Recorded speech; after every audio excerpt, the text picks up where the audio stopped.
Vincent got locked in a room with no windows and only one massive door. There's a panel with several buttons on the left and another one with a hint on it on the right. There's also a clock on the wall above the door. Which button should Vincent press to get out of the trap?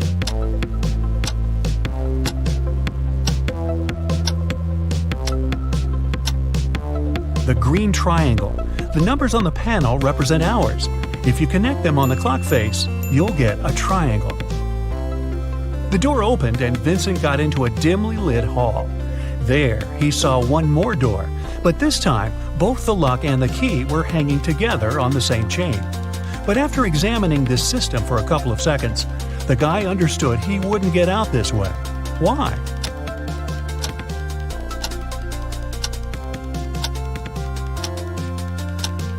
The key has a different pattern. It won't fit in the lock. Vincent needs to look for another way to escape. Then Vincent notices a table standing in a dark corner. There's a piece of paper, a knife, and several inflated balloons lying on it. Vincent picks up the paper. It's a note. To get out of here, you must puncture a balloon with the knife. But if the balloon loses any air or bursts, you'll stay here forever. Vincent thought for a while, then he did something, and a hidden door opened in one of the walls. What did he do?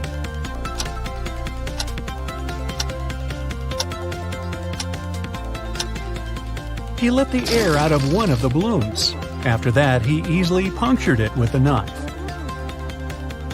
Detective Marcus and another passerby became witnesses of a car accident. A man, hit by a minivan, was lying on the ground, unconscious. Marcus rushed to the nearest cafe to call an ambulance.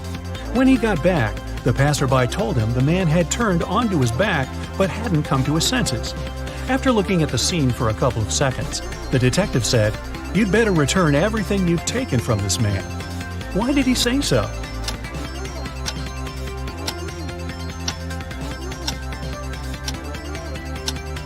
When they saw the man first, only one button was buttoned on his suit jacket.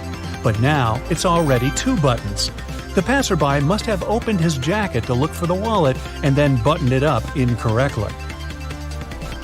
Look at this picture and try to figure out who is an alien in disguise.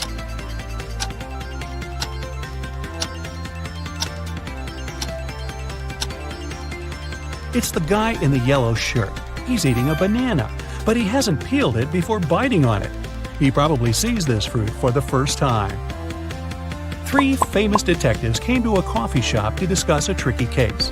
A waiter came up to them and asked, "Does everyone want coffee?" The first detective said, "I don't know." The second detective answered, "I don't know." And the third detective said, "Yes." Do you know what the first 2 detectives ordered?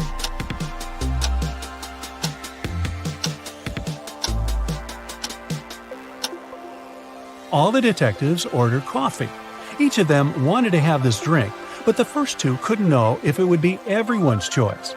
If the first 2 detectives hadn't wanted coffee, they'd have simply said no.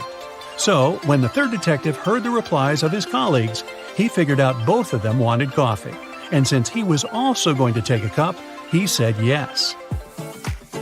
Ralph, Willie, Amber, and Grace are in a museum room. Someone stole a priceless exhibit from this room several hours ago. Ralph, Willie, and Amber claim they have nothing to do with the crime, but the detective doesn't believe them. They all get arrested and taken to the police station. Only Grace, who hasn't answered the question, is free to go. Why?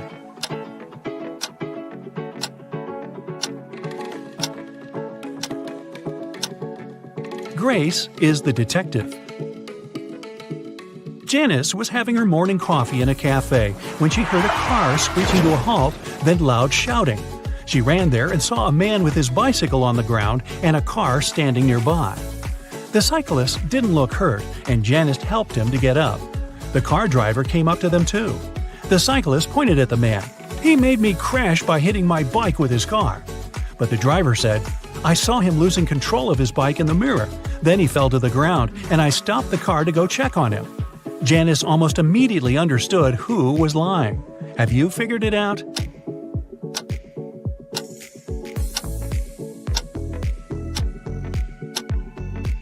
The car doesn't have side mirrors. There are also lots of things in the back seat.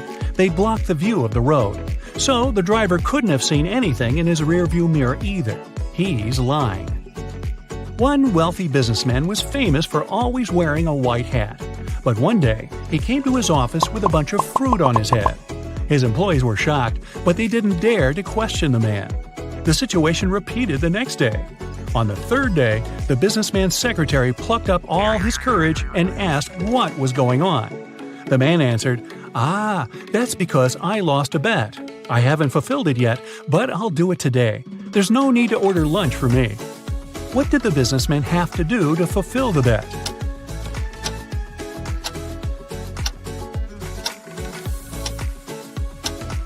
When he made this bet, he said, "If I lose, I'll eat my hat." Detective Mark Darson suspected one man of committing a crime. He decided to stake out his house. Not too far away, he spotted an artist setting up her easel. Apparently, she was going to draw the criminal's house. At one point, the detective had to go away to the police station. He asked the girl to call him if she saw someone entering or leaving the house. She agreed. When Mark came back in the evening, the artist told him she'd seen no one. The detective immediately understood she was lying. How did he figure it out?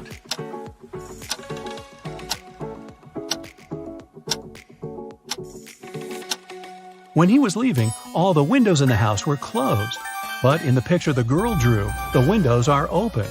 It means someone was inside while Mark was away. Take a look at this picture and try to understand which guy is Ben.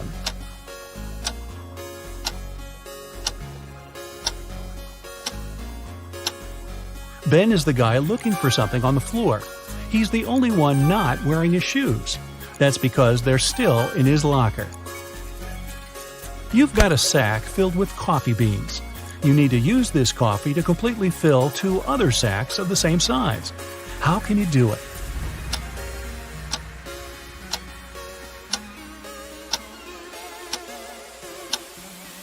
Put one empty sack into the other and fill them with coffee. A large sum of money was stolen from Mr. Green's safe. The police suspect Alan, but Alan says, "I don't know anything about safes or about how to open them. I'm a simple blacksmith." The detective doesn't believe him and asks Alan to prove it. He gives the guy one job-related task. If he copes with it, he's telling the truth. Alan gets 5 different chains. Each of them has 3 links. The detective asks the guy to make one chain out of these 5 pieces, but he can separate and combine only 3 links. In no time, Alan finished this task and was released. How did he do it?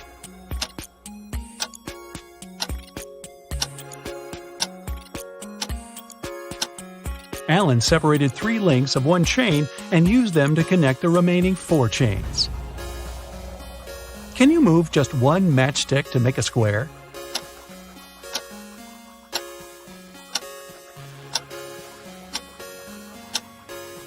Pull this matchstick up a bit.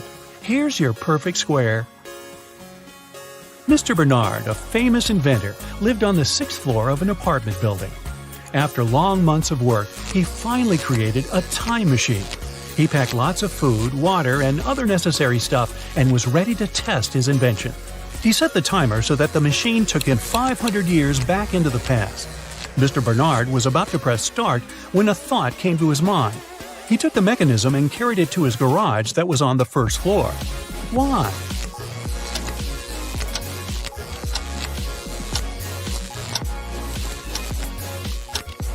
This way, the inventor would avoid getting hurt. 5 centuries ago, there were no such high buildings.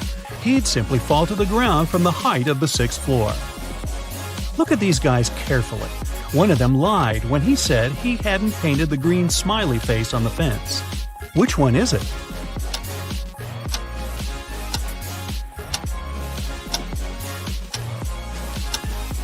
It's the guy on the left. Check out his left hand. Even though it's in his pocket, you can still spot some green paint he'd used. Bruce was walking along the beach when he found a glass bottle. The thing looked old, and the guy spent a long time trying to open it. Finally, he succeeded. To his shock, a genie rose from the bottle. "I'll fulfill your 3 wishes, but you aren't allowed to wish for more wishes." Bruce agreed, but still managed to get more wishes. How did he do it?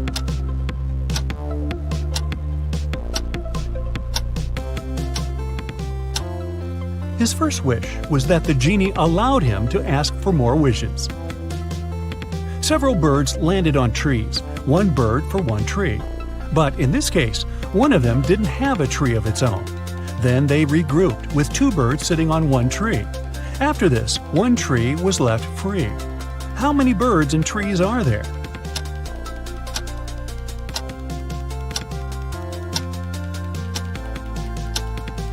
There are 4 birds and 3 trees. Detective Hall, one of the agency's most talented detectives, used his coded key and entered the apartment where the secret documents were hidden.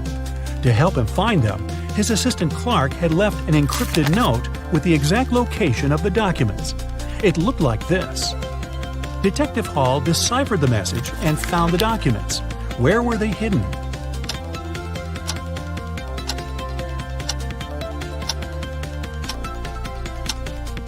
The note says, "Under the carpet in the studio." The detective just read it backwards and ignored the spaces between the words. 3 girls are fighting over a doll. It belongs to one of them, but each of the 3 says it's hers. Who do you think the real owner of the doll is?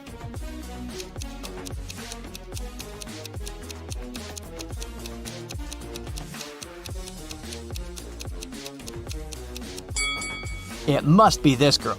Look, she and the doll have matching outfits. It's Halloween, and some people got dressed as ghosts, but there's one real ghost among them. Who do you think it is?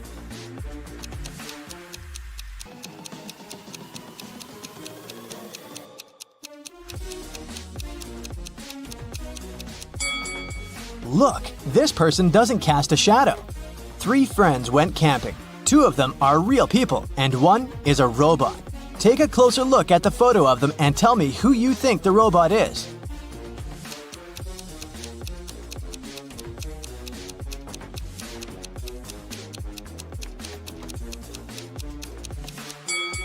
It must be this guy. Take a look at the footprints each of them left. This guy's footprints are actually wheel prints, which is not very common for a real human. Amanda and her mom are participating in a game show. It's the final round, and Amanda's task is to figure out which of these 2 women is her mom. Both women are wearing masks, so Amanda cannot see their faces. Can you help her?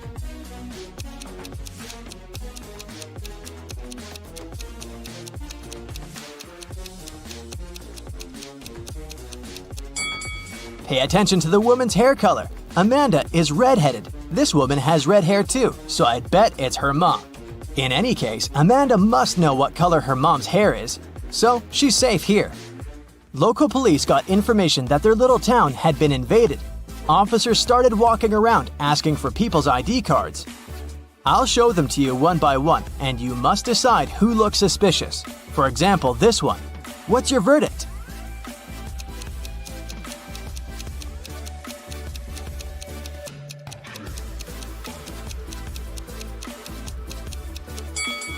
Look at this guy's birth year. No, it's definitely not a real ID. Here's another one. What can you say about this lady?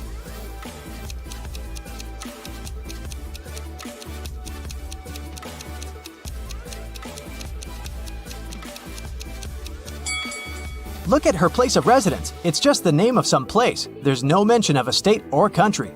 Nope, this person is suspicious too. The next person is this young lady, and here's her ID card. Do you see anything suspicious?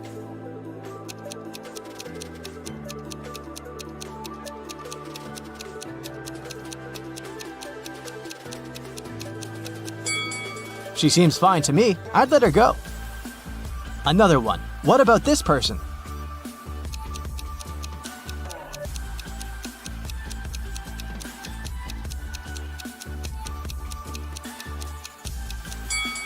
This time, pay attention to this photo. All document photos should have a white background. This one isn't an officially issued ID card, so I'd say he's suspicious. I have the last suspect for you. What do you say? Is there anything we should be concerned about?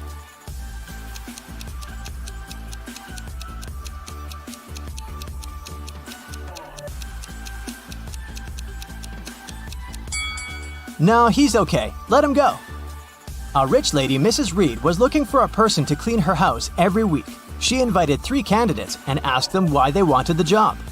Amelia said she wanted to earn some money during the summer to travel to another state with her friends.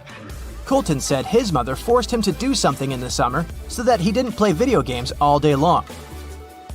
Danica said she was totally broke and needed money to survive. When they left, Mrs. Reed saw that her diamond necklace was missing. She guessed that one of the candidates had stolen it, so she invited them again. Take a look at them and figure out who the thief is.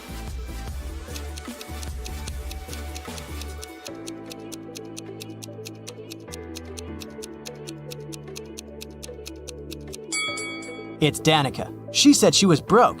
The last time she was there, she was wearing old clothes. But look at her now. She has new clothes, gold earrings, and an iPhone. She must have stolen the necklace and sold it. On a snowy winter day, police got a call that one of the houses in the neighborhood had been robbed. A detective visited people living there, but everyone said that they'd been staying at home because of the weather. Still, the detective understood who was lying. This person became the main suspect. Who is it?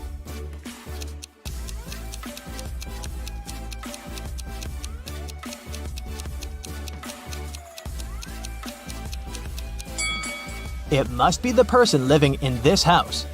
He said he'd been staying at home, but he obviously parked his car after the snow had already built up on the driveway. So, the car was away for a while. Why would he lie?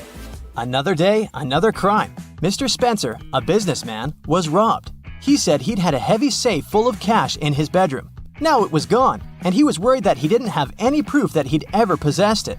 Still, a detective said that he believed the man and asked for details.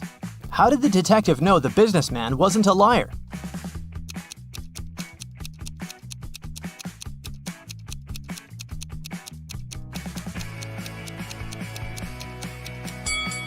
Look, there's dents on the floor. Something really heavy was indeed standing there for a long time.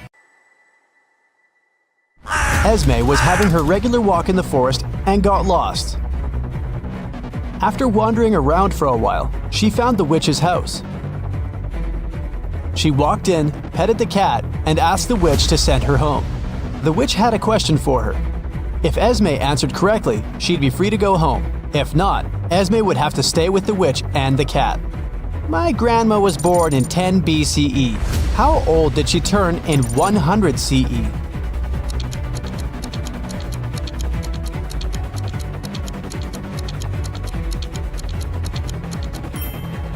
She turned 109 because there was no year 0. There was 1 BCE and then 1 CE. Take a look at the picture and try to find teeth.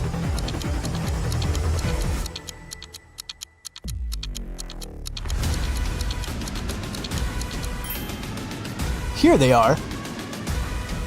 Can you find the odd emoji?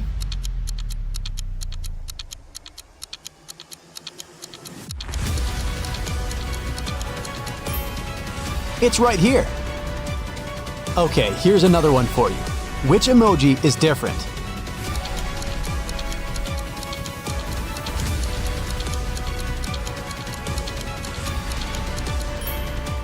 Here it is. Hope you've got it. Can you find the odd one this time?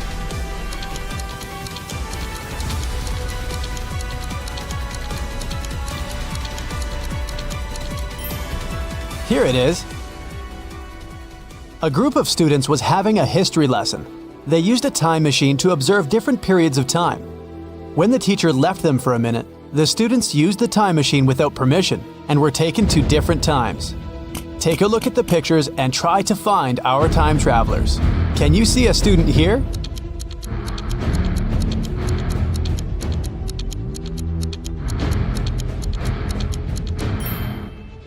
Look, this guy is taking a selfie. Okay, the next one. What can you say?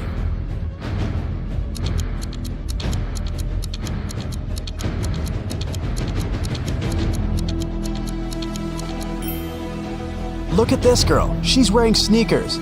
They didn't exist in ancient Egypt. What about this picture? Can you find a student here?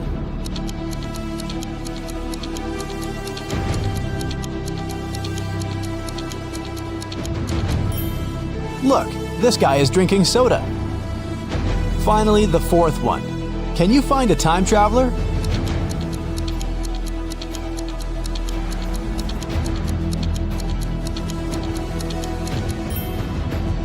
This girl has pink hair. Now, take a look at the picture and try to understand what's wrong with it.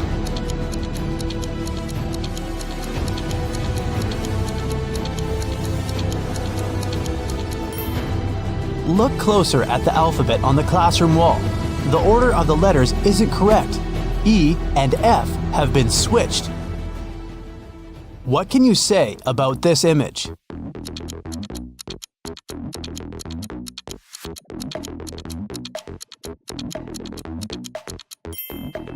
Yeah, the skyscrapers definitely don't belong here. Mrs. Mitchell fell from the third floor of her mansion. Atlas was walking by and saw it happen. So she called the police and ambulance immediately and stayed with the woman to make sure she was all right. The girl said she had seen Mrs. Mitchell washing the windows, so it probably was an accident. But Detective Callum didn't believe it and said that someone had pushed her out. Why?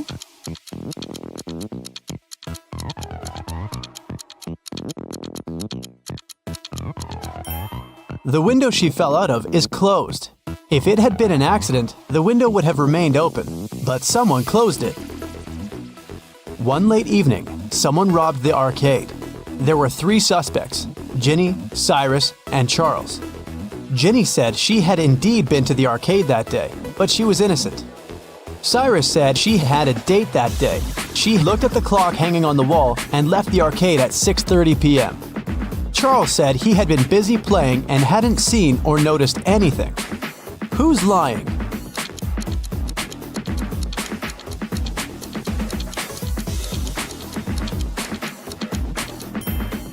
Cyrus. Here's the room he was talking about. But as you see, there's no clock on the wall. Another one for you. Be attentive.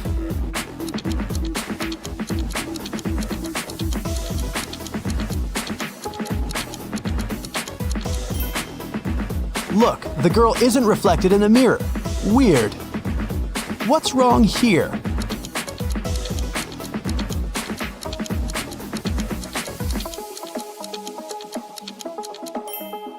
The calendar claims there are just 30 days in August.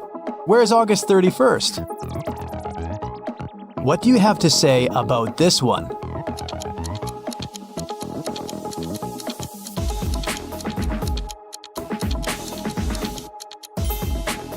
It's morning, but there are stars in the sky, but they aren't visible during the day. Everly got into a car accident and lost memory. 2 guys, Toby and Dustin, came to take her home from the hospital. Each of them said he was her boyfriend. Can you tell who Everly's real boyfriend is?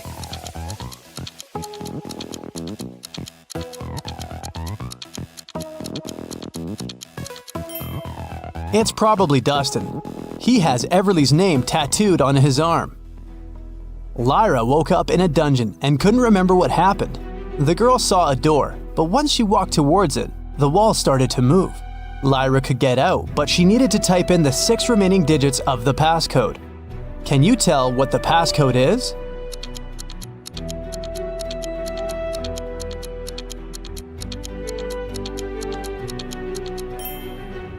The combination is just a set of 2-digit numbers: 10, 11, 12, 13, 14, and 15. So the other 6 digits are 1, 6, 1, 7, 1, 8. They make the remaining 16, 17, and 18. In the first row, there are letters L, T, V, and X. In the second row, there are letters A, F, H, K, N, and Z. Follow this logic. Which 3 letters should be in the third row?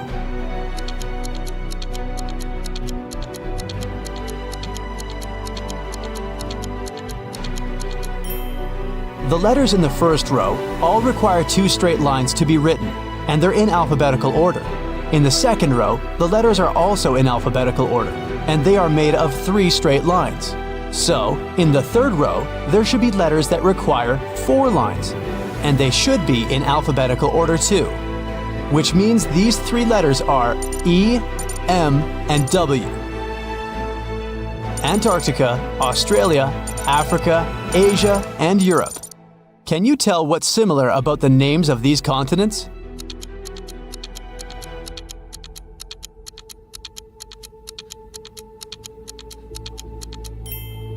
All of them start with the same letter they end with. Ada and Celeste are going to work by car and are running late. Who's doing something wrong?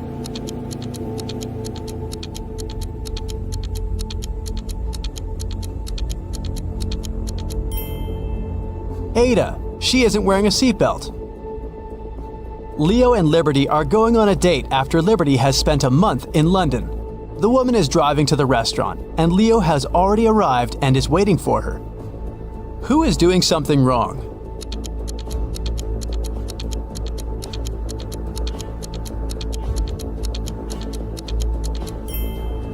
Liberty. She's driving on the left side of the road. Girl, you're not in London anymore. Georgia is driving her car to school, and Palmer is taking her son to the doctor. Who is doing something wrong?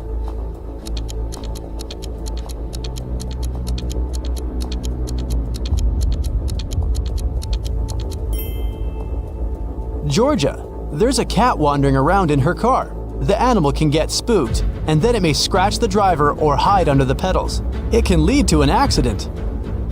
Eleanor and Fleur return home after spending the night at their friend's studying for the test. Can you tell which of them wasn't studying, but was instead at a party?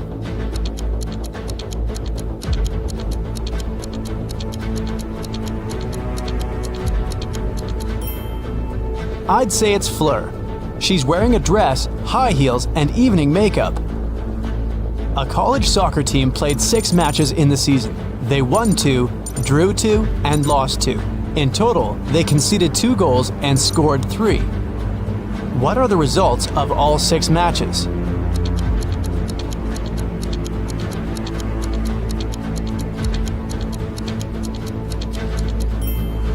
Every time they lost, they must have conceded at least 1 goal. They lost 2 matches and conceded 2 goals, which means they conceded 1 goal in each match. The score of these must be 0-1. We're out of conceded goals, so the score of the 2 matches that ended in a draw should be 0-0. Now, we're only left with the 3 goals and 2 winning games. So, in Game 1, they must have won with the score of 1-0. And in another one, with the score of 2-0. Neo works in an airport. His job is to check ID cards and not let suspicious people in. Take a look at these 3 ID cards and try to figure out which person has a fake one.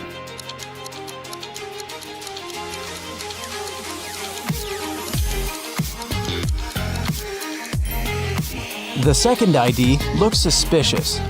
The month and day of birth are switched, so I'd pay closer attention to his documents.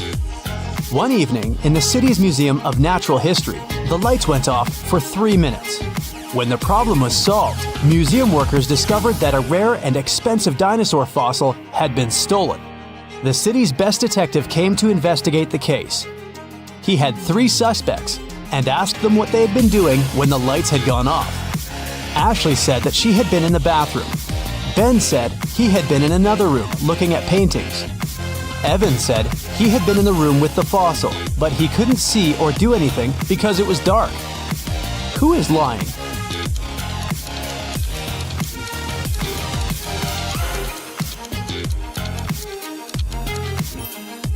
Ben, it's the Natural History Museum. There are no paintings.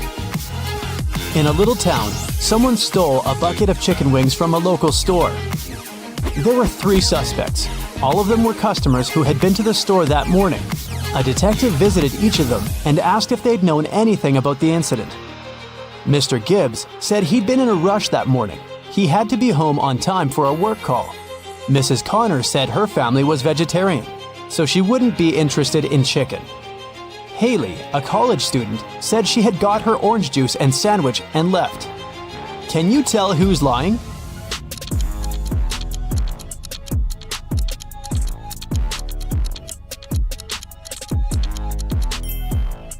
Mrs. Connor. She said her family was vegetarian, but take a look at the room behind her back. There is freshly cooked chicken on the table. Sierra and Fred like extreme sports. Sierra is about to jump with a parachute, and Fred is going to jump into the lake from a cliff. Who's in danger?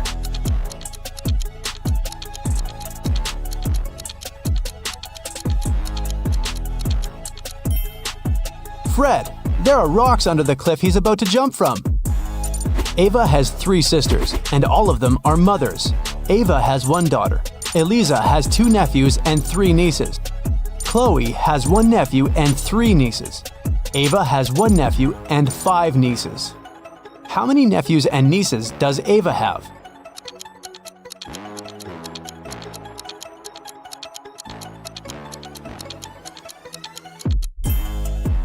Ava has no sons, which means all the boys are distributed between her sisters. Chloe and Ava have only 1 nephew each, while Eliza has 2. It means that Eliza doesn't have sons. Chloe has 1 and Ava has 1. Therefore, Ava has 2 nephews. Chloe has 3 nieces and Ava has 5. They both have Eliza and Ava as sisters. So the difference between them must be because of Chloe, who has 2 girls. Eliza has 3 nieces. 2 of them are Chloe's daughters and 1 is Ava's. It means Ava doesn't have any daughters, but Ava has 5 nieces. 1 of them is Ava's daughter, and 2 are Chloe's daughters. Eliza must have 2 daughters then. So, Ava has 2 nephews and 4 nieces.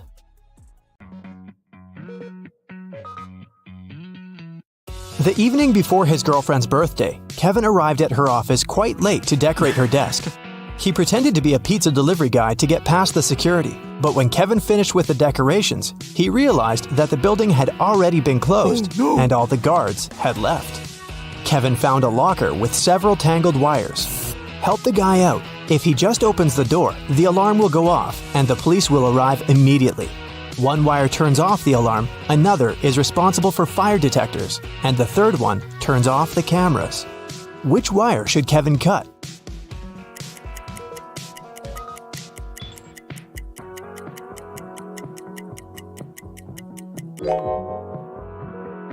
The green one.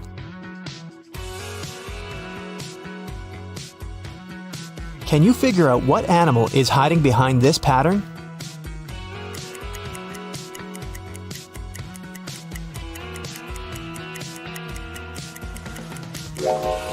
That's right, it's a dog. Now, let's make this task a bit more complicated. What animal is hiding here?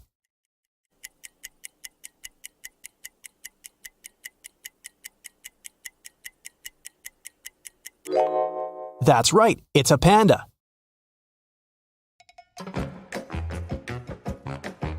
Police officers are chasing a thief who has just robbed a jewelry store, but he has managed to hide in a women's clothing store and put on a female outfit. Help the officers identify the robber among these women.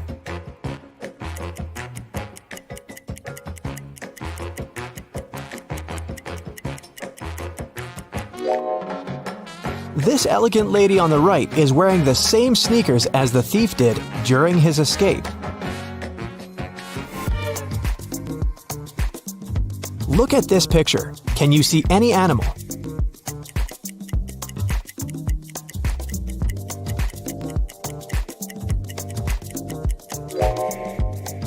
It's a crocodile. Great job.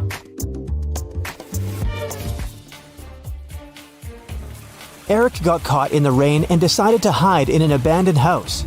But as soon as he stepped inside, the front door disappeared. A mysterious voice said, "The only way to get out of here is to push open one of these doors." But the first door is covered with dangerous acid. The second door is unbearably hot. If he touches the third door, he'll get an electric shock. Which door should Eric choose?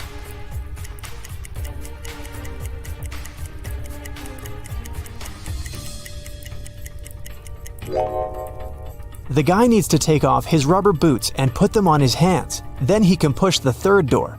Rubber will protect him from electricity. There are many different animals in this picture, but can you spot identical pairs?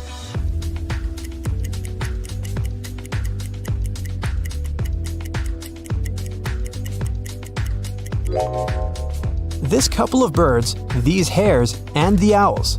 Other creatures don't have identical twins.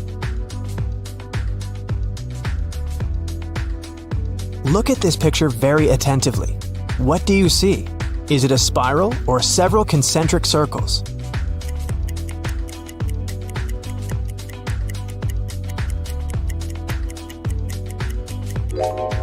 These are black and white concentric circles. You probably saw a spiral, but this is just an optical illusion. Try to squint your eyes or move your finger around any of the circles. Daniel came home after work and realized his house had been burgled. The police suggested that the robbery probably took place around lunchtime. The officers questioned 4 ladies who lived next door. All of them told the police that they had had a road trip together. They had to stop to change a flat tire on their way back from another city, so they got home late at night. But then, the police officer decided to interrogate the ladies separately in different rooms. They heard their answers and arrested them immediately. What question did the officers ask?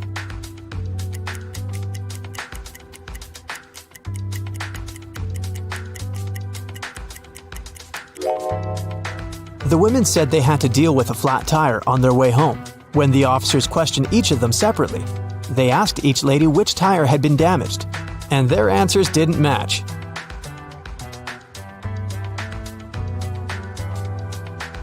Supermarket manager Mike was counting daily revenue late at night. Suddenly, the fluorescent lamp above his head began to blink. Mike climbed on a chair to fix it. But when he touched the lamp, he burned his hand, fell from the chair, and lost consciousness for a while. When he came around, the guy noticed that all the money had been stolen. He called the police and told them his story, but when a police officer arrived, he arrested Mike. Why?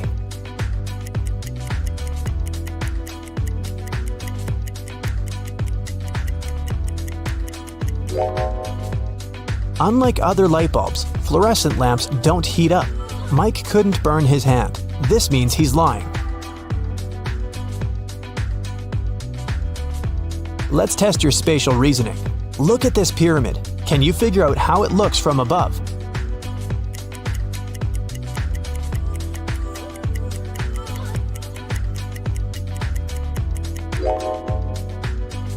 The third option is correct.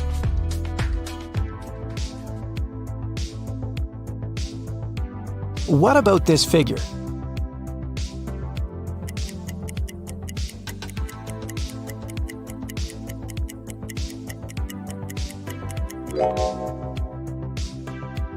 The second image is the correct one. Now look at this colorful cube. How does it look from above?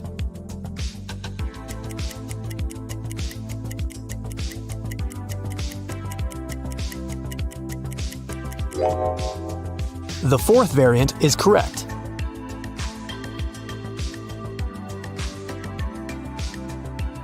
Jennifer worked as a manager in a large supermarket. One morning, she received a strange text message.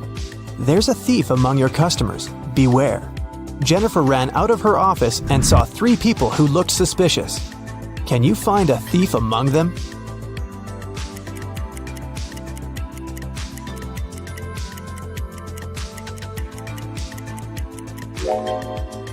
It's this guy.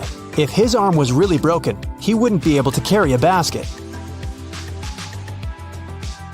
Take a look at this pattern.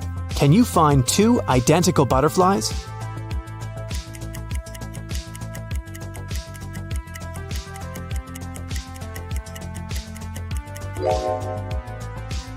They're over there.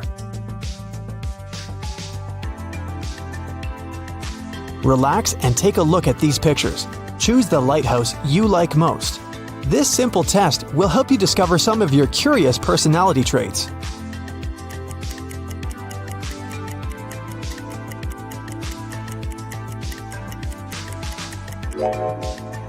If you've chosen the first lighthouse, you're an optimist and a very strong-willed person with a warrior mindset. You manifest your best qualities during hard times. You have both confidence and power and generously share your light with those around you.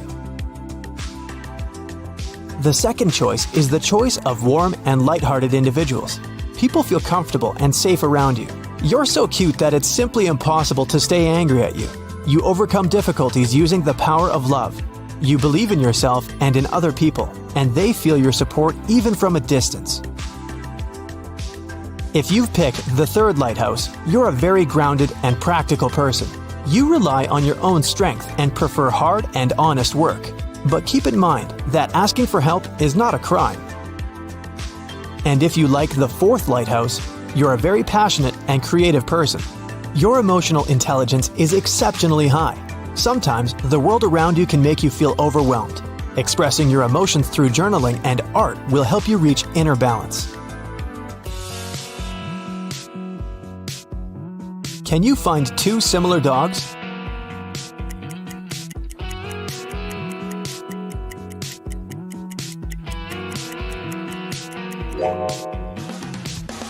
Here they are. Take a look at these pictures and choose your favorite moon.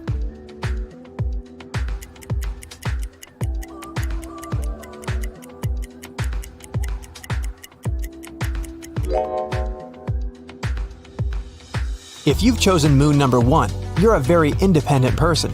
You might feel guilty when you ask for help. That's why you prefer solving problems on your own. But does it make you happy and fulfilled? If you've opted for moon number 2, you live in the moment and chase joy and adventure.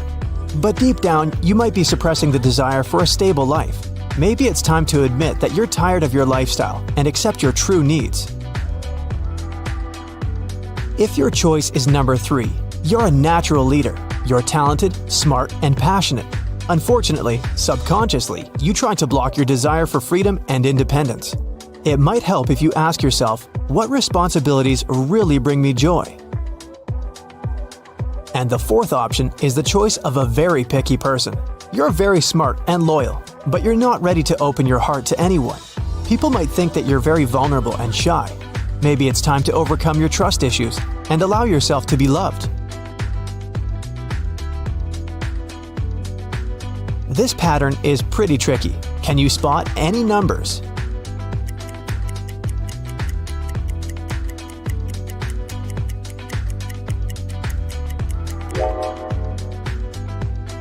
It's 82,175. Can you spot any numbers hidden in these symbols?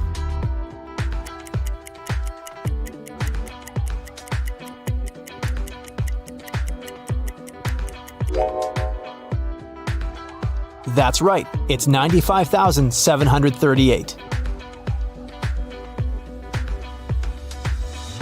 Rachel was lying on the bank of a mountain river. Suddenly, a stranger ran up to her and grabbed her bag.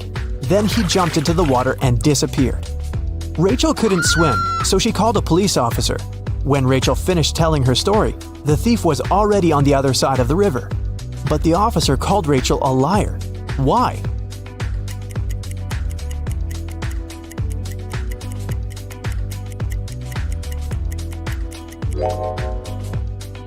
Mountain rivers are very fast. The stream would have carried the thief much further down the river. Look at this picture very attentively and find two identical giraffes.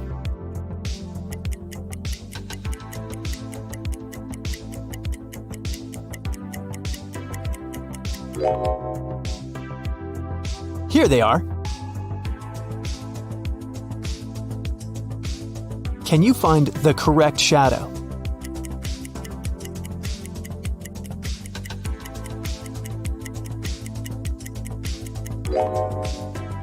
It's over there.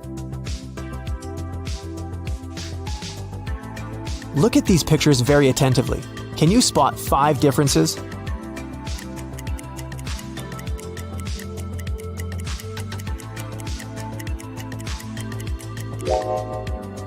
Their gloves are different, as well as their skates.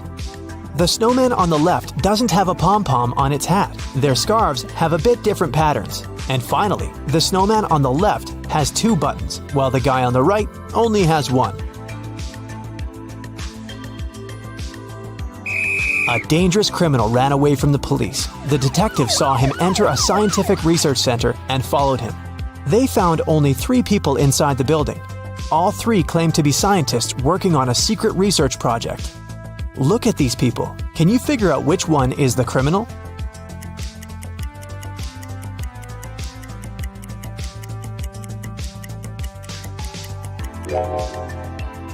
Each of these scientists has a badge with a photo on their lab coat, and only this guy's photo doesn't match his face, so he's probably the criminal. A strange accident happened during the Olympic Games. Unknown sources claimed that instead of a real athlete, one of the countries had sent a robot to the running competition. Take a look at these 2 athletes' shoe prints. Can you figure out which prints belong to a robot?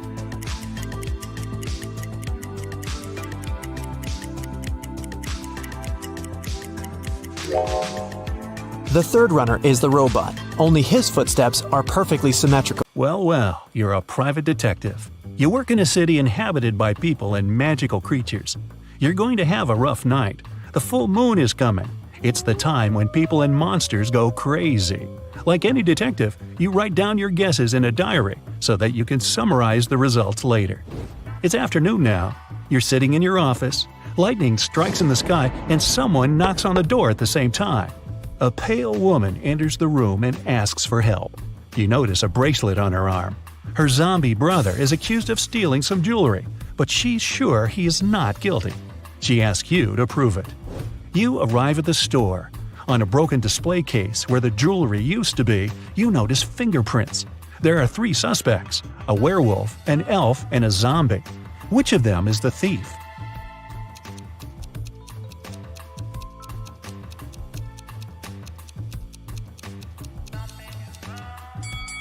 The elf. The zombie has skeleton hands, and the werewolf has hairy paws. Only the elf could leave human-like fingerprints. You drive through the streets and see a group of suspicious people standing by the riverbank. You stop and get out of the car. The people notice you and sprint in the opposite direction. You run after them on the sand along the water, but can't catch up. You look around but don't see anyone. Then you figure out it was your hallucination triggered by long sleepless nights. How did you figure that out?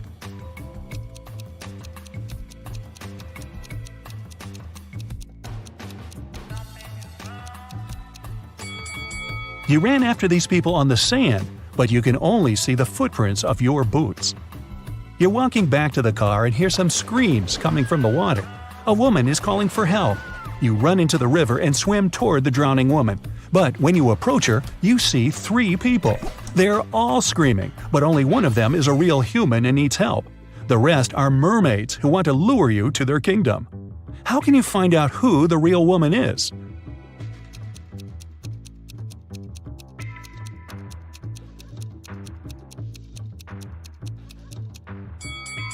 Dive and check who has a fishtail.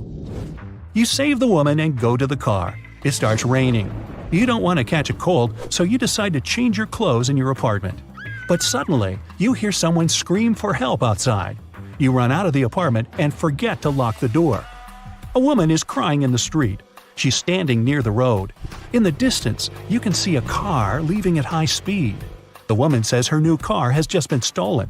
You get into your vehicle and start chasing the criminal. The suspect gets out of the car and runs toward an abandoned house. He climbs over the fence and disappears inside. You go there after him. In a small hall, 5 zombies are walking in different directions.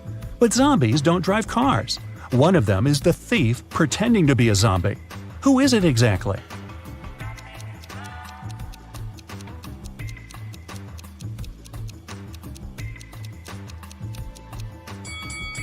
Zombies don't sweat, but one of the creatures you see is covered with sweat. That's because it's the criminal who has been running away from you. You walk through the streets. There's a warning on a post about lizard people charging at the inhabitants of the city. You remember investigating this case, but you couldn't find these reptiles. Now you need to go to the park. For several days, a large werewolf has been scaring the residents there. You know that the werewolf has a wife, and she is the only person who can calm the monster down and help him return to his human form. You have found 3 girls. Each of them might be the werewolf's wife you're looking for. You ask his wife to approach him, but none of the girls admits she's the one you need. So you have to make your own choice.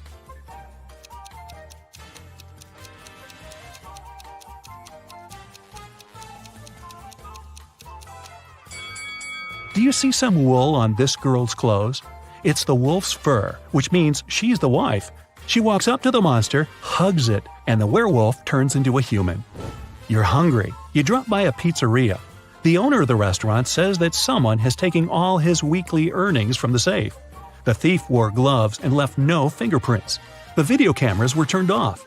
You know this pizzeria has had several similar incidents over the past year. Every time, the insurance company paid the owner the entire amount that had been stolen. You're sure the owner took his own money to use the insurance again. Take a look at the office and prove that the owner is guilty.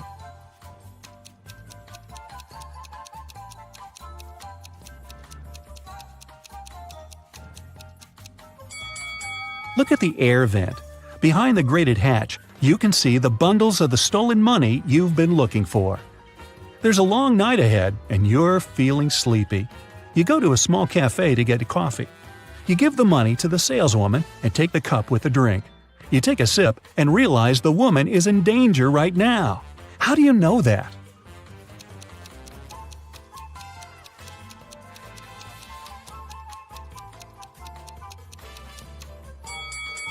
"Help me" is written on the cup she's just given you. You decide not to leave the cafe and sit down at the table. You can see a man in a black raincoat and hood sitting at the other end of the room. The girl behind the cash register is looking at him wearily. You look at this visitor for a few seconds and realize he's a vampire. What makes you think that?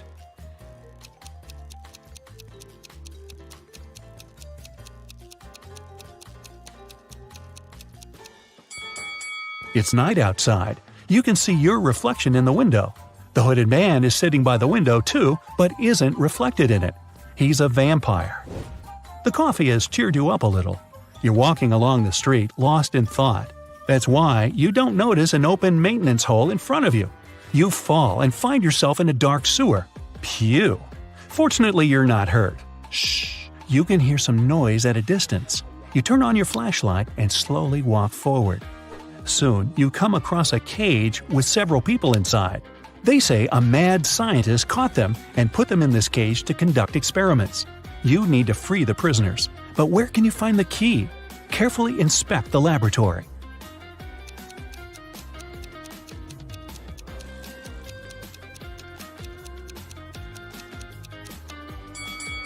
One of the jars with chemicals standing on the shelf has a key inside. You take it out and are about to open the cage, but the scientist returns. He tells you not to do this. The people inside are actually mutant lizards. The scientist admits that he accidentally turned regular crocodiles into humans. The scientist managed to catch these monsters and put them in this cage. He's going to turn them back into reptiles and let them go. The prisoners say they are humans, and the scientist lies. Who do you believe?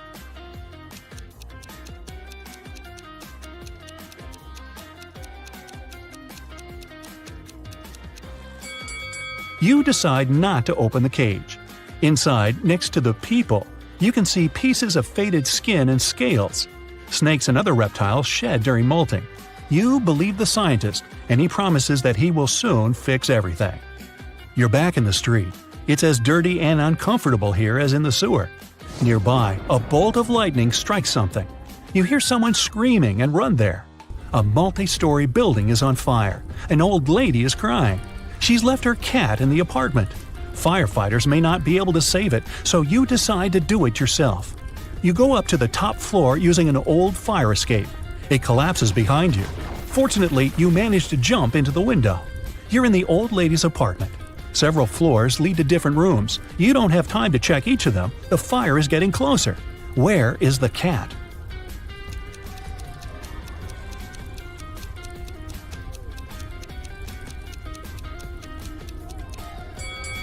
That door is scratched at the bottom. Those are claw marks. The cat must be there.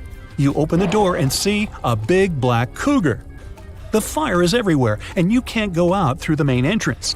There is a window leading to the backyard and a fire escape. Where will you go?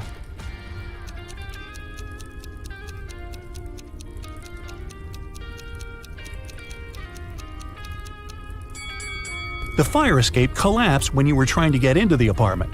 In the window, you see the tree. Karina was going to become a historian. After classes, she liked to go to the history museum to read her books and learn new things. One day, while the girl was studying there, she went to the bathroom, leaving her stuff behind. When she returned, she discovered that her wallet was missing. Noelle said she never paid attention to Karina or her stuff. Tucker said that at that time, he was on the phone with his friend. Lyra said she hadn't stolen anything. Who lied?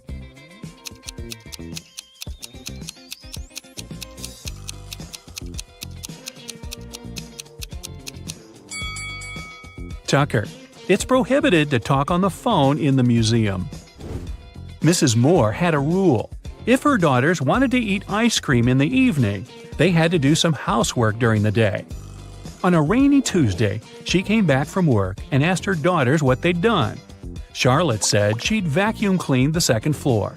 Indiana said she'd done the laundry. Polaris said she'd watered the plants in the garden. Who didn't eat ice cream that day?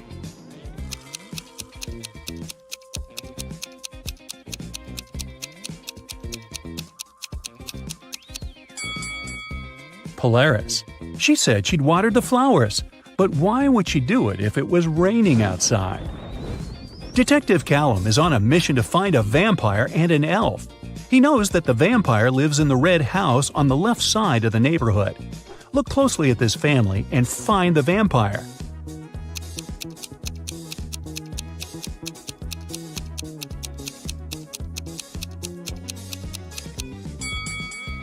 It's this guy. He's walking past the mirror, but there's no reflection. Now back to the elf. He lives in the greenhouse on the right side of the neighborhood. Detective Callum has started to watch this building too. Luckily, he has only spotted 2 people.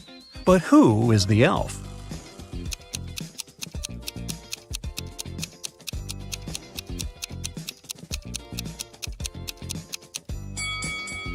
It must be this guy. Look, his ears are pointed. Mr. and Mrs. Mitchell called the police. They said that their son, a private school student, hadn't come back from school. The problem was that he suffered from amnesia. The police started to search the city. They found 3 teenagers with amnesia who didn't know their names or the names of their parents. And still, they managed to figure out who Mr. and Mrs. Mitchell's son was. Can you understand it?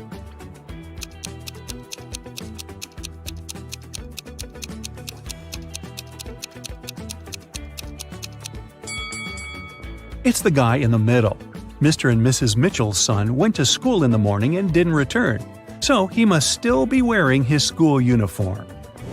Phoebus crossed the border of 2 countries every day, riding his bike and wearing a huge backpack. The custom officers checked his bag every day but couldn't find anything prohibited. And still, they were sure that Phoebus was up to no good. They were actually right, but they couldn't understand what was wrong. Can you figure it out?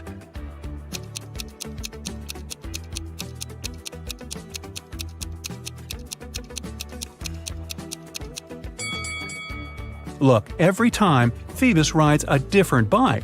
He smuggles bikes right in front of their noses. Mrs. Adams came back home. She had 3 children who were grounded and not allowed to watch TV. When she was about to get into the house, she heard that the TV was on.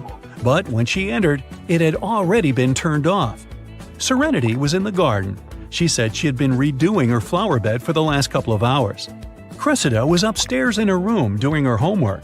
Everett was in the garage playing the guitar. Who lied?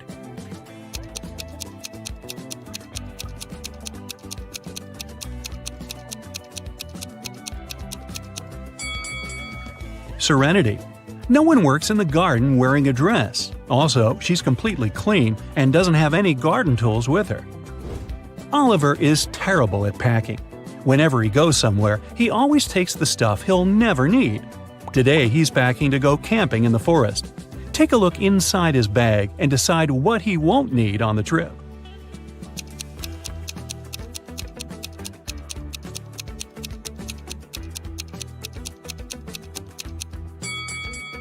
Look, there's an electric kettle. There's no electricity in the forest, so he can definitely leave it at home. Now look at what Oliver has packed for a weekend at his parents' house. What things won't he need?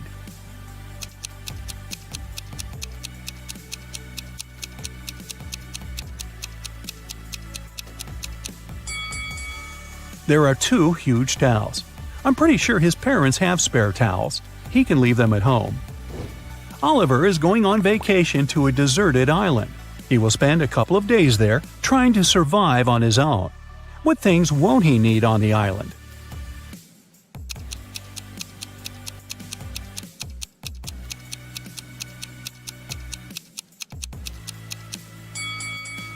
Oh boy, don't take this laptop with you. It'll run out of power really fast. Susie was finally going on vacation, and she was planning to spend it in Mexico. She lived alone, so she asked her friend to look after her plants and her cat. The friend agreed and took them to her house. When Susie returned, she realized that someone had been in her house while she had been away. How did Susie understand it?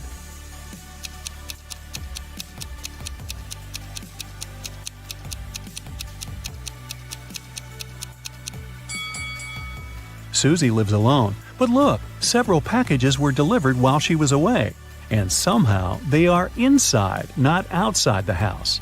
During the math class, Mrs. Stevens had a task for the students. They had to say, what was 3 plus 3 times 3? 2 people raised their hands, and she asked both. Toby said that the answer was 18. Cassidy disagreed and said that the answer was 12. Who is right?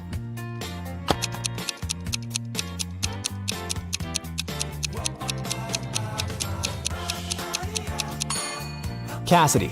The multiplication is always done first, so we multiply 3 by 3, that's 9. Then we add another 3 and get 12. It takes Genevieve 12 seconds to cut one loaf of bread into 5 pieces. How much time does she need to cut the same loaf into 6 pieces?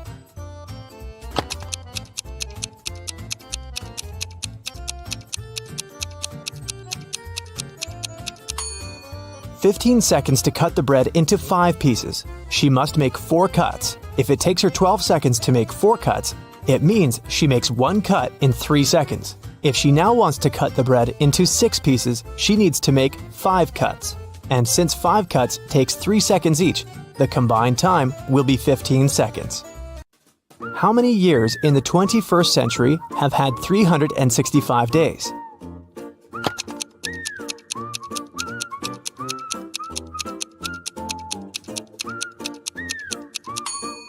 Some of the years did have 366 days, and still, all of the years have had 365. So starting with 2001, it's been 20 years by now. No time to explain, but Tim needs to break into his mom's computer. The problem is that he doesn't know the passcode, but here's a hint. What's the passcode?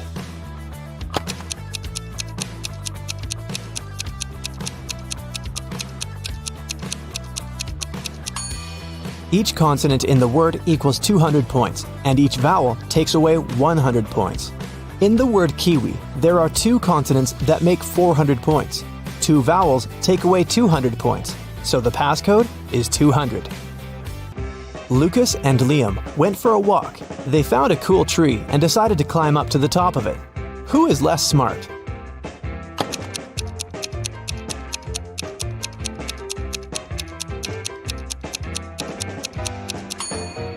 Lucas. The branch he's going to use is about to crack. He's in for a nasty fall. Michael and Logan are bloggers. To boost their popularity, they decided to take selfies in dangerous places. Michael is taking a selfie while surfing a huge wave, and Logan is taking one standing on the edge of a bridge. Who is in greater danger?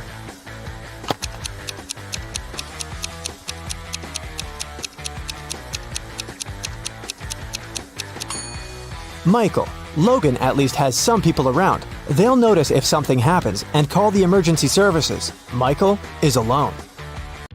Thomas and Abigail were going on a date. Thomas arrived half an hour earlier and decided to go and buy some flowers. Abigail had just returned from London and was driving to meet the guy. Who is doing something wrong?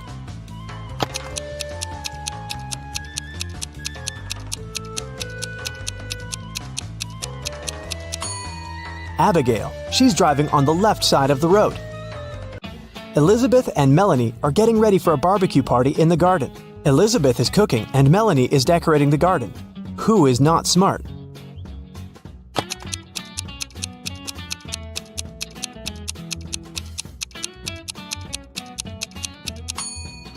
Elizabeth. While she's cooking, the meat is going bad in the sun. It was June, and students were going to have their most difficult exam. Each of them was assigned to a particular seat, but a professor was paying special attention to one of the students. He supposed they were going to cheat. Who was his suspect and why?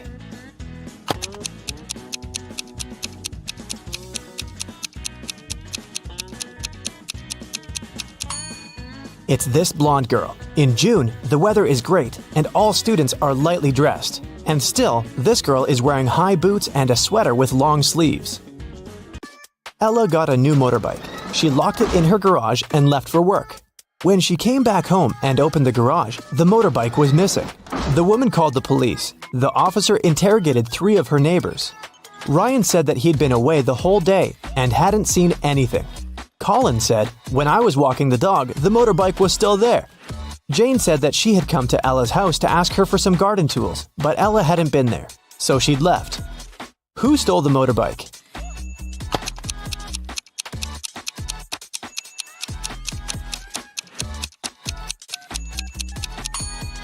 It was Colin. He said he'd seen the motorbike in the garage, but the door was closed, so he couldn't possibly spot the bike. Look at the sequence of letters. What should be the next one?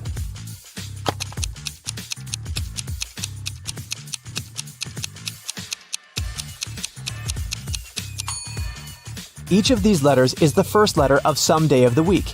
S stands for Sunday, M for Monday, and then we've got Tuesday, Wednesday, Thursday, and Friday. The only one that's left is Saturday, so we need an S. Mark was locked in a dungeon. There were 3 ways out, but none of them looked safe. Behind the first door, there was a huge and strong guard. Behind the second door, there were 3 big and very hungry dogs. Behind the third door, there were many little robots that were ready to charge at Mark at any second. Which way should the guy opt for to get out and stay safe?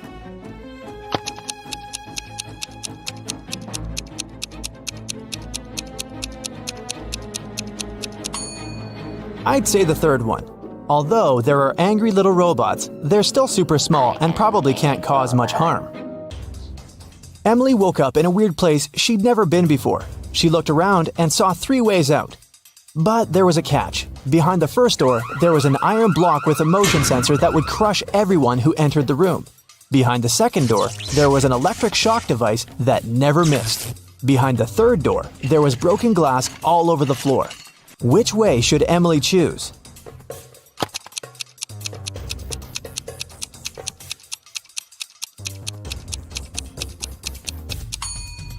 She should pick the third door. She's wearing boots, so walking on the glass is definitely not going to be too hard of a task for her.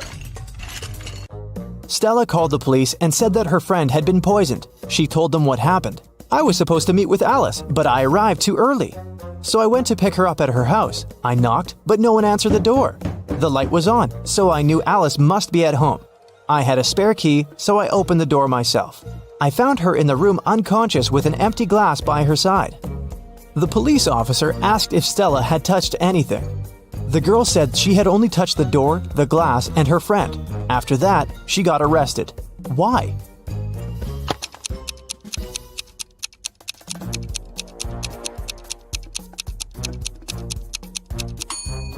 She said the lights had been on, but she didn't say anything about touching the light switch. But when the police entered the house, the lights were off. Mrs. Donnell reported that she'd been robbed. She said, "I was in the restaurant's bathroom fixing my makeup when someone approached me from behind and hit me on the head. I didn't see what this person looked like." The police sent the woman home and refused to fill the report. Why?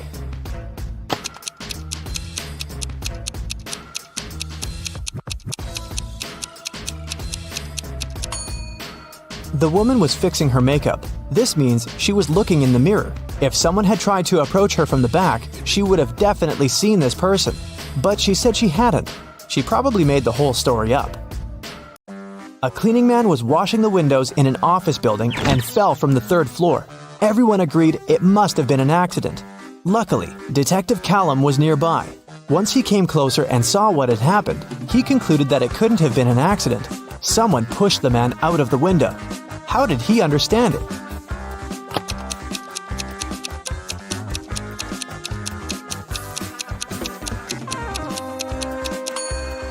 Look, the window the guy fell out of is now closed. If it had been just an accident, the window would still remain open.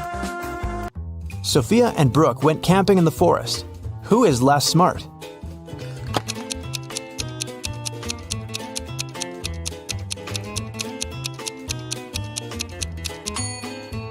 Brooke. Look, she's wearing heels. Nicole and Kate are late for work. They're both driving fast, breaking the speed limit. Which of them is in greater danger?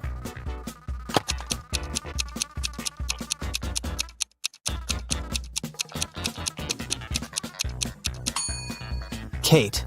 She has many things lying around in her car. In case of an accident, something is likely to hit her. Jessica and Margot are jaywalking. Jessica is listening to music and Margot is texting her friend. Who is in greater danger?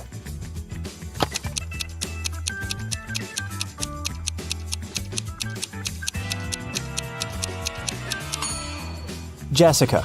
Although they're both breaking the rules, Margot is doing it in a place where she can be easily noticed by drivers, and Jessica is jaywalking right where the road takes a turn. Drivers might not have enough time to react and stop. Allison and Maddie are doing housework. Allison is hanging the laundry outside, and Maddie is vacuum cleaning the basement. Who is less smart?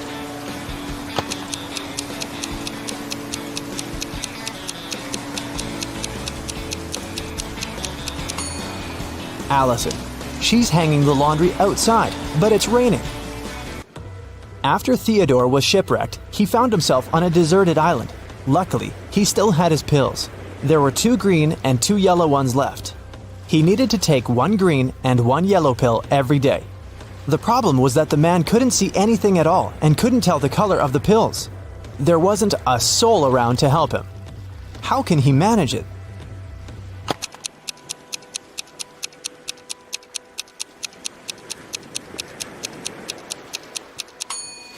Theodore should break each of the 4 pills into half and eat half of each of the 4. This way, he'll eat exactly 1 green and 1 yellow pill. Camilla and Vivian are sisters. For her birthday, Vivian got a beautiful bracelet. Camilla liked it too and occasionally borrowed it. One day, Vivian noticed that the bracelet was gone again. She knocked on her sister's door. Oh, no. Camilla opened it, saw Vivian, shut the door again, and locked it.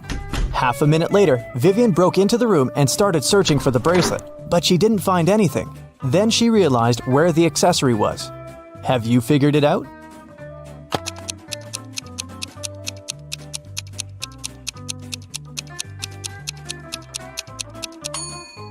Vivian remembered that when Camilla first opened the door, she had her hair down. But now she has her hair up.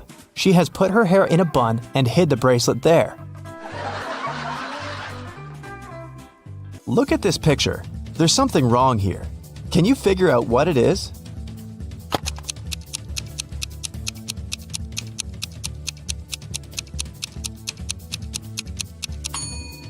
Most wristwatches are made with the crown on the right side. Detective Harris has come to investigate a new case. A car crashed into a restaurant window, smashing it. There are 2 suspects, Julie and Douglas, but each of them claims it's the other person who did it. Can you figure out who's lying?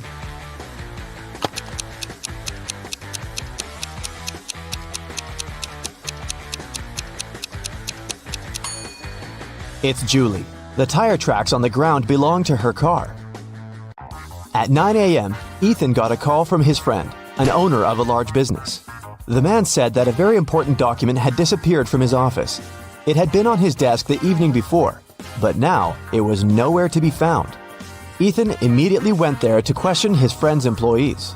Soon, he had 3 suspects. Walter said he had spent the previous evening at the movies. Joan had dinner with her friends, and Zachary visited an art gallery. It didn't take Ethan long to understand who was lying. Do you know it too?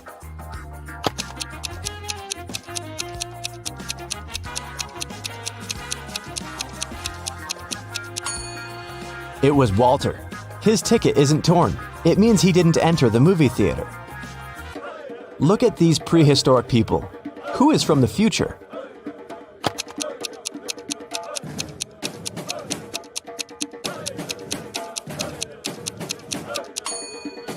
It's one of the guys carrying water. He's holding a flashlight. Cheryl was reading a book, but she was careless and accidentally tore out pages 7, 8, 100, 101, 333, and 334. How many pages will she have to fix?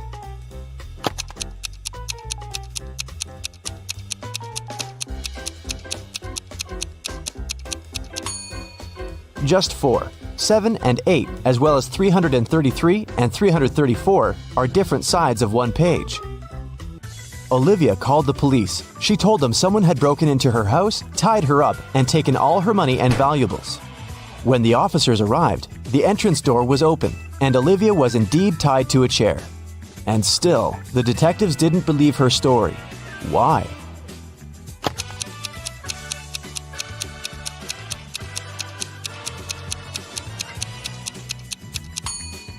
If the girl was tied, how did she manage to call the police?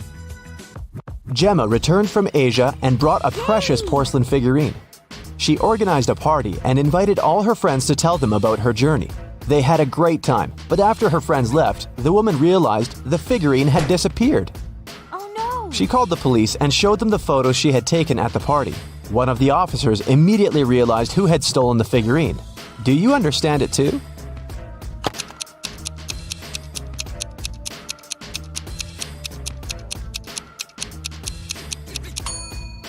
It was Emma. She hid the figurine under her hat. Look at these 4 matchstick patterns. Which one is different from the rest?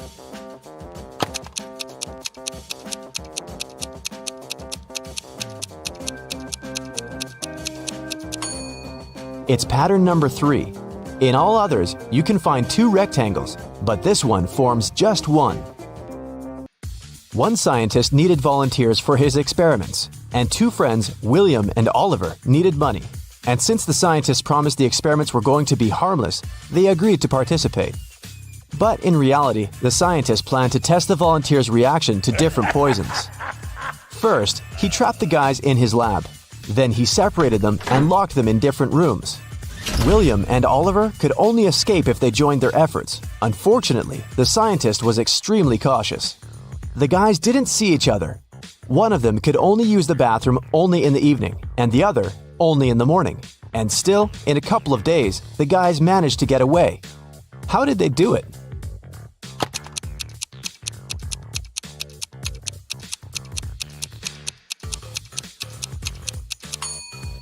They wrote messages to each other on the steamed-up mirror in the bathroom with their fingers. They could read the messages later by breathing on the mirror. I shave, cut, and wash several times a day, but I still have more hair than you can imagine. Who am I?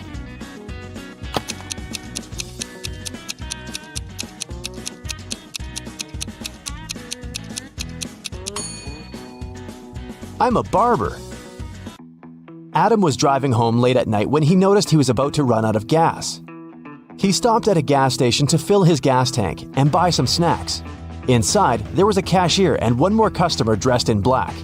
When Adam came up to the employee to pay, she told him $5.05.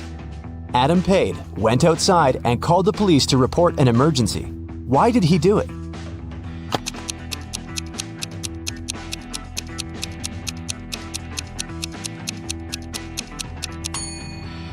The cash register showed 1835, but the cashier said 505, which looks like SOS.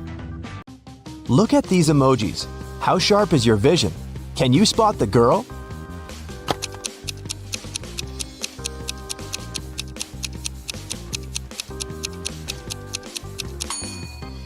Right you are. Here she is, on the left. Can you find all 6 Ys in this picture?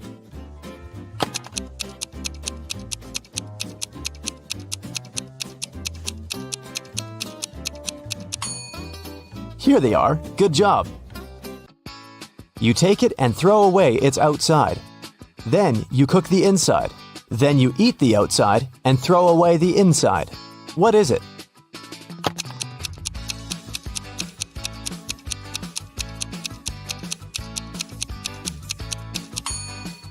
You've just eaten corn on the cob. Marcus woke up in a dark basement with just one candle burning on the table. He saw 3 doors in one of the walls and 3 keys lying on the table. How many attempts did the guy need to figure out the key for each door?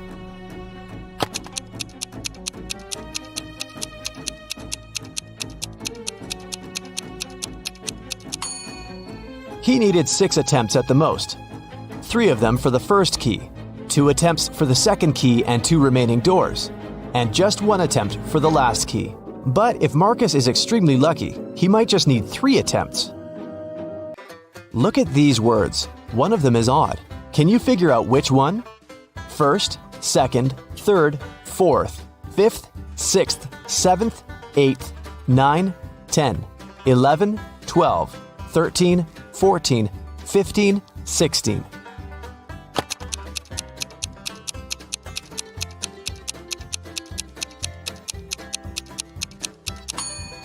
It's the word fourth.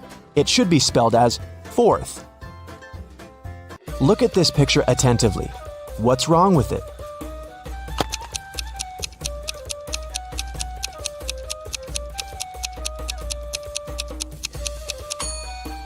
There are no shadows here. Larry's mother asked the guy to do some grocery shopping. She gave him a shopping list and her bank card. But the woman knew her son was very absent-minded. That's why she gave Larry a small note in case he forgot the card's PIN number. When the guy was at the register, he realized he had indeed forgotten the PIN. Larry pulled the note out of his pocket and immediately remembered the PIN. Can you figure out what it was if the note had a fly, a cat, a person, and a snake drawn on it?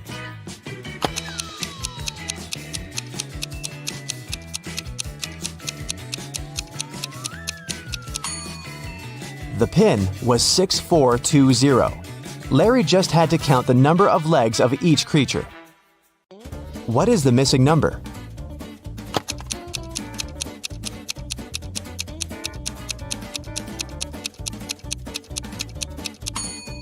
It's 78.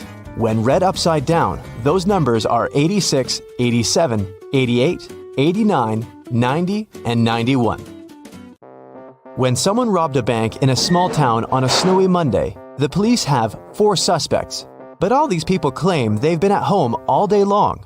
Look at their homes and try to figure out who's lying.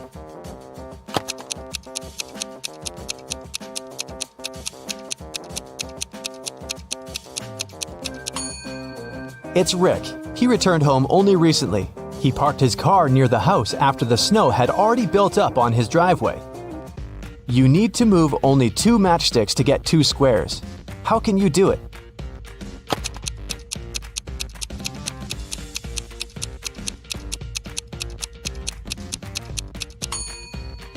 That's how you can get 2 squares. Which of these clocks is the odd one out?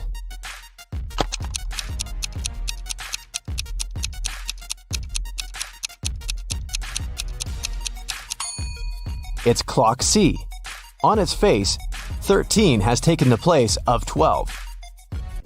Thomas loved asking his friends to solve all kinds of funny riddles. If they answered correctly, he helped them with whatever they had problems with. One day, Daniel came to Thomas and asked for help with his math exam. He knew the rules though. He had to solve one riddle first. "What kind of running leads to walking?" Thomas asked. Do you know the correct answer?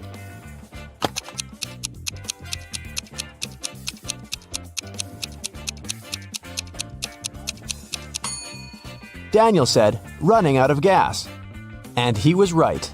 But helping your friend with exam preparation is a difficult task. That's why Thomas asked Daniel to solve one more riddle.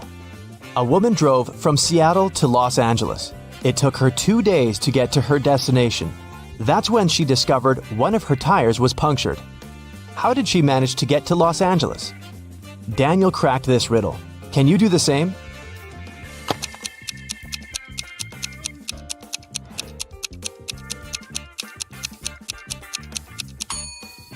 The punctured tire was the spare one. Detective Parkson was working on a tricky case. One day, he vanished. His colleagues found an encrypted note on his desk.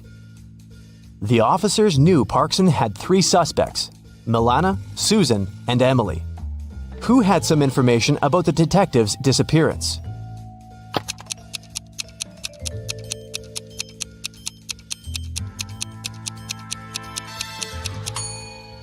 After some time, one of the police officers cracked the code. D plus 1 equals E. L plus 1 equals M, and so on. It was Emily who knew where the detective was. Aaron's enemies kept the guy in a tower that was 150 feet high. Aaron's friends managed to have a pair of scissors and a rope delivered to the man. Unfortunately, the rope was just 75 feet long, and still, Aaron managed to escape. It's known for sure that he cut the rope in the middle. But then what?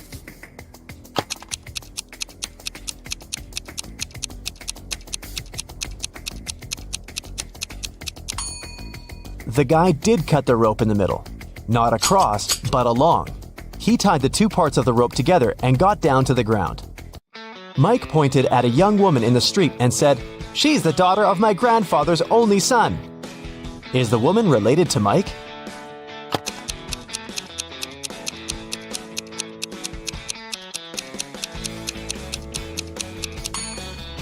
She's his sister. Detective Jackson was walking along the street when he heard some noise. He ran to see what had happened. It turned out that some man had grabbed an elderly lady's bag and sprinted away. The detective ran in the direction witnesses showed him. After he turned the corner, he saw 3 doors. He knocked on the first one. The apartment owner, Patrick, opened the door. The man told the detective he'd just returned from a long run. Another man, Jerry, opened the door. He said he'd been playing basketball behind the house. The third apartment belonged to Raymond, a musician. He had just finished composing a new piece of music. After talking to all these people, Detective Jackson understood who the thief was. Do you know it too?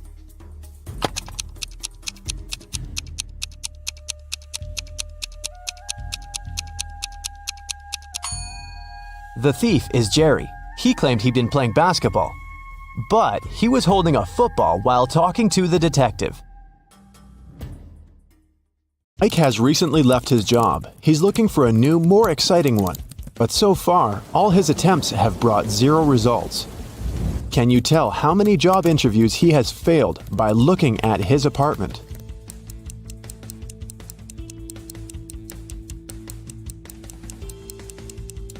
Take a look at this schedule on the wall. In the previous month, Mike marked all working days with green color, and the weekends were red. At that time, he most likely still had his job. And the current month has 6 stickers with the letter I. Ike has most likely attended 6 interviews. Mike was losing hope when he found a weird letter in his mailbox. An elegant little note said, "If you manage to figure out our phone number, call us. We'll offer you a dream job." Can you help Mike see the number?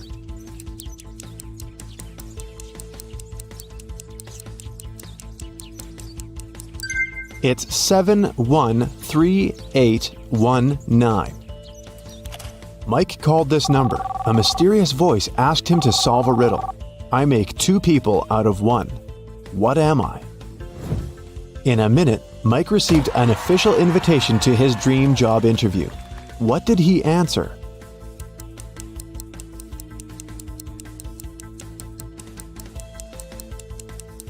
A mirror. When Mike arrived at the meeting location, he found a large, gloomy building in the middle of nowhere. The door slammed shut behind the guy's back as soon as he got inside. Mike found himself in a hallway with 3 doors. He noticed a boat, an insect spray, and an astronaut suit on the floor. The same mysterious voice said, "You can choose only 1 tool and 1 door. Good luck." There are venomous spiders behind the first door. A hungry lion is waiting behind the second door. And finally, there's a swamp emitting toxic fumes behind the third door. What should Mike choose to pass this test and stay alive?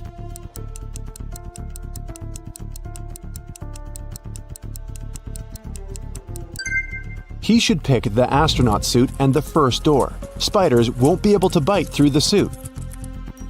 In the next room, the voice offered Mike to have a coffee break, but the guy had to choose wisely because only one type of snack was safe to eat.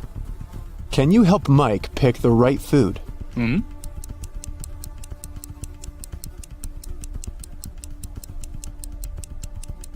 There are human nails in the cupcakes and cockroaches in these chips. The color of the meat in this burger is very suspicious. This sushi set looks rather edible, but its smell attracts too many flies. Mike should choose these donuts. They look fresh and appetizing. The cafeteria was filled with people. The voice told Mike to find a thief among them. Can you help Mike get some bonuses for his attentiveness?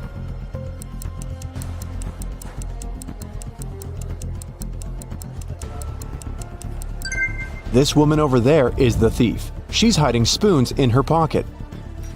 After lunch, Mike headed for the next room, but before the guy got inside, he had to solve a riddle to open the door.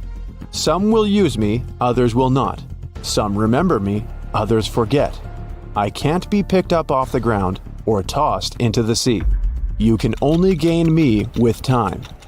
What am I?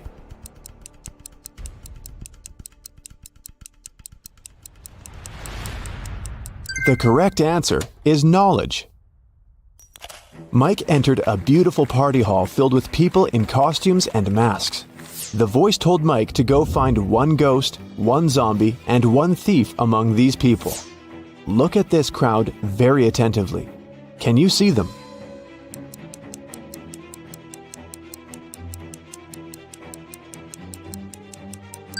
The guy over there doesn't seem to have legs, and he's levitating. He must be a ghost. Look at this woman's food. Only zombies would eat that. And the woman over there is the thief. Her diamond ring doesn't fit her finger. Also, the ring is very similar to this lady's jewelry set. Mike tried to open the next door and receive a new question immediately. I look flat, but I'm deep. Hidden realms I shelter. Lives I take, but food I offer.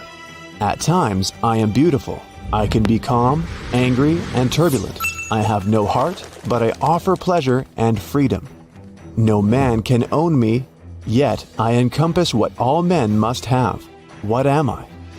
Mike solved this riddle and entered the next room. Have you figured out the answer too?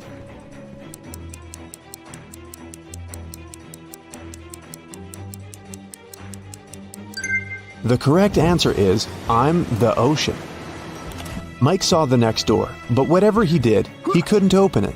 He spotted an electronic lock on the door and a map of a maze on the wall. The voice said that Mike must solve the riddle to open the door. Can you help?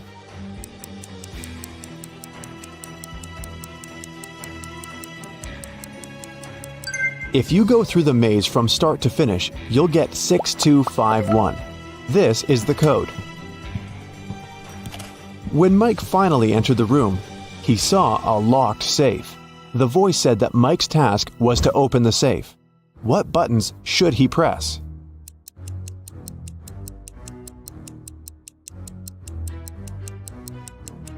The puzzles present three colors: pink, white, and brown. Mike pressed the correct buttons and unlocked the safe, but he only found one small coin inside. The next room was empty, except for an old vending machine in the corner. Mike came closer and noticed a small key inside the machine. Suddenly, the walls began to move. The room was getting smaller and smaller. The voice told Mike to be careful because the vending machine was broken. Some wires were torn and mixed up. Which button should Mike press to get the key out and get out of the room before it's too late?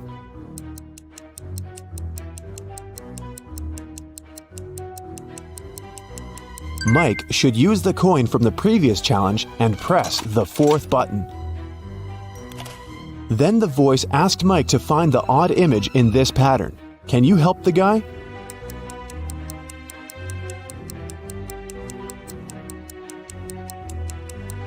The couple over there is different. In another room, Mike met a nice elderly lady, Miss Jason. She was very upset because someone had broken into her apartment. Mike's task was to find the robber. He inspected the crime scene and questioned 3 witnesses. The cleaning lady, Sarah, said that she'd finished her work at 11 p.m. and left. Billy, a passerby, said that he'd seen a suspicious man in a mask in Miss Jason's window. Kelly, the neighbor, was visiting her boyfriend in another city. Who's lying?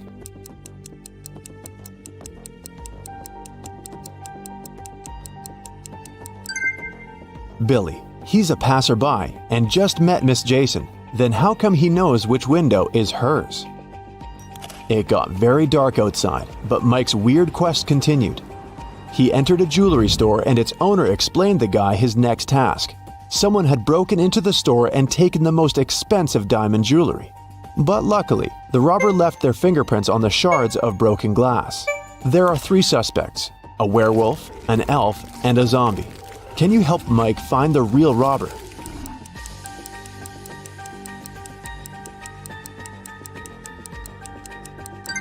It was the elf. He's the only creature among them with human-like fingerprints. Another door led Mike into a creepy lab.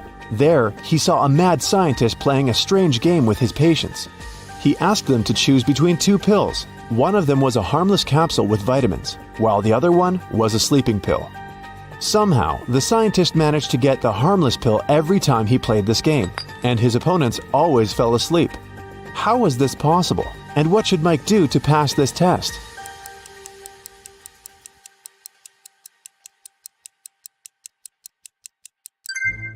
Both pills were actually harmless. The scientist added a special substance to the glasses of water he offered his patients to wash down the pills. So, to stay awake, Mike should switch the glasses or simply refuse to drink any water. The next door was locked, but Mike saw 6 buttons with the images of a candle, fire, gloves, scissors, an apple, and a light bulb. The voice said, "I was carried into a dark room and set on fire. I wept, and then my head was cut off. What am I?"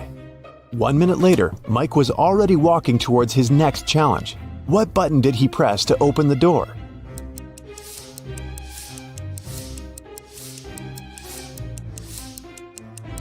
The button with the candle on it. Suddenly the lights went out. Mike slipped and fell into a swimming pool. Someone turned the light on again and Mike saw 3 identical ladies in the pool. All 3 of them looked like ordinary women and claimed to be human. But in reality, 2 of them are mermaids. How can Mike find the real woman among them?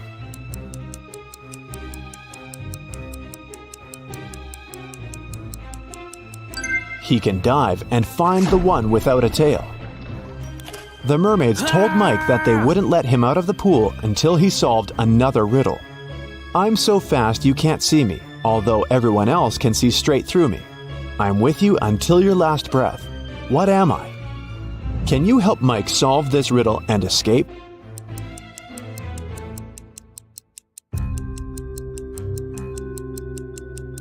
The correct answer is the blink of an eye.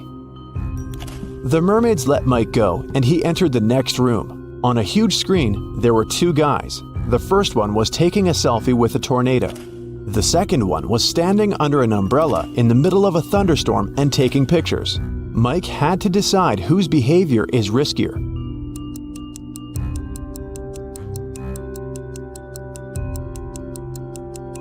The tornado is very close. Therefore, the first guy is in greater danger. At the same time, the second guy will have enough time for another couple of shots. In the next room, Mike saw 5 zombies behind bars. All those guys were suspected of stealing a car. Mike had to decide which of them was the thief. Have you guessed?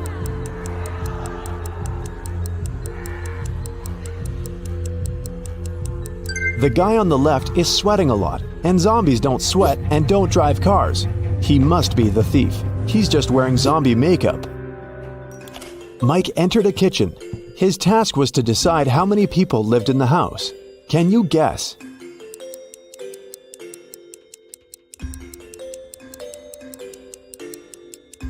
Three people. There are 3 different drinks on the table and 3 chairs. Now look at this bathroom. How many people live in this apartment?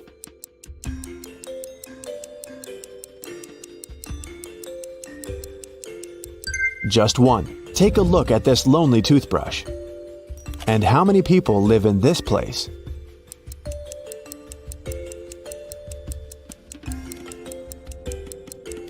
2 people. Look at the family portrait.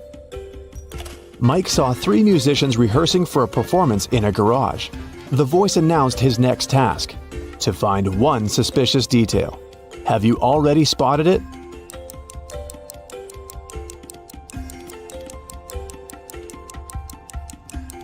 There's something wrong with this fire extinguisher. Finally, Mike found himself in an ordinary street. The voice said they had only one last question. What's the time? Mike had to choose between 3 options: 7 a.m., 3 p.m., or 11 a.m. Can you help Mike figure out the right time?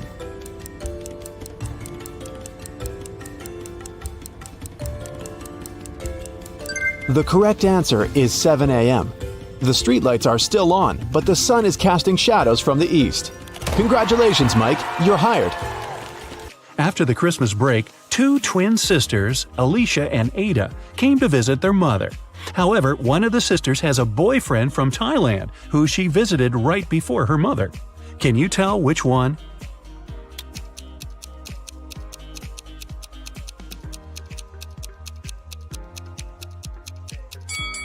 Norway is a cold country in the north. Also, it's winter, but unlike her twin sister, Ada is tanned. It's probably because she just spent her vacation in some warm country, like Thailand, at her boyfriend's place. So it must be her. A chemist has discovered a new element. 3 days later, he suddenly disappeared. Ben, his intern, is supposed to finish the scientist's work. However, all the data is on the chemist's computer, and Ben doesn't know the passcode. He only knows that the passcode is his daughter's name, which the scientist has never mentioned. Luckily, there's a hint. Can you guess the daughter's name?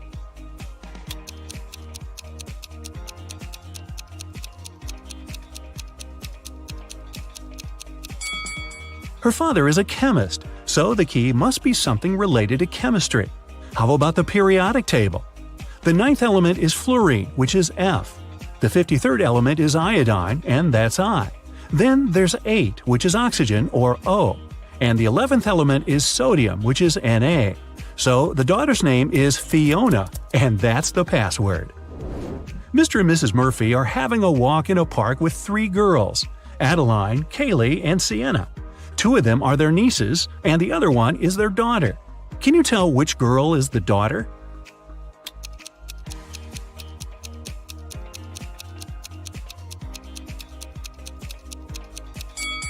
Their daughter is Adeline. Look, both Mr. and Mrs. Murphy have blue eyes. It means that their daughter can only have blue eyes too. Adeline is the only girl with blue eyes. 3 girls, May, Reagan, and Tessa, came to a private party and said that they're world-famous top models. However, 2 of them lied. Can you guess which one of them told the truth and is really a famous top model?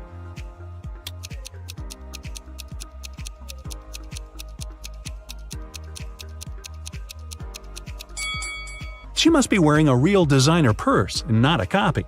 Look, the logos of Reagan and Tessa's Dolce & Gabbana purses are wrong, so these girls must be lying. It seems like the real model is May. Gabriel noticed a beautiful woman in a park and came up to meet her. They talked for hours and, among other things, he learned that she's a music teacher, has 3 siblings and a niece. Gabriel asked her out on a date, but the woman said she'd only agree if he guessed the name of her niece. Gabriel says it's impossible and asked for a hint. The woman said just 2 words: 3, 6. Can you help Gabriel guess the name?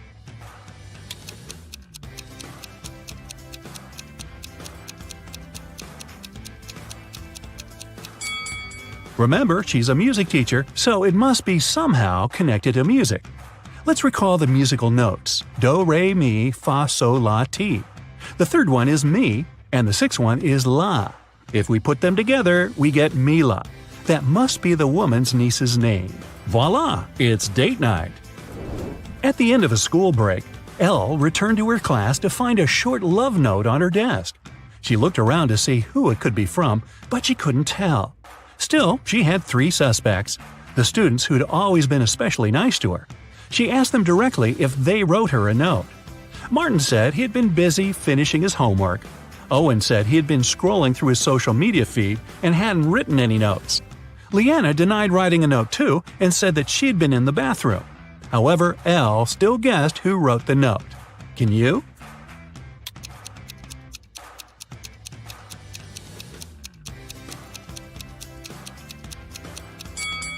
Look, Leanna's hands are covered in ink. If she really was in the bathroom, her hands would be clean. So she must be lying, and she must be the one who wrote that note. Hey, don't be shy. After a summer break, all students returned to school. 4 friends started to talk about what they had been doing all summer. It turned out that all of them had been traveling. Addison said she and her family had taken a trip to Moldova to visit her grandma. Ash said he and his girlfriend had spent the whole 2 months in Venezuela. Joshua said he'd visited Narnia, and Kira had been to several Asian countries. However, one of the friends actually stayed at home the whole time. Can you tell who?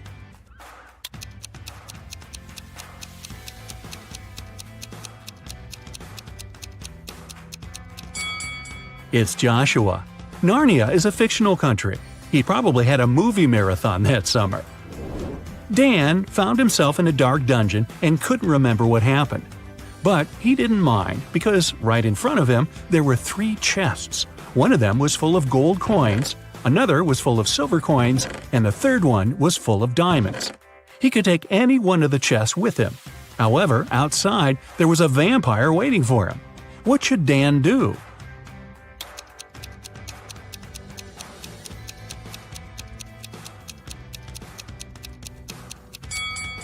Dan should take the chest with the silver coins. Vampires are afraid of silver, so he'd be able to walk past the vampire. Ka-ching! Ms. Harrelson reported that someone had broken into her house and stolen her grandma's golden watch. Detective Callum was up for the case and interrogated the woman. Ms. Harrelson said she had been vacuum cleaning upstairs when she heard some scratching on the door, followed by footsteps. She was afraid, so she didn't go downstairs until the burglar was gone. When it was over, she found that her watch was stolen. Detective Callum refused to start the case and said that the woman was lying. Why?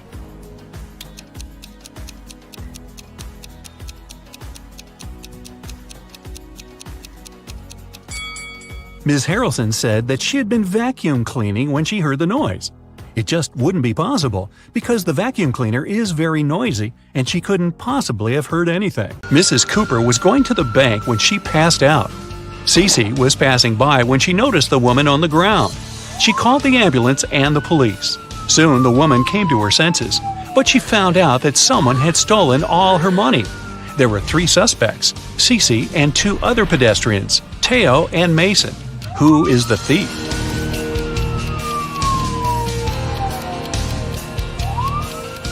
Look, there are 2 types of footsteps leading to the place where Mrs. Cooper is lying. One of them belongs to her, and the other was left by Cece. There are also 2 parallel straight lines, which must be the prints left by a wheelchair. So, the thief must be the man in the wheelchair, Mason.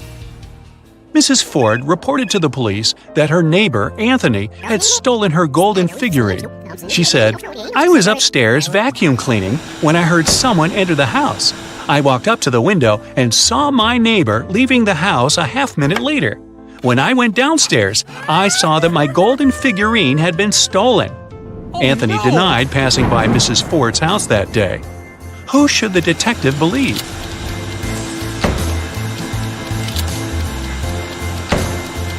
He should believe Anthony. Vacuum cleaners are noisy, so Mrs. Ford couldn't possibly hear anyone enter her house. Cheryl was having a birthday party. She noticed that her brother was staying in his room with some girl, but she didn't know who it was. Cheryl got curious, so after they left, she sneaked into his room to look for some hints. There were 3 girls at the party, Jasmine, Willow, and Sylvia. Cheryl immediately guessed who her brother was dating. Can you figure it out?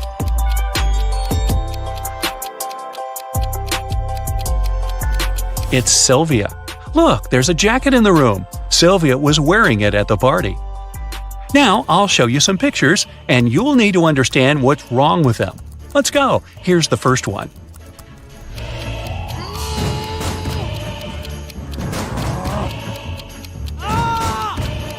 The door hinges and the handle are on the same side of the door. Doors don't work this way. Here's another one. What's wrong here?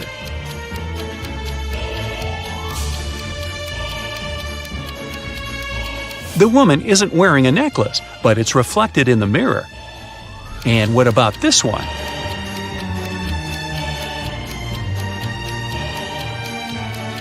Nine and 11 are messed up. It should be the other way around.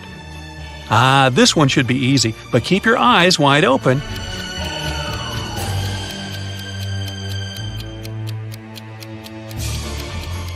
Right, there's no red traffic light. Paris went on an expedition to a desert for a month. She didn't have a strong internet connection, so she couldn't talk to her boyfriend often. Still, one day, she managed to video call him. But that call didn't end well. The girl broke up with the guy. Why?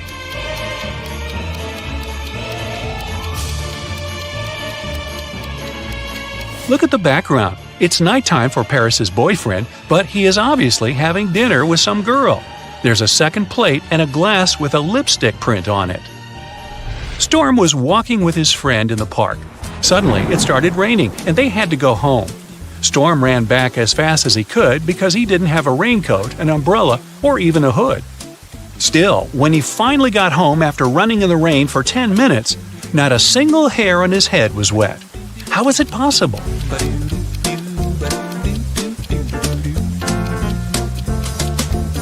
Storm was bald. In an alternate reality, Mrs. Savad was trying to persuade her daughter, Amy, to go to a party. Amy wanted to do her homework instead. Weird, huh? Mrs. Savad bought Amy an amazing dress, but the girl still refused. It continued until her mom promised that if Amy went to that party, she'd let her do her homework 16 hours a day every day for another month. Later, Mrs. Savad left for her own party. When she returned, she realized that Amy hadn't left the house. How did she know?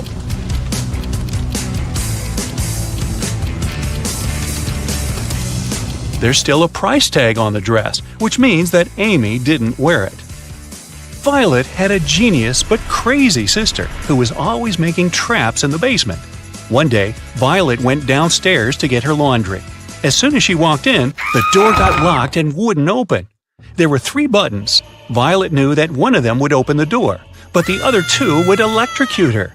Luckily, her sister had mercy. There was a hint. Which of the buttons will let Violet get out of the basement? If you put the letters in the right order, you'll see purple button written there. That's the one. Mrs. West came to the police station asking to check on her husband. She said that he was in his office when she called him. Suddenly, she heard her husband fall to the floor, and about 10 seconds later, he hung up without saying anything. She called him again, then she came to his office, but he didn't open the door. The detective arrived at the office and found Mr. West unconscious. The detective was sure that the man wasn't alone in the room when it all happened. Why?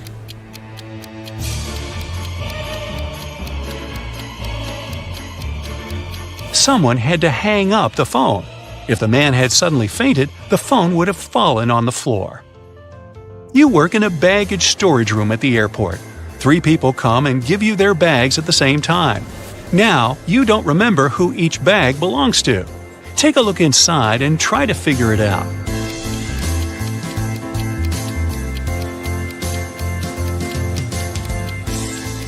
There's just one girl, so the bag with a dress inside probably belongs to her.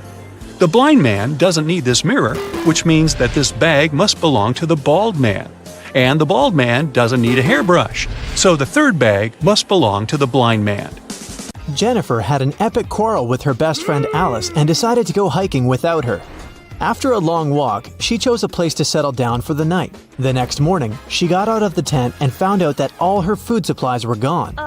Take a look at the picture. Can you guess who stole the food?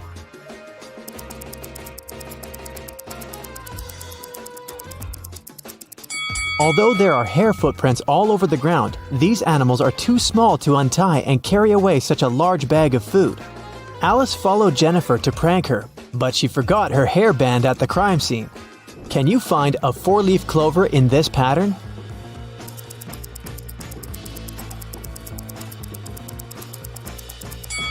Here it is.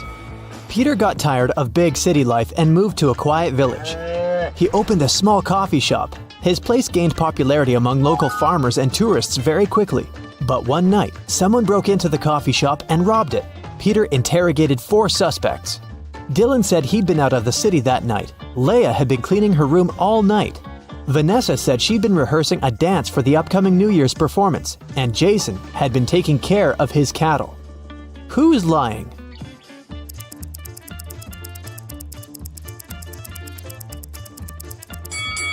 Vanessa, look at these blooming flowers in the field. It's summertime. It's too early for New Year's rehearsals. Vicky got on a bus, but suddenly she ran out screaming, "There's a zombie in there!" Who is a zombie?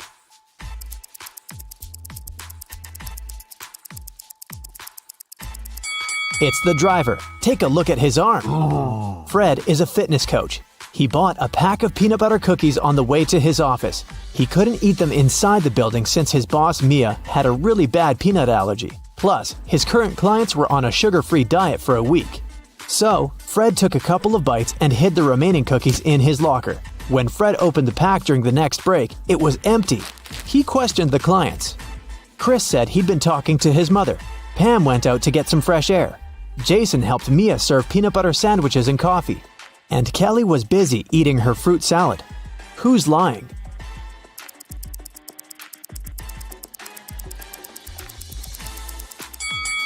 Jason. Mia has a peanut allergy. She wouldn't have come close to peanut butter sandwiches. Can you guess the word by these emojis?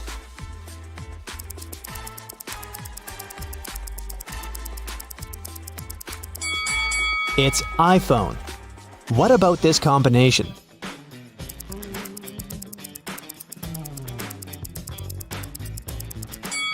It's airline. And what about these emojis?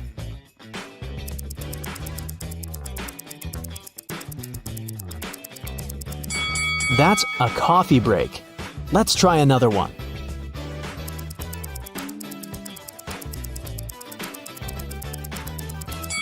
It's bad luck. What about this combination?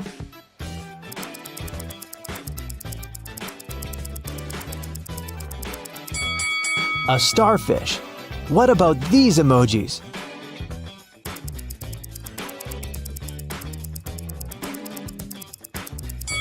Cornbread. How about these 2 emojis?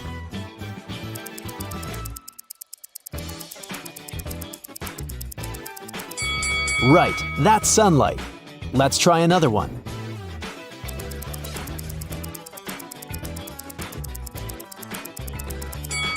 Sunglasses.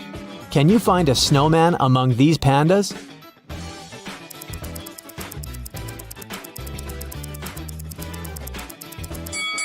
Here it is. Can you find a rabbit among all these cats?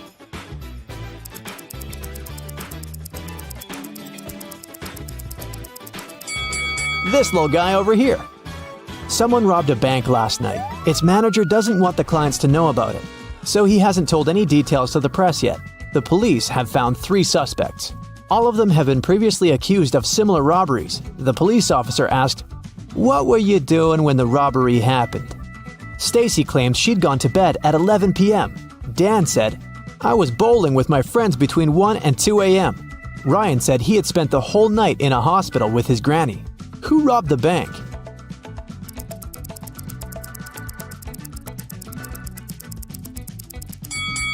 It was Dan. The police officer didn't mention when exactly the robbery had happened. Then how did he know it? Kelly was walking alone in the forest. She found a picturesque spot and began to record a dance for her TikTok, but suddenly she fell into a cave. Kelly looked around and noticed 4 doors.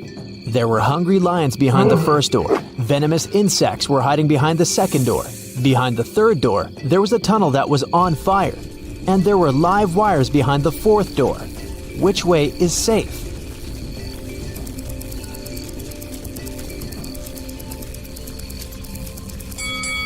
The 4th door is the safest. There's enough space for Kelly to crawl under the wires. Can you find a panda among these people?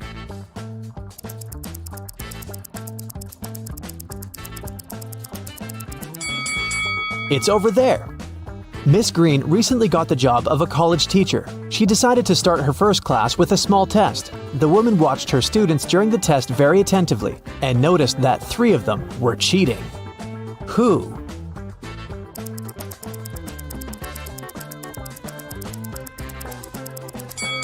Look at this guy's knee. And this young lady is holding a book under her desk. And this young man over here has a bottle with the answers written on it. Can you find the odd emoji?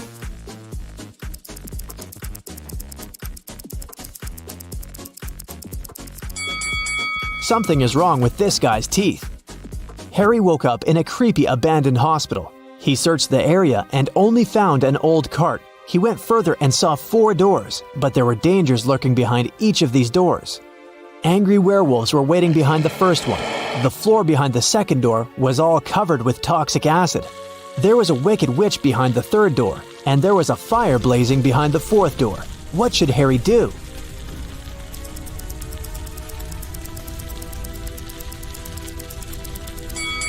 Harry should choose the second door and use the cart to get to safety. Can you find the odd fish?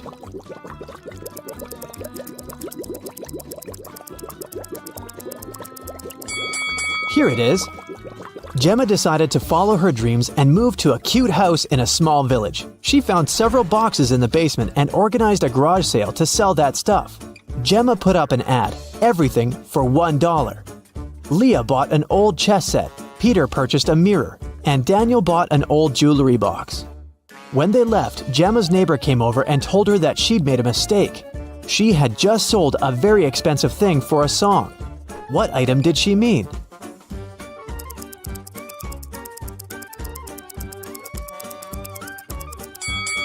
Not the chess set because it's made of plastic, and not the mirror because it's cracked. She meant the jewelry box. Look at how Daniel is carrying it. The thing's heavy and probably filled with expensive stuff. Can you find the odd emoji?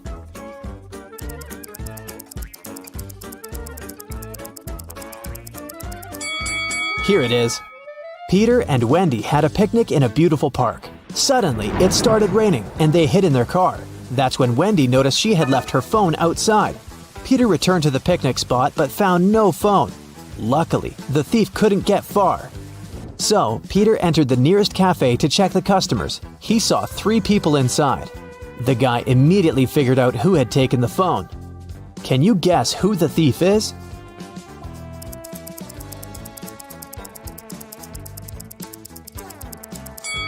It's the second guy. He's the only one with wet hair and clothes. On his birthday, Jason invited 3 friends on a hiking trip. They found a beautiful wild beach and decided to stay there for the night. In an hour, one of Jason's friends disappeared. They separated to search for him, and the other 2 friends also vanished. Can you guess what happened?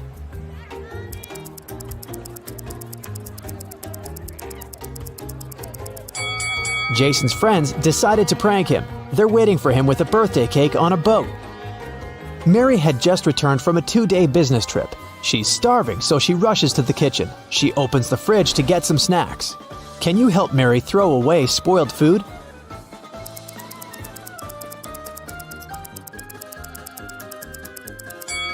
This apple has gone bad. Some weird loud sounds woke Emily in the middle of the night. She ran to her roommates' bedrooms to check on them. Both Mia and Sam were sound asleep. In the morning, Emily found out that their house had been robbed. Mia said that she'd been sleeping and hadn't heard anything suspicious. Sam said that he had returned from a party very late and had fallen asleep immediately. Can you guess what happened?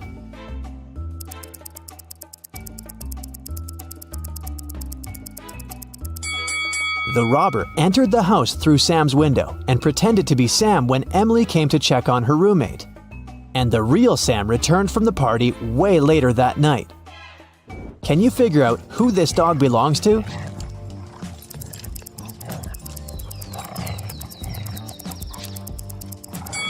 The dog's owner is the woman in the middle. She's the only one who's not trying to pet the dog. What is the sum of these numbers?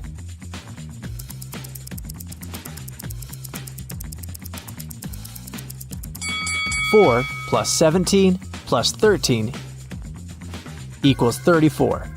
George was returning home after a long day at work.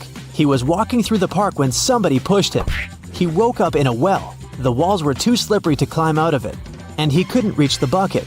Luckily, the guy found the solution. Can you guess how George escaped?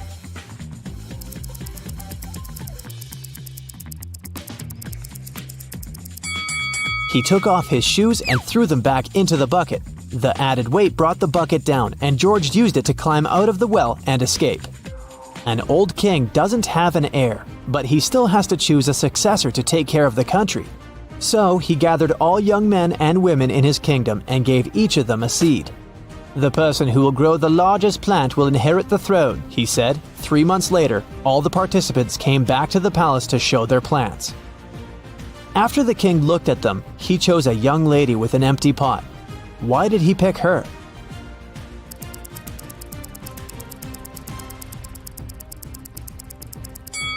The king gave the participants fake seeds. The woman was the only honest person who didn't try to cheat. There are 3 sticks. Can you make 4 out of them without breaking any stick?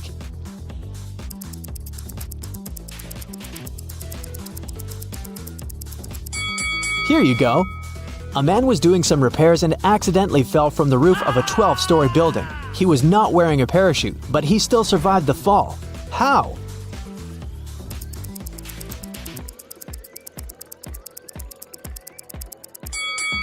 He landed on a balcony on the 11th floor. Mr. Tyler is a college professor. He teaches history, and his students like his classes very much.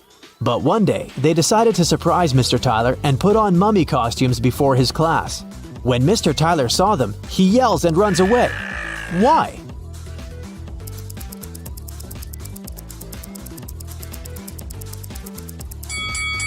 This guy over there is a real mummy. He's levitating and there's flies around him. Right before a restaurant was about to open, someone stole all the money from the office. A detective arrived for interrogation. A cook said that he was working hard and didn't have time to walk or gaze around, so he didn't see anything. The security guy said that he was in the bathroom and didn't steal anything. The waiter said he remembered seeing one visitor heading to the office. Somehow he ignored it and didn't stop them. The waiter got arrested for stealing the money. Why?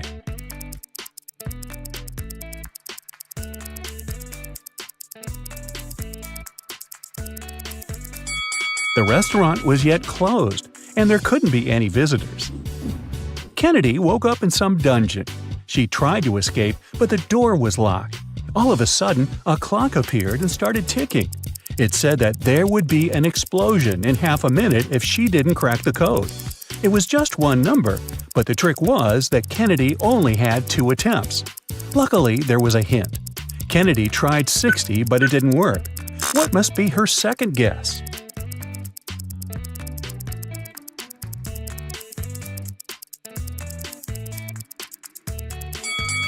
Remember the clock? When an hour hand points at 1, it means 5 minutes. When it points at 2, 10 minutes, and so on. So 12 equals 0. One rainy evening, Poppy drove to her boyfriend's neighborhood to return his hoodie.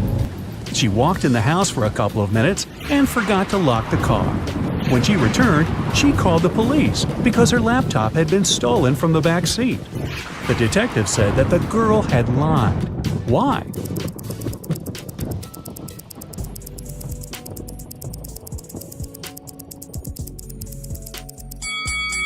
Poppy has a 2-door car. There's no back seat in her automobile. Ms. Brown, Miss White, and Mr. Green are best friends who met up at a restaurant to celebrate their college graduation. Ms. White suddenly noticed one fun fact and said, "Look, we're all wearing our colors, but no one wears their color." "Yeah, Virginia White, you're right," responded the girl in a green dress. "Can you tell who is who?"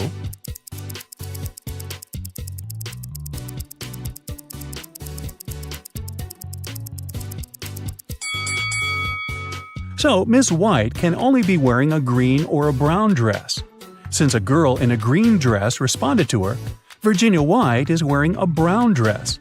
This leaves us with the fact that the girl in the green dress must be Miss Brown, and the girl in the white dress must be Ms. Green. Madeline wanted to make her dad the best present for his birthday. The problem was that she had zero ideas. She decided to sneak into her dad's computer and see what he has saved in his online shopping cart. The computer required a password, and Madeline didn't know it. Can you help her figure it out?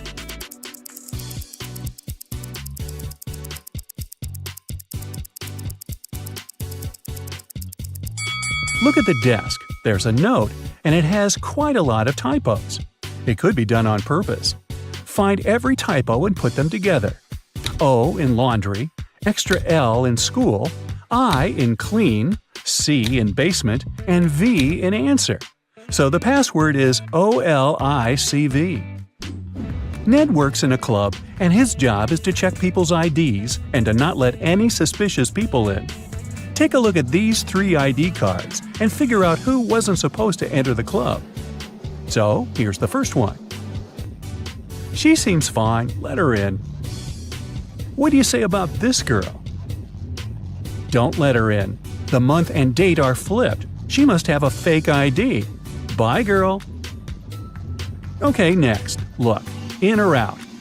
Look, the guy in the photo has a tattoo on his neck, but in reality, he doesn't have one. That's suspicious. Don't let him in. Okay, here's the next guest. He seems fine to me.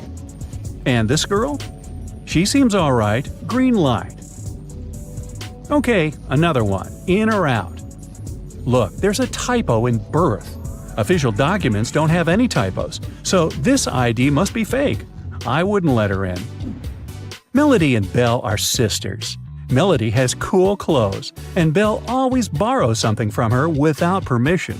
One day, Melody was going to a party and couldn't find her favorite top. She knocked on her sister's door. Belle opened the door, but saw it was her sister and shut it. In a couple of seconds, Melody broke into the room and started searching for the top. But she didn't find it anywhere and had to leave. On her way out, she remembered something and managed to find it. Where?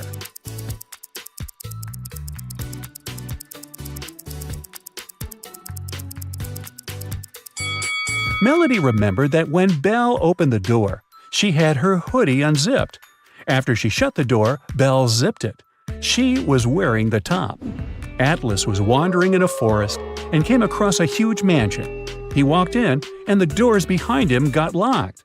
There were 3 ways out. Behind the first door, there was a room with poisonous gas that made your skin melt. Behind the second door, there was a hungry wolf. Behind the third door, there was a window, but there was no ladder. How can Atlas escape safely?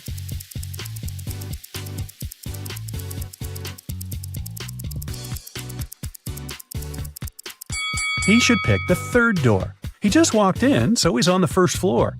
He won't need a ladder to get out of the window safely. Mr. Mason didn't really like a huge tree growing by his neighbor's house because it hid the sun. He was super happy when the tree was no more one day after a raging storm at night.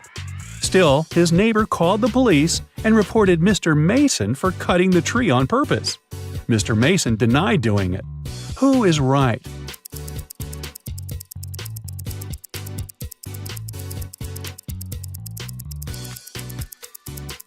If it were the storm that broke the tree, the cut would be messy, but the tree is perfectly sawn off, so it's some person's work. Maybe not Mr. Mason, but definitely not the storm. Parents helped 3 friends, Brian, Aaron, and Henry, pack for their first day of school. Take a look at the guys. Whose parent is the most inattentive?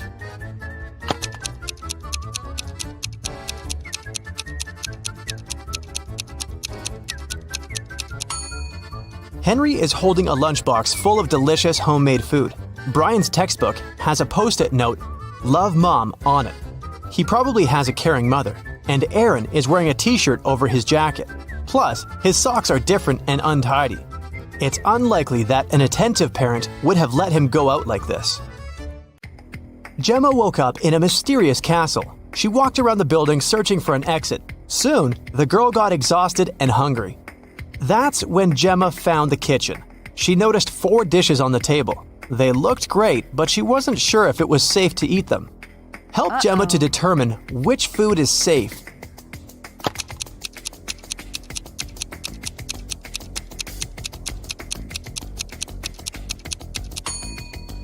Take a closer look at the soup. Can you see human eyes in it? The steak has poison on it. There are spiders in the burgers. But the pasta looks pretty harmless. Rob and Jessica celebrated their honeymoon on a luxurious cruise liner. But suddenly, the weather changed and the ship got in a terrible storm. After the storm, Rob found his wife unconscious in their cabin. The safe was open, all their money and jewelry were gone. Jessica told Rob that she'd hit her head during the storm and passed out. Rob investigated this crime along with the ship's staff. They found 3 suspects. Alex claimed that during the storm, he'd stayed in his bathroom because he'd been feeling very sick. Eric was lifting a barbell in the gym. He was a professional bodybuilder. And Tom said he'd been sleeping. Rob knew that for sure 2 people had lied to him. Who exactly?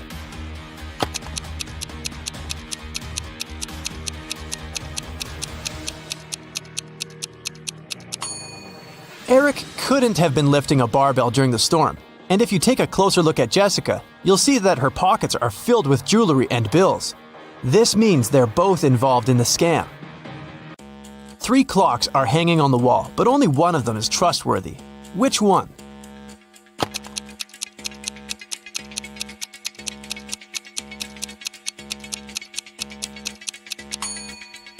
There's a spider web on the hands of the first clock. It means they haven't moved for a long time.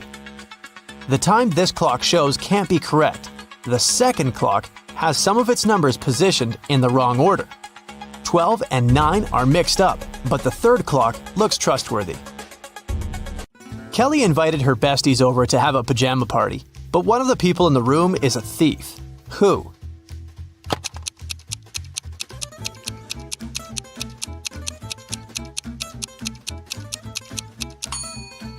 The thief is hiding under the bed. Professor Harold left his office at about 9 p.m. He got caught in heavy rain on the way home. It was raining all night, and the next morning, Professor Harold was late for work because of traffic jams. When he finally arrived at his office, he found that someone had broken the lock and covered all the walls with graffiti. The man interrogated 4 suspects who had recently failed his test. Jenny said she'd done yoga and gone to bed early. Rick was in the gym all evening. Lily was hanging out with her boyfriend in the park, gazing at stars. And Vicky worked the night shift at the movie theater. Who's lying?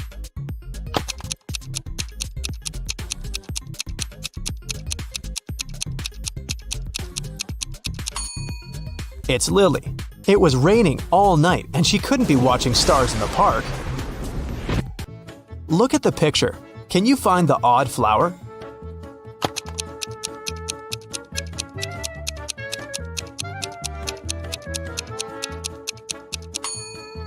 It's this little one in the left corner. 4 beauty pageant finalists were preparing for their last performance. Oh no! Suddenly, Helen discovered that someone had ruined her evening gown. Helen questioned the other girls.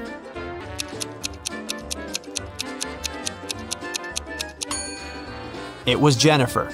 Take a look at her hair. She's hiding scissors. Parents went to the country and left their son Jim and their dog Chuck alone for one evening. It was Friday night, and Jim decided to throw a party. He invited 3 of his friends. When they came over, Chuck began to bark at the guests.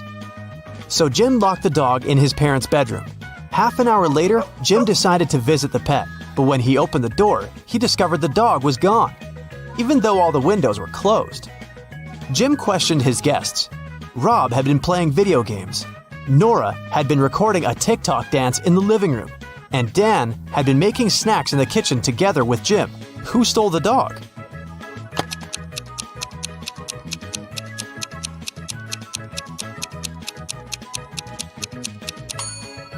Jim's parents pranked him. See? They're hiding in the bushes, and the dog is with them.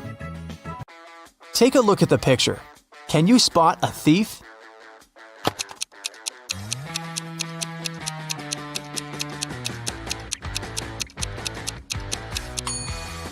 He's hiding behind this tree.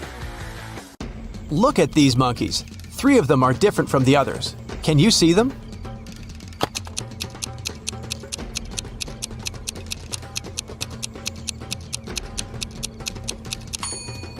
This monkey is holding its baby. this one hiding a banana, and this monkey is looking in the opposite direction. Nurse Zoe received an anonymous message claiming that a vampire had broken into the hospital. While inspecting the wards, Zoe ran into 3 people in the hallway: Jules, Sam, and Debbie. Help Zoe figure out which of them is the real vampire.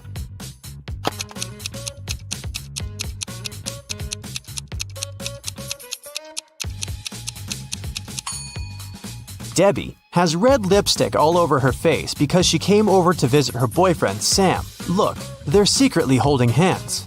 Sam also has traces of Debbie's red lipstick on his face and neck. And Jules is carrying a huge backpack with a red stain. She must have stolen some donated blood. Look at the picture. Who will manage to escape the prison?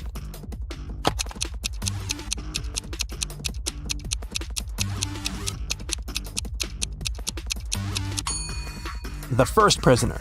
The lock is already open in this ward, and the second prisoner has yet to pick the lock. Look at these women attentively. There's a thief among them. Can you identify the criminal?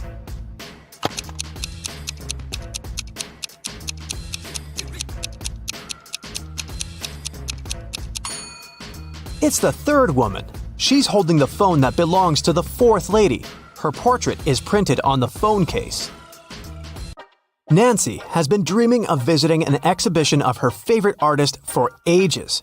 When the exhibition finally arrived in her town, Nancy called 3 of her friends to invite them to go with her, but they all refused. Wendy said she was going to a concert and had already bought the tickets. Shannon said she was sick and didn't want to leave home. And Vicky had to take her sister to a dance class. Nancy got upset and decided to put off her visit to the museum until the next day. After a couple of hours, Nancy looked through her friend's social media and got very angry. One of her friends lied to her. Who was the liar?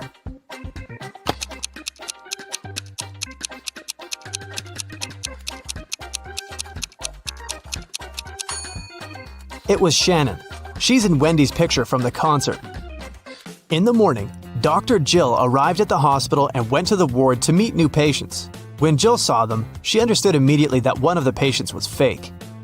Which one?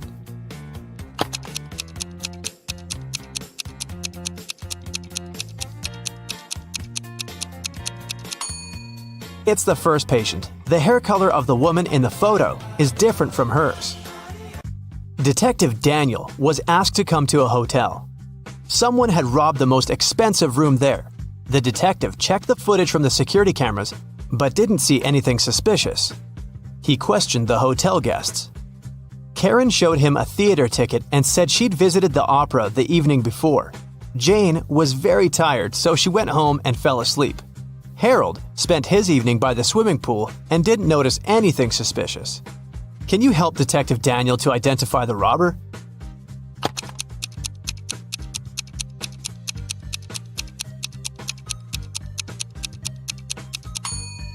Jane was a hotel guest. Why would she go home to sleep? It was Halloween night, and Joy was preparing her house for a party. Suddenly, a group of people in scary costumes rang Joy's doorbell and shouted, "Trick or treat!" Joy went to the kitchen, opened the fridge, and found out that all sweets prepared for unexpected guests had disappeared. She called her 3 sisters and questioned them. Beth said she'd been taking a bath. Mary had been out buying decorations for the birthday party. And Erica was watching a tutorial. She wanted to have the best Halloween makeup. Which sister took the candies?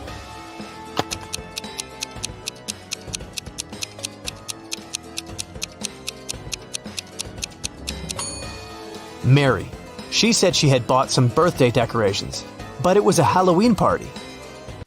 Peter came back home in the middle of the working day because he had left his cell phone in the apartment. In the living room, he saw his roommate Brian lying on the couch unconscious. A paramedic was standing next to him. He said that Brian had been poisoned. Fortunately, he managed to call an ambulance before passing out. Peter took his phone and immediately called the police. The guy said that a fake paramedic had broken into his house and poisoned his roommate. How did Peter figure it out?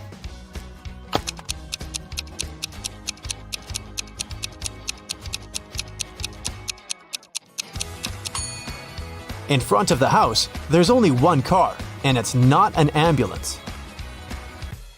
On his 50th birthday, Gerald got a weird call from his ex-girlfriend, Debbie. They dated in college when Gerald was 24. Debbie confessed they had a daughter, Vicky. On her 25th birthday, Vicky learned the truth about her real father and ran away from home. Gerald promised Debbie to find Vicky and hired an investigator. Next week, the detective brought 3 young ladies to Gerald's house. Help the man identify his real daughter.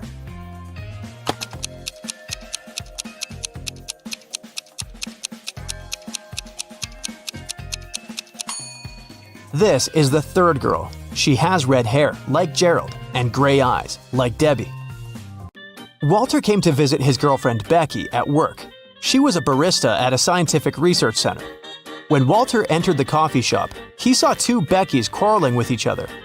When they spotted the man, each of them shouted, "Kick her out! She's my evil clone!" Help Walter identify the real Becky.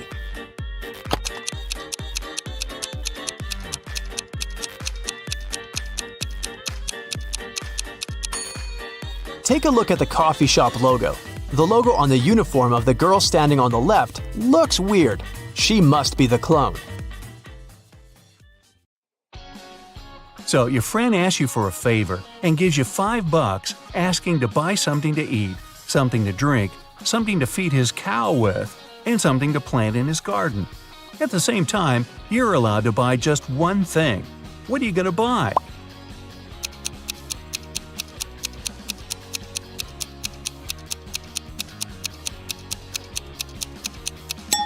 You can go and buy a watermelon. You can eat it, you can drink it, you can feed the cow with the rinds, and as for the watermelon seeds, you can easily plant them in the garden. An egg has to fall 100 feet, but you can't let it break. You can't slow down its fall or cushion its landing. How can you do it?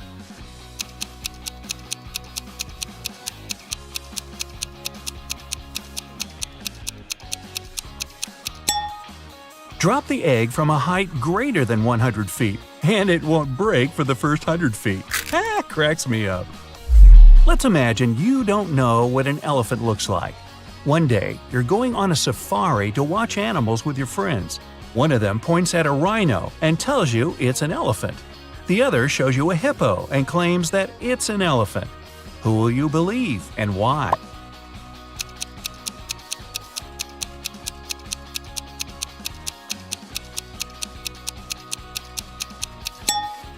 The task was to imagine that you didn't know what an elephant looked like, not that you didn't know what a hippo and a rhino are.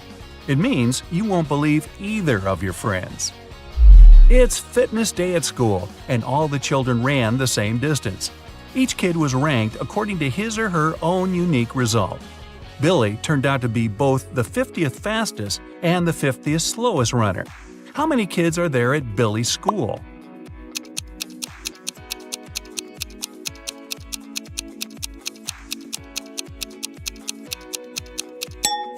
Even though 100 sounds like a clear-cut answer, it's actually 99. Billy is the 50th in the sequence from 1 to 50 of the fastest runners. If he's the 50th slowest, there has to be 99 runners ranked from 50 to 99. Mrs. Smith went to the police claiming that her vintage necklace was missing. The woman was upset. When the police arrived, they saw no signs of a break-in. No messed up locks, no misplaced doors. Only one window was broken. There was a total mess inside the house and dirty footprints all over the floor. Surprisingly, the next day, Mrs. Smith was arrested for fraud. Why?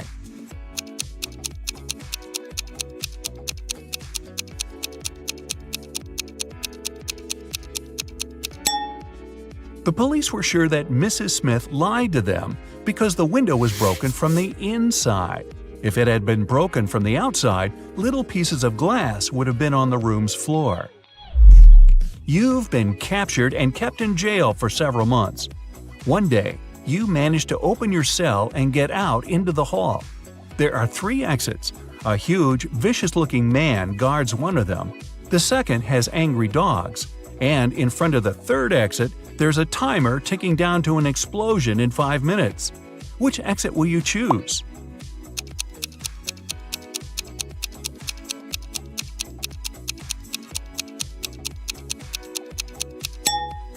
Wait until the explosion is over and get out through the third exit. Bill and Joe have had an argument about human body capabilities and made a deal. Bill would go to Antarctica and Joe would travel to the Sahara Desert, where they'll both try to survive for 3 days without any shelter and clothes, but with plenty of food and water. Who has the better chances of survival?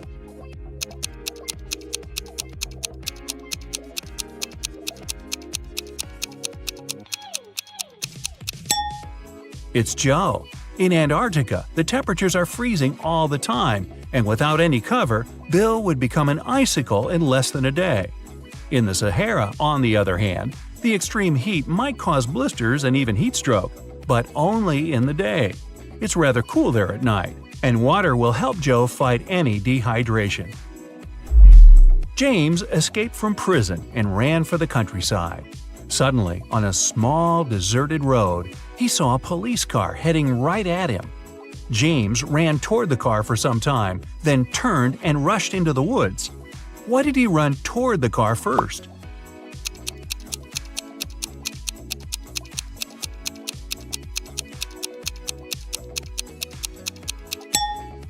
James was in the middle of a bridge when he saw the car. He had to run toward the vehicle to get off the bridge. Newlyweds left for their honeymoon and asked their neighbor to look after their house. When they returned, the woman found out that she'd lost all her expensive jewelry because of a power outage. The woman had hidden her jewelry in a supposedly safe place. The house wasn't robbed. The neighbor was an honest person. The jewelry got lost on accident. What happened?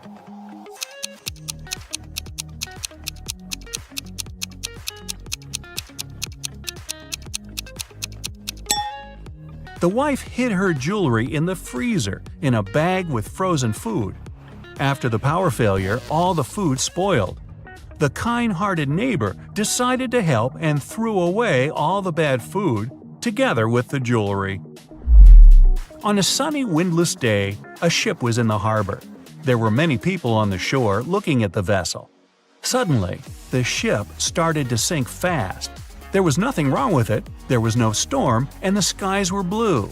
And yet, the ship went down in front of the spectators. What happened?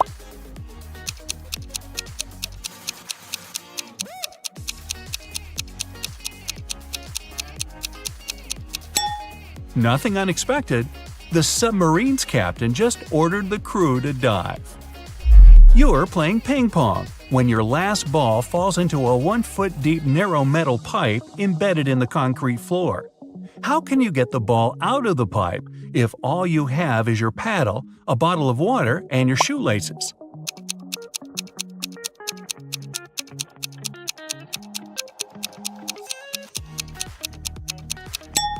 Pour the water from your bottle into the hole, and the ball will rise to the surface. Oh, and use your shoelaces to keep your shoes on. It took 7 years to build the world's tallest skyscraper. Every year, the builders managed to double its height. How many years did it take the skyscraper to reach half its maximum height?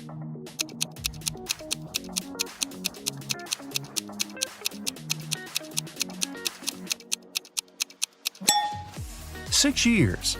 If the constructors doubled the building's height every year, the skyscraper had to be half its final height a year before it was completed. There's a low railroad bridge in your town with a car tunnel under it.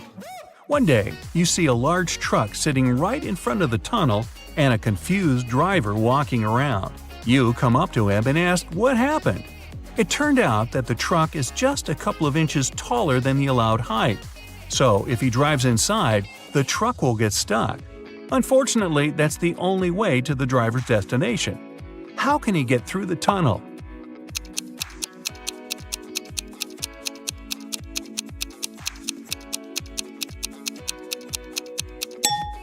He has to let the air out of the tires. It'll make the truck lower.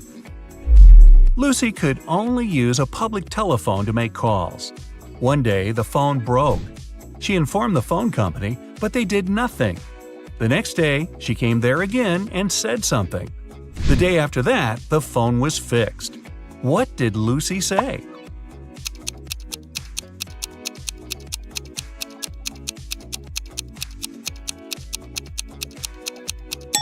She said that people were making calls without paying. A family lived in a round hut. There were 5 people, a mother, a father, and their 3 sons. When the father came home one day, he discovered that his computer was broken. The mother was away. Mark, the oldest kid, said he was doing his homework. Jack, the middle kid, swore he was drawing. And Tom, the youngest, told father that mom had punished him and so he was standing in a corner.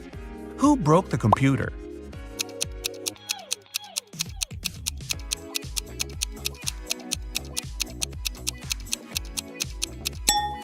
It was Tom, of course. A round house doesn't have any corners. There is a 1-mile-long bridge, which can only hold 5,000 pounds at one time. That's exactly the weight of the truck that's crossing it. The truck reaches the middle of the bridge and stops. Suddenly, a bird lands on the truck. Is the bridge going to collapse?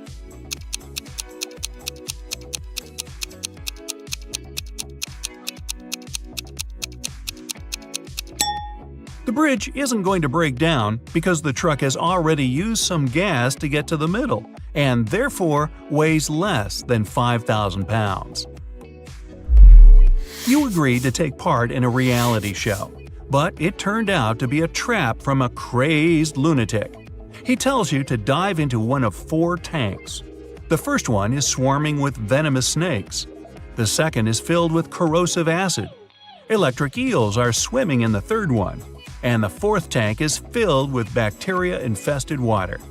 In which tank will you have more chances of survival?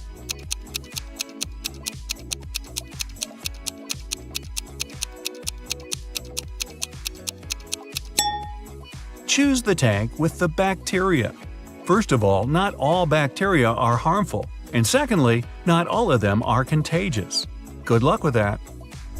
Mark got himself a new book to read. The plot was so exciting that he couldn't stop and kept reading the story until late at night. He didn't turn on the lights when it was pitch dark and there was no one to do it for him. But he still managed to read the book till the end that night. How is that possible?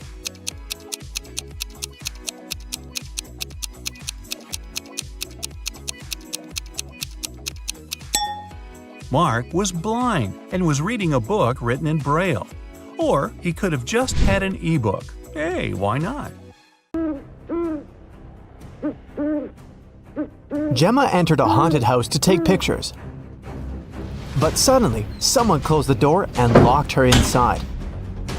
She spent the whole day in total darkness. Then, the lights turned on, and a creepy clown appeared in front of her. "There's a game I want to play with you," he said. The clown offered Gemma 3 bowls of soup. 2 of them are poisoned and 1 is safe. If she chooses the safe one, the clown will set her free. Can you help Gemma to make a wise choice?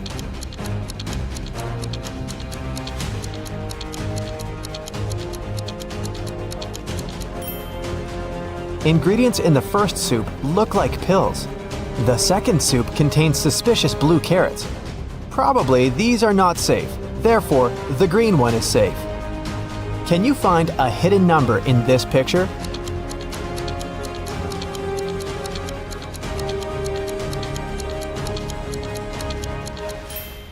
That's right, it's 9175. Can you find a hidden number in this picture?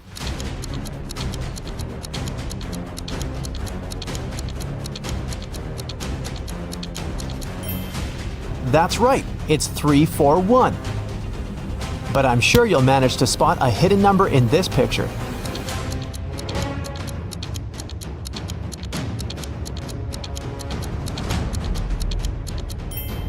Well done, it's 900. Take a look at this picture. Can you spot the owner of this dog?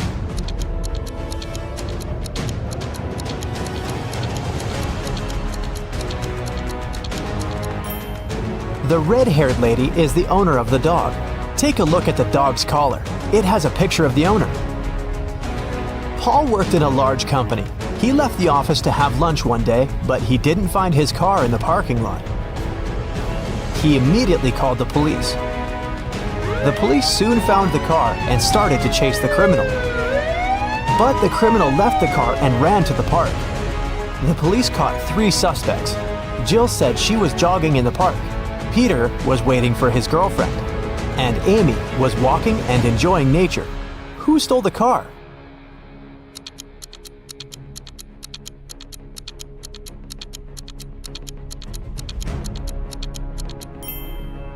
Amy. Although she was enjoying nature, she had the same key that had gone missing.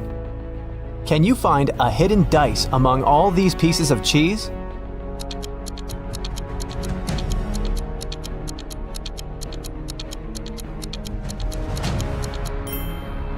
It's over here. Although it looks like cheese, you better watch your teeth. Take a look at this pattern. Can you spot an odd detail?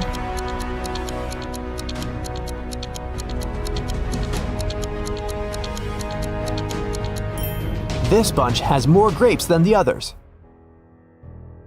Let's dive into the water for a while. The bottom of the ocean is full of life, but can you see any fish?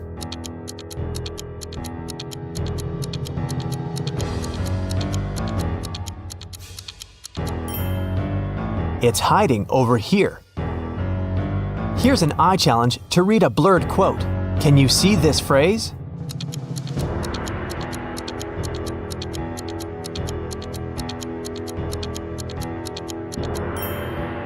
It says, "Well done is better than well said." Can you spot a panda and a soccer ball among all these snowmen?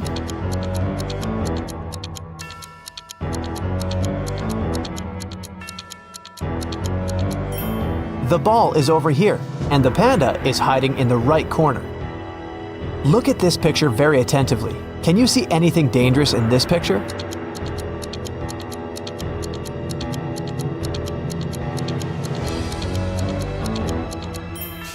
A snake is hiding in the bushes.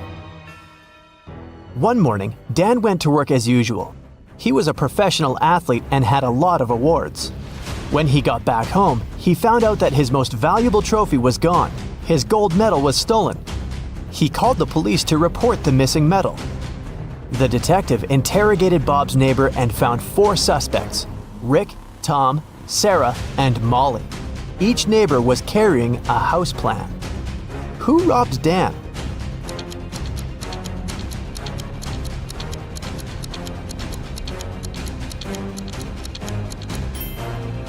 It was Sarah. Look, the house plan matches his house perfectly. Josh ordered some delicious sushi for a picnic outdoors. Look at the picture carefully. Can you spot any odd components in this meal?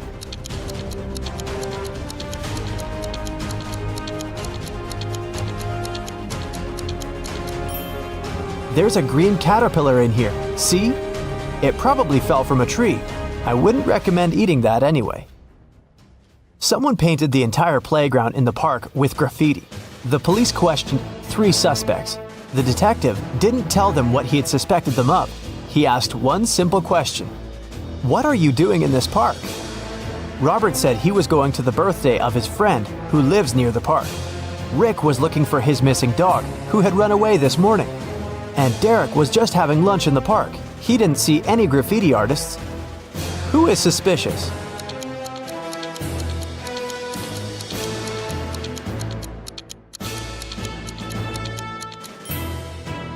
Derek. The detective didn't say anything about the graffiti, but Derek already started defending himself. Can you find the hidden gold coin?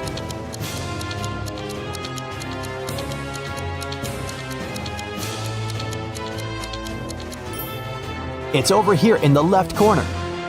Look at this pattern very attentively. Can you spot anything odd?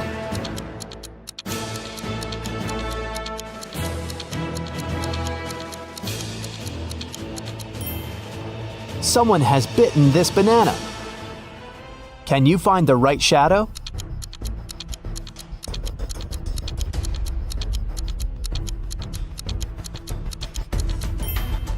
The correct answer is D. Can you see any numbers on this picture?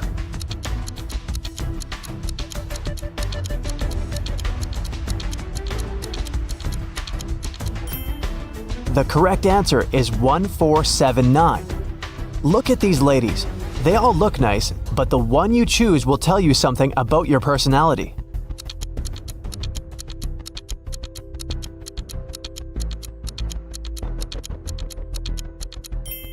If you choose the first lady, you're very friendly and easygoing. Some people may think you're too naive, but you're just a very sensitive and curious person who sees life as an adventure. If you chose the second lady, you're a very loyal and passionate person. When you're in love, you become invincible. If you chose the third lady, it means you love to have fun and nothing can confuse you or make you feel down.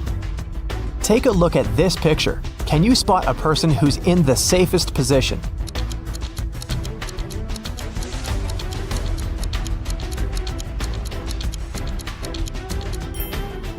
The guy in the car is the safest. What number do you see in this picture puzzle?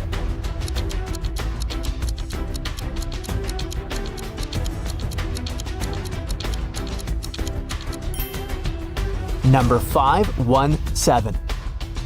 Ryan wants to get a job at the museum. He successfully passed the interview, but his employer gave him a final test. Help Ryan determine which portrait is antique.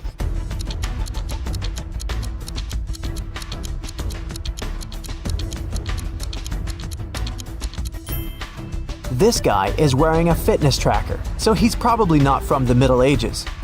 The lady looks very authentic, but take a look at this lamp. Therefore, the portrait of this mysterious old man is original. Good job, Ryan, you're hired. Can you spot a penguin among the toucans?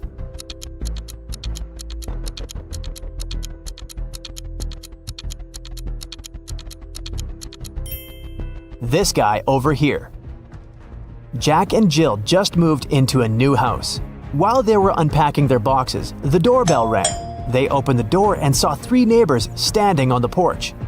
Kitty brought cupcakes, Mrs. Green brought soup, and Amber brought an apple pie. Help Jill and Jack identify the safe neighbor.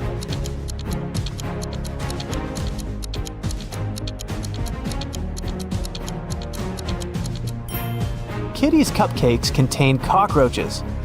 Amber's cake seems to have some pills hidden in the apples. Therefore, Mrs. Green with her strange soup is the most harmless neighbor. Can you find...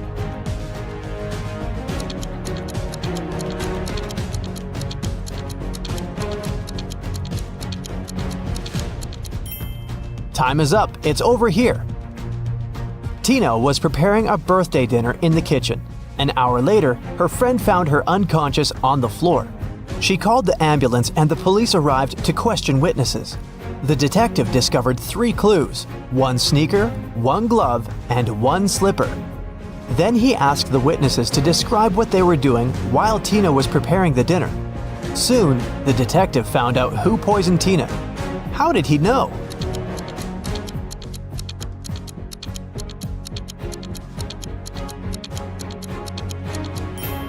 Tina left a left shoe, left glove, and left slipper. She was trying to show that the poisoner was left-handed. What's wrong with this picture?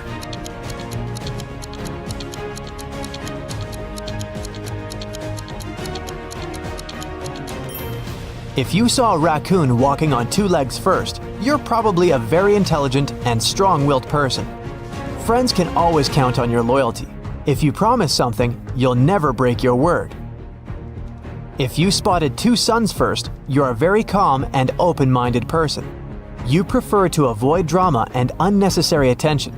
But people come to you for advice and support because you view this world as a whole, and your opinions are sage and impartial.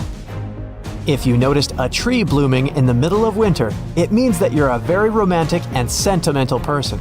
You feel the beauty of this world very intensely, and you need an environment that will nourish your soul and appreciate your uniqueness. With this kind of support, you can easily make this world a better place. James is a famous blogger. He arrives at an abandoned haunted castle to film a video. James hasn't even entered the house yet. but he has already spotted 5 weird things about this place and freaked out. Can you see them too?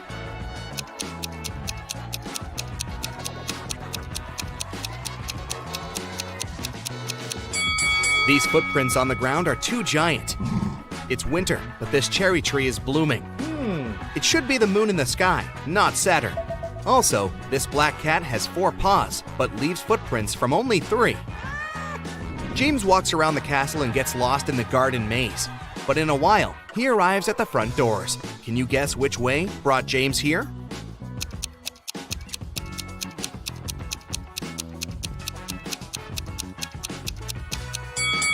Here's the only way to cross the maze.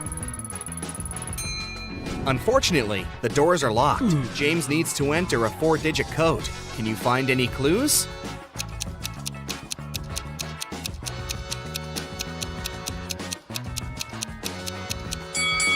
Take a closer look at the door.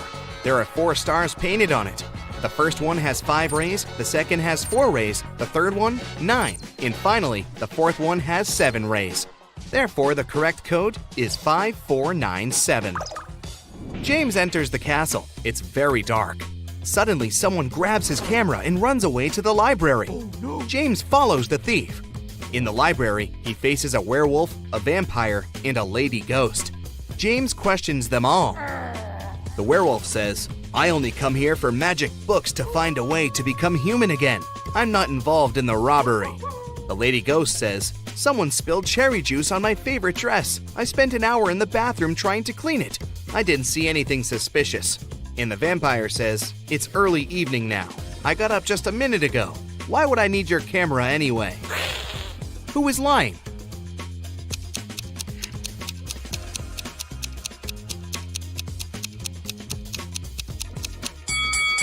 You cannot spill juice on a ghost. Therefore, she's lying.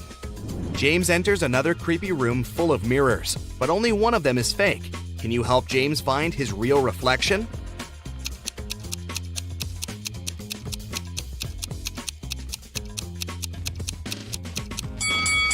Only the second mirror shows the truth. Oh, yeah. James enters the toilet room, but all cabins are occupied. Can you spot a zombie among the visitors?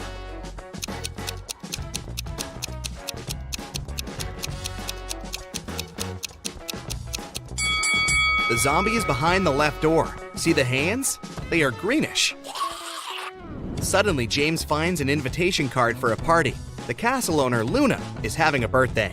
James enters the main hall and sees 7 pretty witches sitting by the table. All look very similar, but each witch is wearing an outfit of a different color. It's very hard to tell who's the birthday lady, but after a couple of seconds, James approaches one of the witches, shakes her hand, and says, "Thank you for inviting me over, Luna." How did he guess?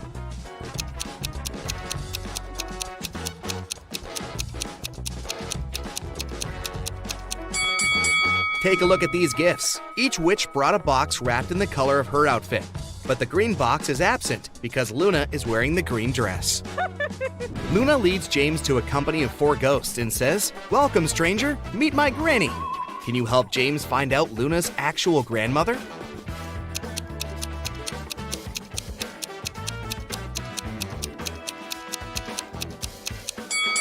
It's the third ghost. She's wearing the same brooch as Luna. One of the witches, Zelda, likes James and wants to impress him. She shows him some pictures of her fabulous vacation, but James spots fake right away. How?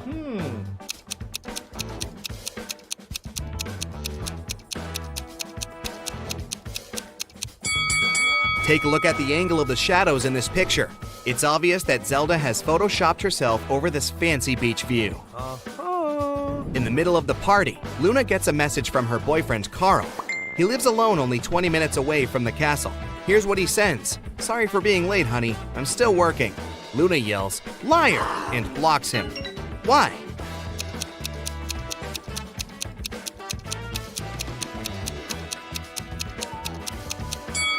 It's because of his selfie. There's a lipstick mark on the glass in the kitchen.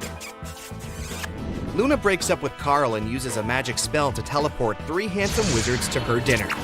When they arrive, Luna asks them just one question. "Do you guys have a girlfriend?"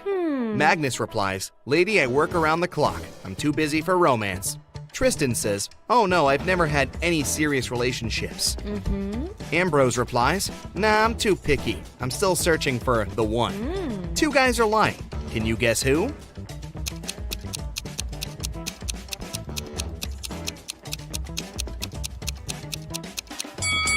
Magnus. There's a romantic tattoo with a female name on his chest. And Tristan. He has a tan line around his ring finger. Therefore, he had been wearing a wedding ring. James goes to the kitchen to help Luna with coffee. He spots three odd things right away. Oh. Can you see them too?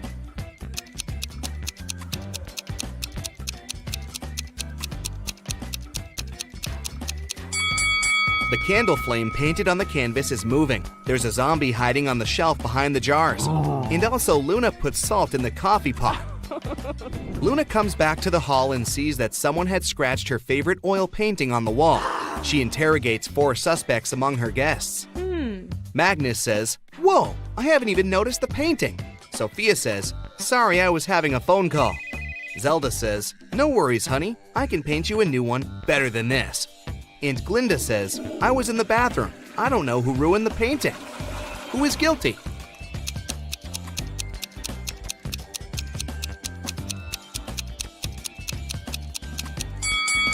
Glinda. Her nail polish has the same color as the scratches on the painting. Luna takes James to the garden and turns him into stone. Can you find the enchanted James among these three statues?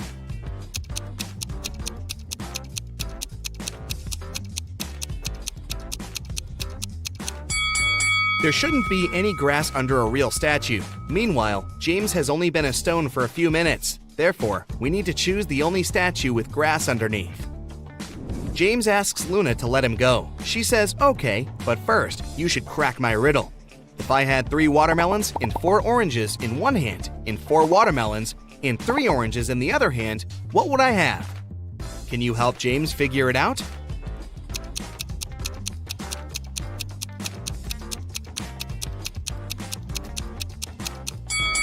To solve this riddle, we need to think literally. The correct answer is, she would have very large hands. James wakes up in a dusty basement. He wanders around and finds 3 doors, but each way is guarded by a creepy magical creature. A hungry vampire is hiding behind the first door, and a fire-breathing dragon is waiting behind the second door. And there's a giant mutant rat behind the third door. Can you help James choose the best option?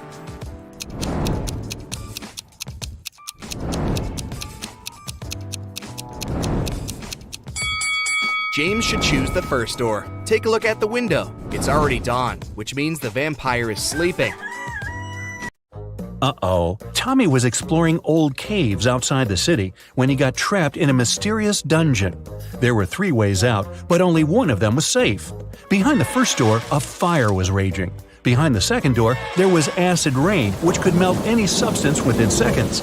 Behind the third door, there was a huge brown bear that hadn't eaten for 2 years. Which way should Tommy choose?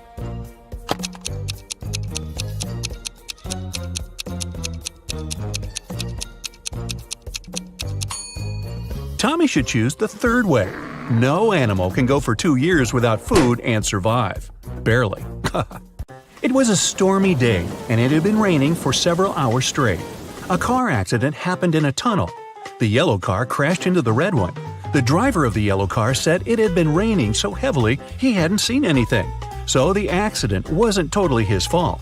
But the police asked the man to stop lying and claimed it was all his fault. Why?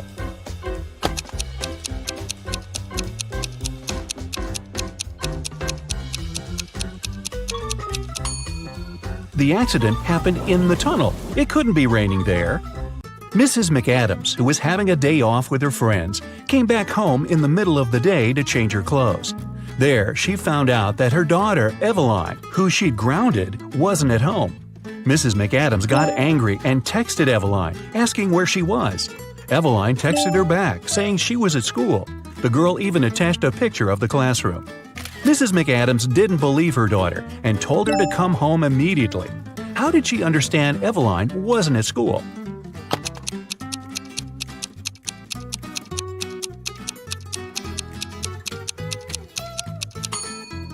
Look closely at her cell phone. It's Sunday.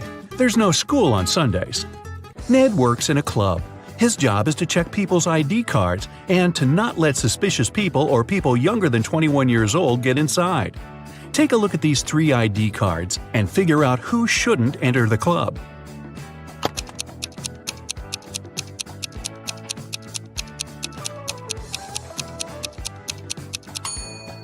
The first person is already 21, and nothing else looks suspicious in his ID.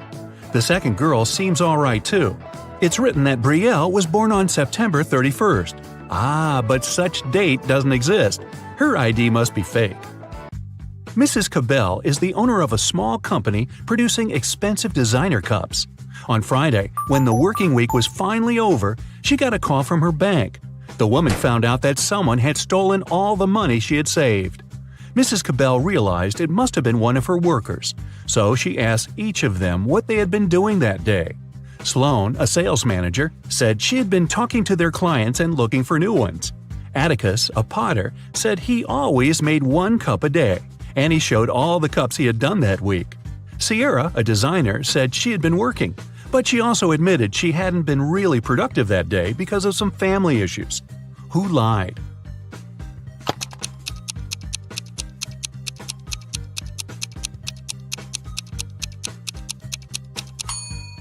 Atticus. There are 5 working days in a regular week. The man said he made 1 mug a day, but he only showed 4 mugs. It means he missed 1 day of work.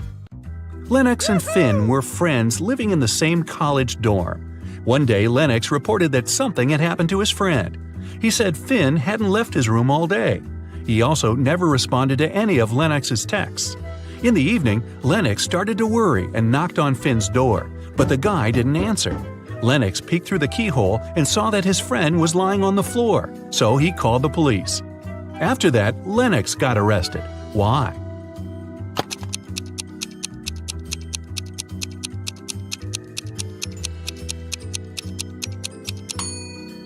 Lennox has a bandage on his right eye, but the keyhole is located in such a way that it's only possible to look inside with the right eye.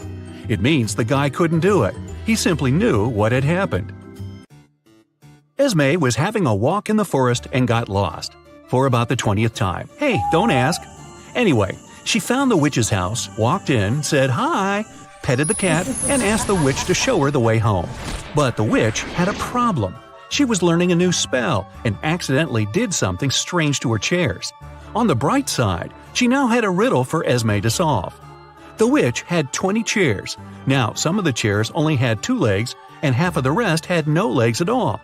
How many legs did all these 20 chairs have in total?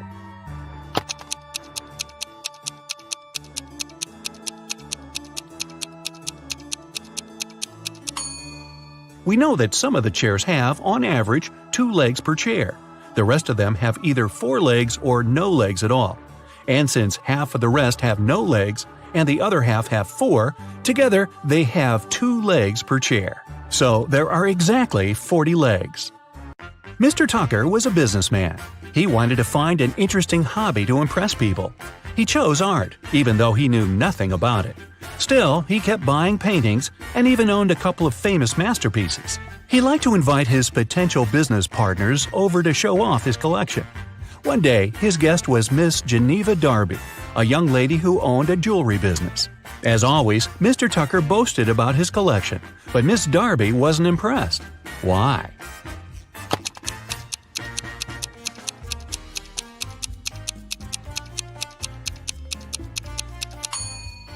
Look closer at this supposedly 16th century painting.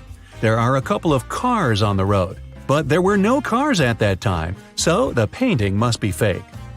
Evie and Kai were planning to go on a bike tour with their friends. Unfortunately, Evie didn't feel well, so she canceled on her friends and asked Kai to stay with her. Kai was disappointed but agreed. Evie fell asleep. When she woke up, she already felt better. She offered Kai to ride their bikes a bit, just the 2 of them. But when they went outside, Evie realized that while she had been sleeping, Kai had been out with the friends without her. How did she understand it?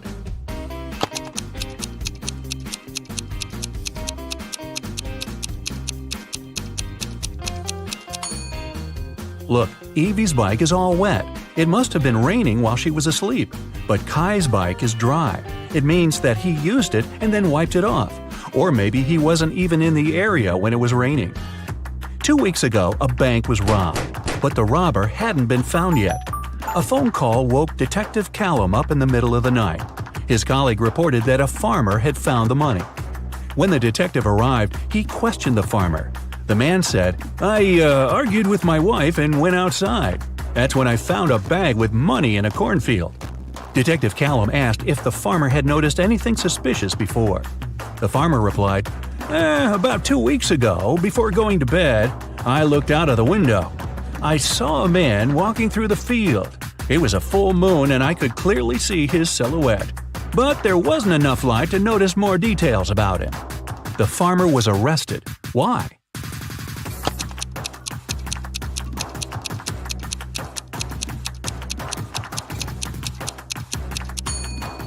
The farmer said it had been a full moon 2 weeks before. But it's impossible. As you see, it's a full moon now. The farmer is lying. But why? Ashley was hurrying to an unplanned business meeting. She asked her boyfriend, Dean, to walk the dog. Dean agreed. But then his friend called and invited him to play a new video game. So the guy decided to skip walking the dog that day and joined his friends. He and Ashley met right outside the house when they both were going back home. Ashley asked what Dean had been doing. The guy said, "I walked the dog and then went to play video games with my friends." Ashley immediately understood he was lying. How did she figure it out?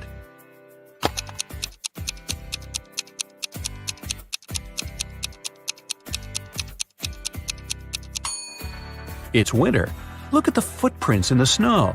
There are Ashley's footprints going both ways and Dean's footprints going both ways too. But there are no dog footprints. Mrs. Rivers reported that someone had broken into her house. They stole all the money and jewelry she kept in her living room. Detective Callum arrived to investigate the crime. The room was a mess. It was obvious that someone had been looking for something there. But in the end, the detective concluded that there was no robbery. Mrs. Rivers made the whole thing up. Why did he decide so?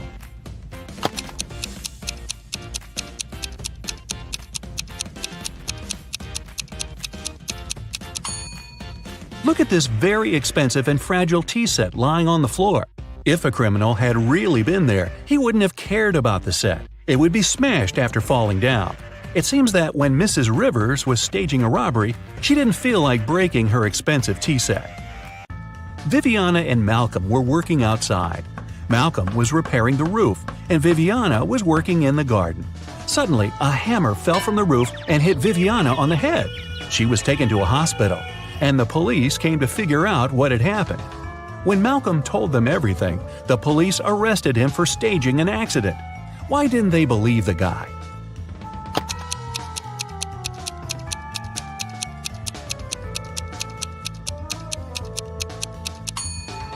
Viviana was working right next to the house. She was sitting under the roof. If the hammer had fallen accidentally, it would have slid down the roof and fallen behind the woman's back. It could hit her only if someone threw it at her on purpose. Well, that's not nice. I have a math workout for you today, but first, let's have a little warm-up. How many ducks do you see in this picture?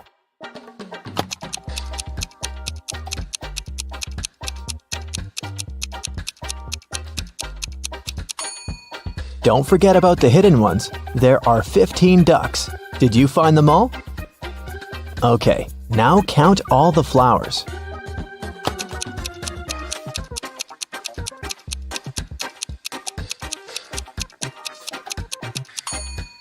Right, there are 17 of them. Can you spot 3 differences between these photos?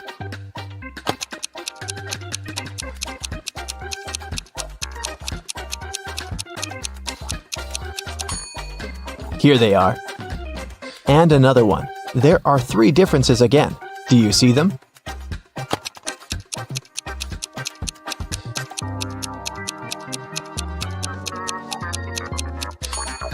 Okay, here they are. Good job. Okay, now a bit of math for you. Look at this picture.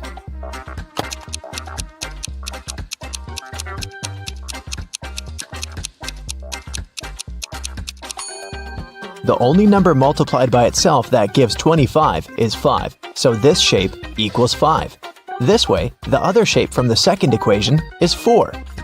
4 and 6 make 10, so the red circle equals 6. Then, 5 multiplied by 6 gives us 30. This one is similar, but a bit harder, so be very attentive.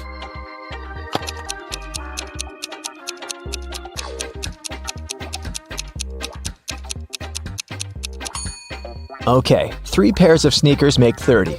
Then 1 pair equals 10. Then 1 cat with a whistle must be 5. In this case, 2 whistles equal 4, so 1 whistle is 2. Now the last one. A pair of sneakers is 10. We know that a cat with a whistle is 5, but this kitty doesn't have a whistle. But since a whistle is 2, the cat without a whistle must be 3. And a whistle equals 2. So, it's 10 plus 3 multiplied by 2, which is 16. Ava and Dakota are sisters. When Dakota was 18, Ava was half her age. Now that Dakota is 26, how old is Ava?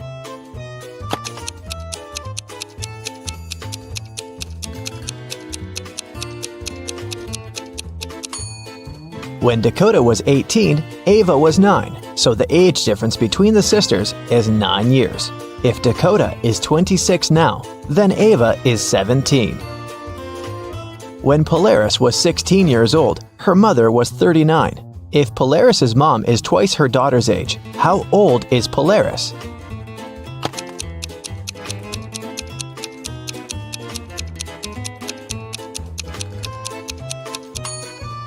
The age difference between Polaris and her mother is 23 years. That means now, Polaris is 23 and her mom is 46. Yvonne had a big collection of CDs. One day, she decided to clean up her house and counted that she had 172 CDs. She sold them all except for 7 CDs of her favorite singer and 5 CDs of her favorite band. How many CDs does Yvonne have now?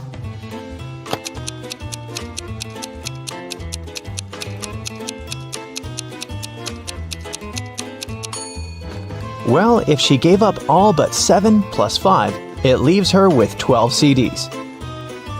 In PE class, all students were standing in a circle.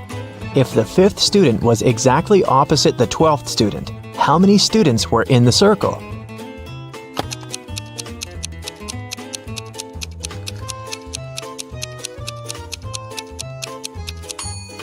Between student number 5 and student number 12, there are 6 other students.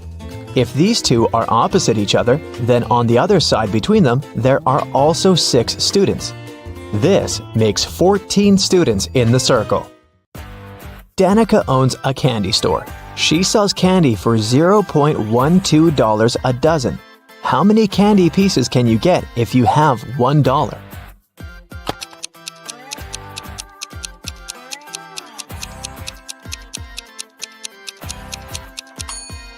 $0.12 for a dozen mean that one candy costs 1 cent. So if you have $1, you can get 100 candies. For casting a spell, Flora should put these stones in the correct order. She has 4 of them: purple, green, red, and blue. The instruction says, 1. The red one only has 1 stone next to it. 2. The green and purple stones aren't next to each other. 3. The green stone is the last one. Can you help Flora?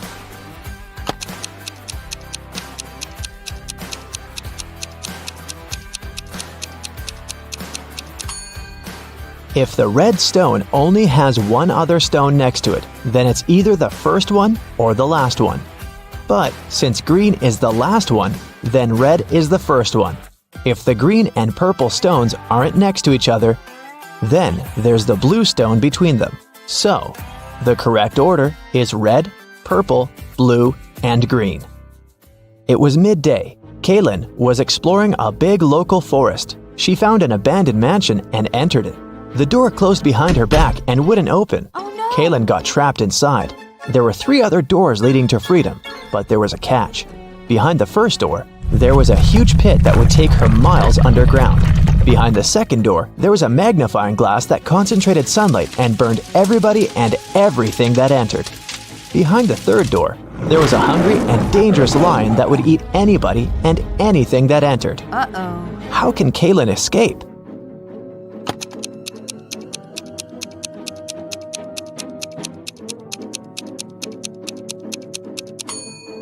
Kaylin should wait until sunset. When the sun goes down, the second door with the magnifying glass won't be dangerous anymore. Amelia, Belle, Chloe, and Della are identical quadruplets who always prank people. One day, one of the girls' teachers had to let Amelia leave the class early. She had a doctor's appointment, but the woman wasn't sure which girl was Amelia. The quadruplets had decided to help her. Here is what they said. Amelia is one of the girls standing in the middle. No, Amelia is one of the girls standing on the sides. I'm Amelia. I'm not Amelia. 3 girls lied and 1 told the truth. Who is Amelia?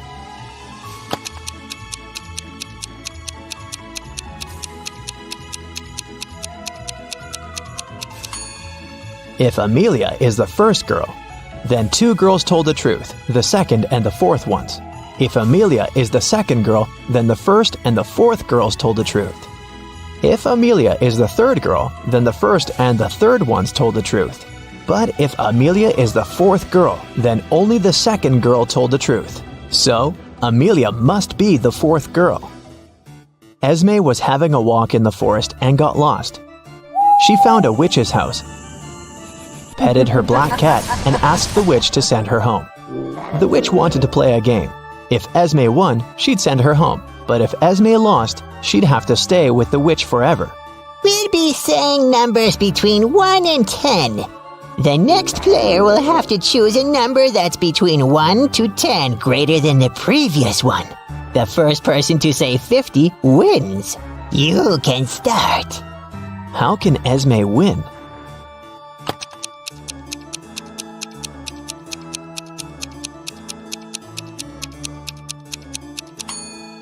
If she wants to say 50, she needs the witch to say a number between 40 and 49. So, before 50, she has to say 39. If she wants to say 39, the witch has to say a number between 29 and 38. So, Esme has to say 28, and before that, 17, and before that, 6. So Esme must start with 6 and then say 17, 28, 39, and 50. Cassidy woke up in a dungeon and couldn't remember what happened to her. She needed to get out, but the door was locked and required a password. Can you guess what the password is?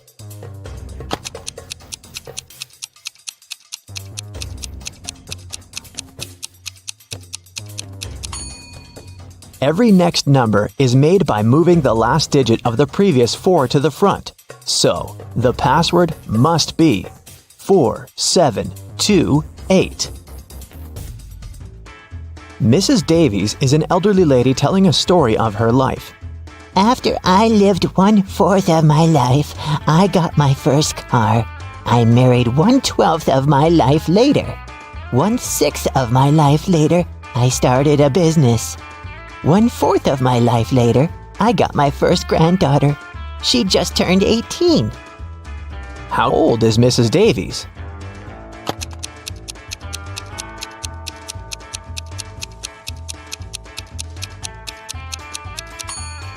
Let's say Mrs. Davies is X years old. 1/4 of her life, till she gets her first car, X is 4. Then we add 12 till her marriage. X till opening her business, 4 till the birth of her granddaughter, and finally, 18 years from then till now. It should all be equal to X. If you solve this equation, you'll figure out that X is equal to 72. So, Mrs. Davies must be 72 years old. Esme was walking in the forest, and you know what? She didn't get lost this time. She knew how to get home, but the other road led to the witch's house, and the girl recently came up with a cool riddle for the witch. So, Esme decided to pay her a visit. She offered a deal. If the witch couldn't solve her riddle, Esme would get her cat. The witch agreed, and Esme gave her a square piece of paper, 4 inches by 4 inches, with a total area of 16 square inches. Turn it into a square with a total area of 8 square inches without a ruler. How can the witch do it?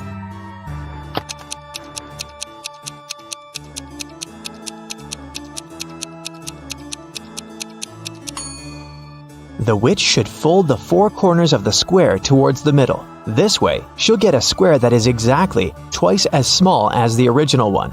Apparently, the witch gets to keep her cat this time. There's a box filled with balls of different colors, 5 red ones, 8 blue ones, and 11 purple ones. Allison has a tricky task. Blindfolded, she has to keep picking up balls until she's sure that she has balls of at least 2 different colors. What's the minimum number of balls she should pull out of the box?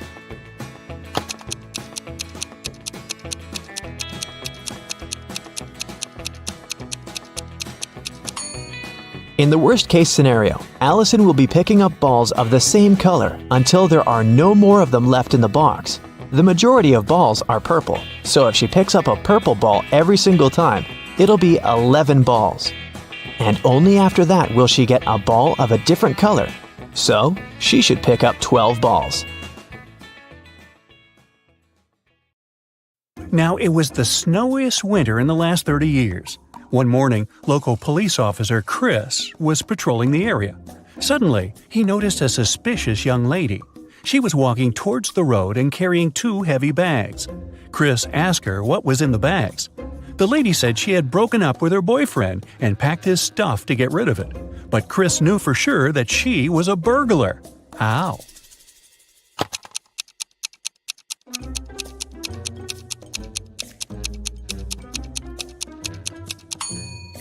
She got out of the house through the window. People don't do that when leaving their own homes. Noah was an alien on a mission to investigate human behavior on vacation. He landed near a popular sand beach in Malibu. Noah put on a special human-like costume and hid in the crowd. Special Agent Sam was sent to the beach to deal with this issue. Sam arrived and questioned people at the seaside. He warned them that aliens might look like humans, but no one seems to have noticed anything suspicious. Take a look at these vacationers. Which one of them is the alien?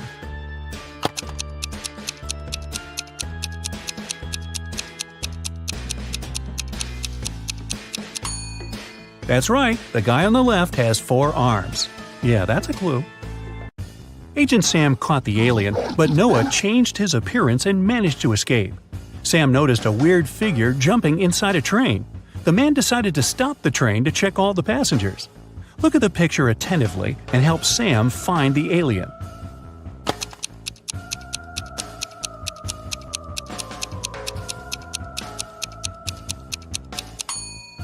The old man in the right corner is the alien. He's holding a book upside down. Vicky was working on her laptop in a coffee shop. At one point, Vicky needed to go to the bathroom. She decided it'd be safe enough to leave her stuff unattended and headed to the bathroom.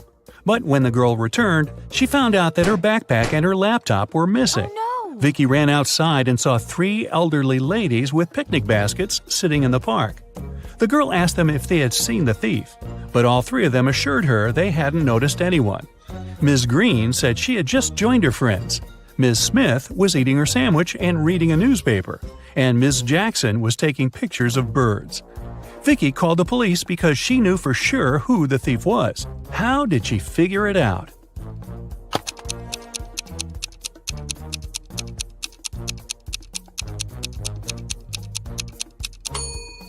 Ms. Green stole Vicky's things. The red backpack strap is hanging out of her picnic basket. Paul stayed late at the library. When he finished studying, he headed home. As he was walking down the dark hallway, he heard a voice coming from the men's locker room. Paul noticed that someone had locked the door from the outside. Paul opened it and saw Tom. The guy had no idea who had locked him in. He went to the swimming pool, but it was closed that day, so he decided to go home. Suddenly, someone turned off the lights and locked him in. Paul promised to find the culprit. The next morning, he questioned his classmates. Courtney said she had been working on her project in the classroom. Josh said, "I swam in the pool for a while and then went to play basketball." Bob was with Courtney, but he left earlier to celebrate his granny's birthday with his family. Paul understood who was lying right away. What about you?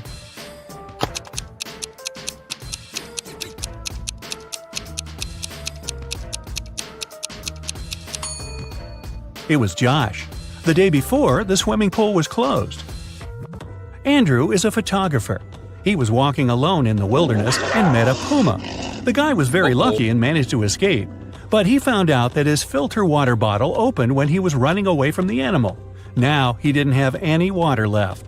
Some time passed and Andrew got very thirsty. He had 3 options. The first one was to drink from a salty lake, the second to drink cactus juice, and the third option was to get water from a muddy stream. Help Andrew make the right choice.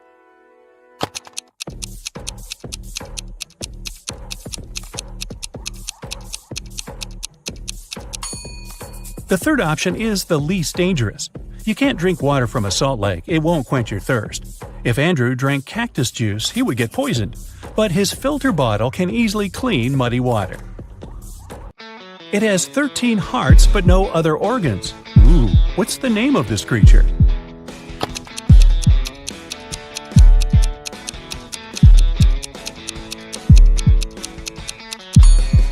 It's a deck of cards. What can you catch but never throw?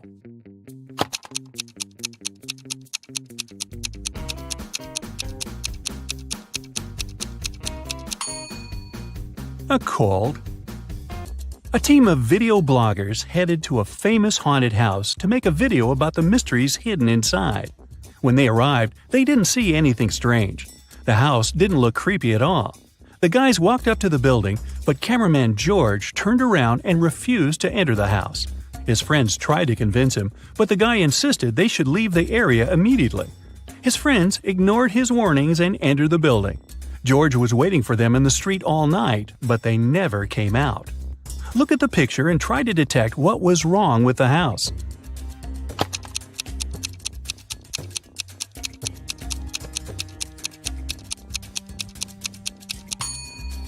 Look at the ground. All footprints lead to the house, but there are no footprints leading away from the building. Ooh. I always run, but I never walk. I have a mouth, but I never talk. I have a head, but I never weep. What am I?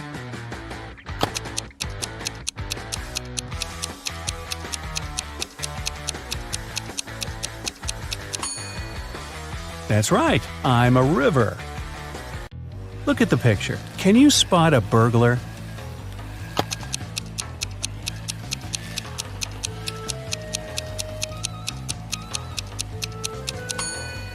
That's right. The thief is inside the house on the left, standing next to the window.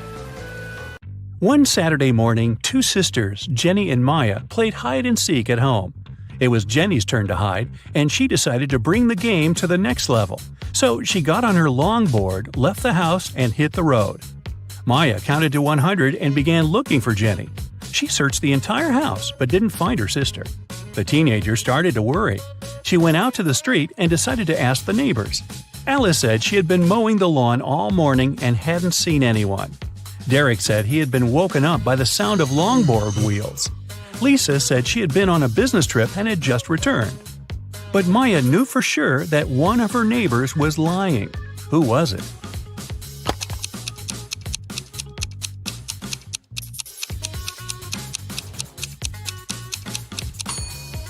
Alice lied. Take a closer look. Her lawn isn't mowed. What letter of the alphabet is also an organ in the human body?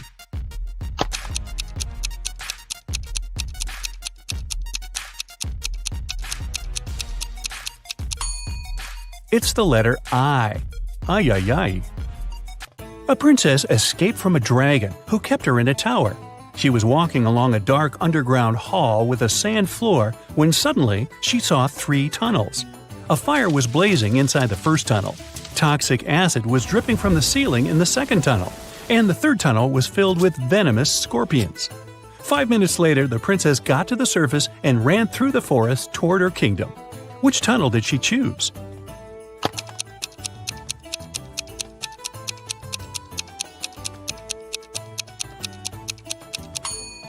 The first tunnel. She put out the flames with sand. Smart princess. I can be touched, but I can't be seen. What am I?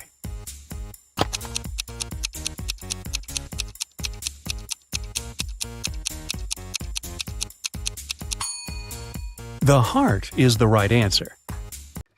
Look at the picture. What's wrong here?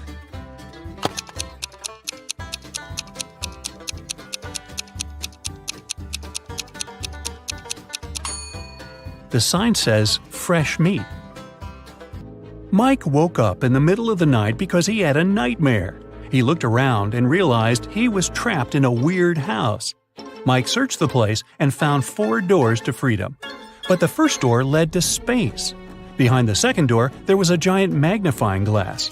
Anyone who stepped inside would be burned by the sun in no time. The third door was hiding a pride of hungry lions. And behind the fourth door, there was an ocean swarming with sharks. Help Mike choose the right door.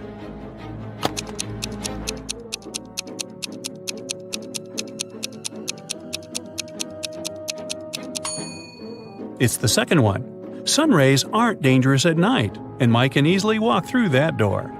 A billionaire businesswoman, Nancy, arrived at the police station. She was very upset. She said that her daughter Diana had disappeared. The day before, Nancy told Diana she would no longer give her money if Diana didn't go back to college. They argued because the girl didn't want to work or study. After that, Diana went out to get some fresh air and disappeared. Later that night, Diana called Nancy from an unknown number. She said, "Mom, I've been kidnapped. 3 guys put a black bag over my face and pushed me into their car. They want $5 million. We're driving through a desert. The men are wearing bunny costumes." The detective told Nancy not to worry. Diana staged her own kidnapping to get the money. How did he understand it?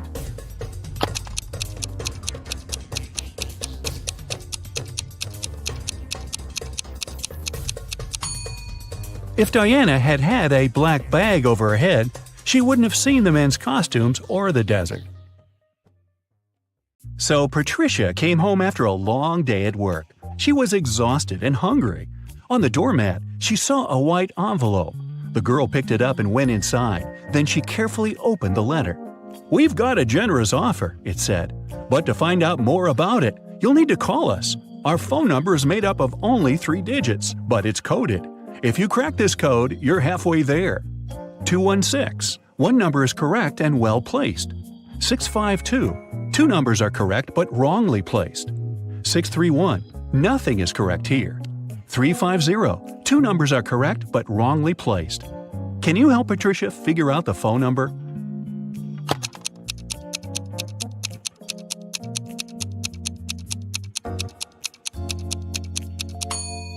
Patricia managed to crack the code. The number was 205. She was a bit nervous, but still dialed it. A strange synthetic voice answered her. "We invite you to take part in a game. If you win, you'll get $100 million. If you lose, no one will hear from you again. Only your quick thinking and logical skills can help you win. You've got 60 seconds to decide." Such a sum of money would solve all of Patricia's problems. That's why, despite the scary prospect of disappearing forever, she agreed. As soon as the words "I agree" left her mouth, the girl was teleported into a small room. She was barefoot, dressed in a strange pale blue gown. In the middle, there was a table with different objects lying on top of it. "Find the answer to the riddle and choose the correct object," the same synthetic voice said. "It's hard when it's dry and soft and smooth when it's wet. What is it?"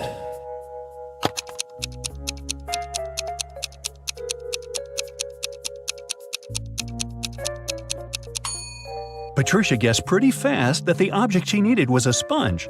She picked it up and put it into her pocket. Now, Patricia needed to get out of there. She noticed a door in the left corner of the room. It was locked, but there was a panel with several buttons on the wall next to it. On each button, there was a picture. Suddenly the voice said, "I'm very large, but I look very small. Once night falls, I'm admired by many. What am I?"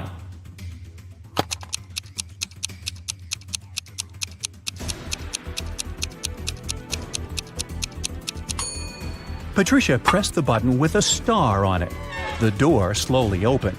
Behind this door, there was a long corridor with 3 other doors. Behind the first one, there was a puddle of toxic liquid that was dangerous to people. Behind the second door, there were hungry crocodiles. And behind the third door, there was a huge abyss. What should Patricia choose?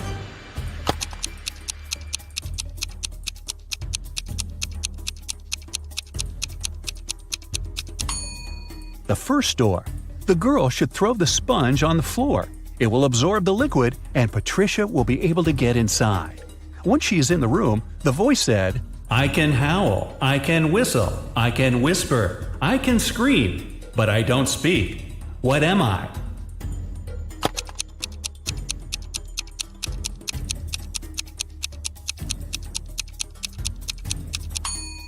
Soon the girl figured out that the correct answer was wind. But how could it help her? She looked around and spotted a fan. She turned it on, and a gust of wind blew a white piece of paper into her hands. It read, "When I point up, it's bright. When I point down, it's dark. What am I?"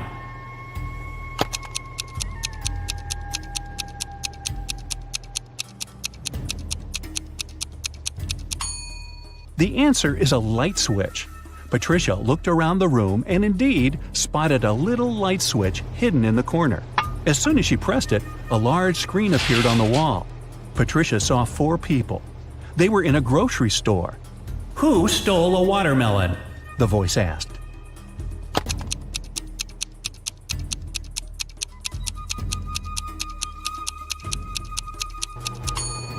After looking at the picture for a while, Patricia realized it was the man with a soccer ball. He looks as if he's holding something heavy. It must be the watermelon disguised as a soccer ball. The next task appeared on the screen. Move only one matchstick to make the equation correct.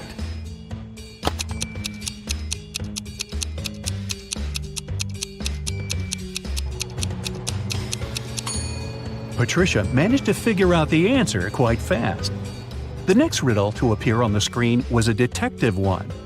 The police knocked on Dylan's door late in the evening. They had a search warrant. They accused the guy of stealing a big sum of money from a bank.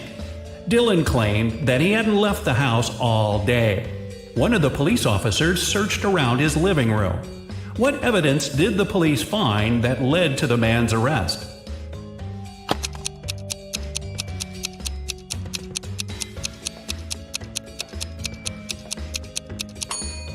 The date on the receipt lying on the table. It is the same as the date on the calendar, which means the guy did lie about not leaving his house that day. It was the correct answer, and Patricia was allowed to get into the next room. She saw a bottle with a coin inside. The bottle was plugged with a cork. You need to remove the coin without breaking the bottle or pulling the cork out, the voice instructed her.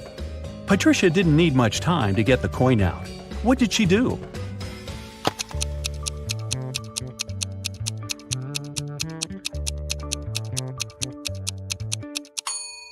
She pushed the cork into the bottle and shook the coin out. The task solved, Patricia moved to the next room. The only thing she saw inside was a glass of orange juice on the floor. It seemed to be half full, but the girl had to figure out if it was really so. She wasn't allowed to pour the juice out of the glass or use any measuring tools. Then how could she do it?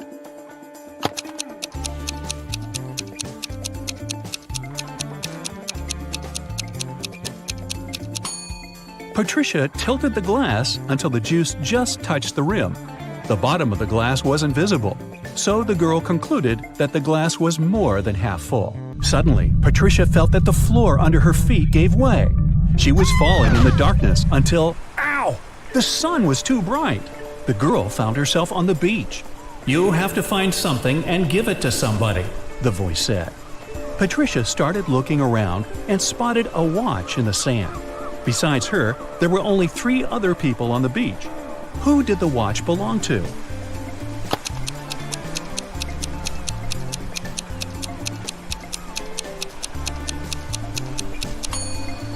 This guy's watch is in his jeans pocket.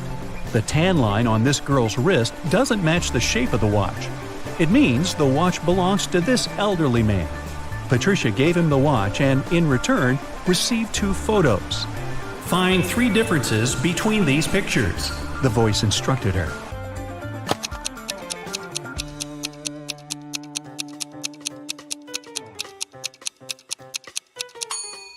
Aha! The cloud on the right is different in the second picture. There are only 2 windows in the basement of the house on the left. And the car's wheels look different too. Patricia walked along the beach. Her next task was to find a thief. They had just stolen a bag from that lady. The girl had 3 suspects. John said it wasn't him because he had been busy jumping on a trampoline. Laura told Patricia she had been drinking her fresh juice at the bar. And Patrick said he'd been selling ice cream. Help Patricia understand who the thief is.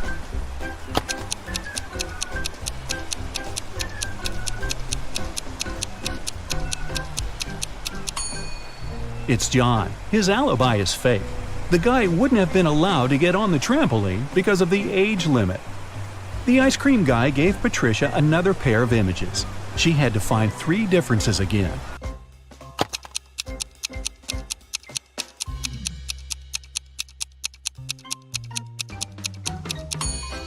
This whale is missing 1 tooth. The octopus in the second picture looks quite sad. And the sea stars are different colors. Suddenly, a guy ran up to Patricia. He said one of his friends had stolen his smartphone. They were all camping on the beach, and each of them had their own tent. The guy, named Lucas, woke up early and went for a swim. When he came back, his phone was gone. Patricia questioned Lucas's friends. George said he woke up very early too, but he was staying in his tent talking to his girlfriend. Liza said she had stayed up late playing a game on her phone. That's why she had just woken up. Kira also claimed that she had been fast asleep when Lucas went swimming.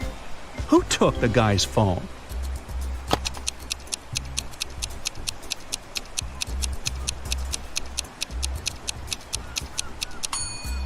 It was Kira. If she was asleep, how did she know when Lucas went swimming? As soon as Patricia cracked this riddle, the world around her turned dark. In a moment, she found herself in a park. There were many roads in front of her. They were numbered from 1 to 22. To choose the right path, the girl needed to figure out the next number in this sequence. It was a tough task, but eventually Patricia managed to crack the riddle.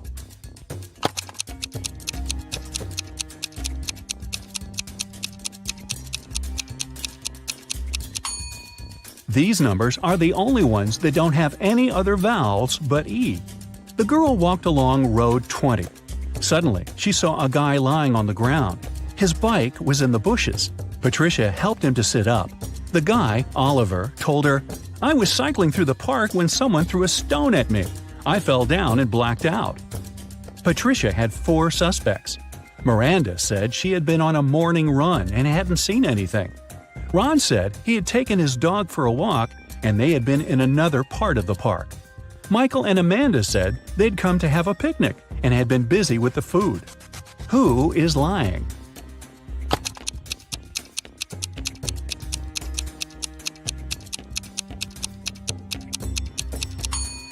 Miranda. It's evening. How could she have her morning run? Oliver thanked Patricia and handed her a new riddle. She needed to figure out the correct answer.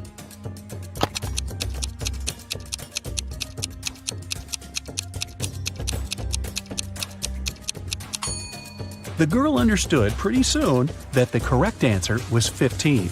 She kept walking and soon found herself at a busy crossroads. Several cars had met at an intersection, creating a huge traffic jam. If one car was removed, the rest of them would be free to move their way. Which car would you get rid of to solve the problem? The voice asked. However hard she thought, Patricia just couldn't figure out this riddle. She started panicking. Her time was running out. "The blue one!" she shouted. And it was the wrong answer. She felt she was falling, and then nothing.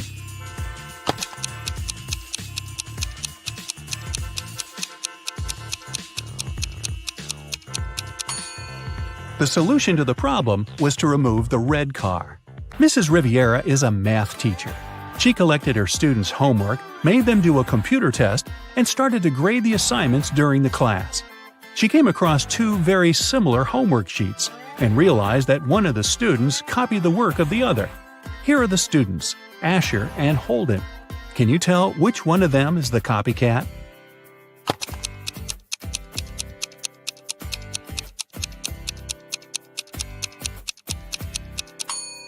It's Asher. His hands are covered in fresh ink, which means he probably just did his homework right before the class.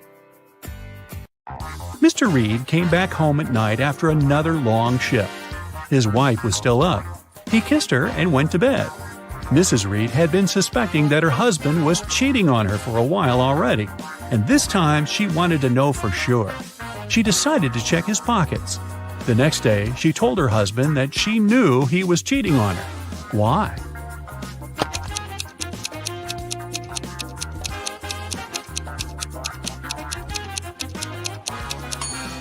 Look, there is a pair of keys in his pocket. His keys are hanging on the wall, so these are the keys from someone else's house. Ashley had a birthday party and she invited some friends over. Liliana didn't want to go, so she lied that her mom grounded her and made her clean the room. Ashley was sad but understanding about it. To make it up to her, the next day Liliana invited Ashley to her house to study together and to watch a movie in the evening. Ashley agreed, but at Liliana's house, she understood that she had lied to her. How?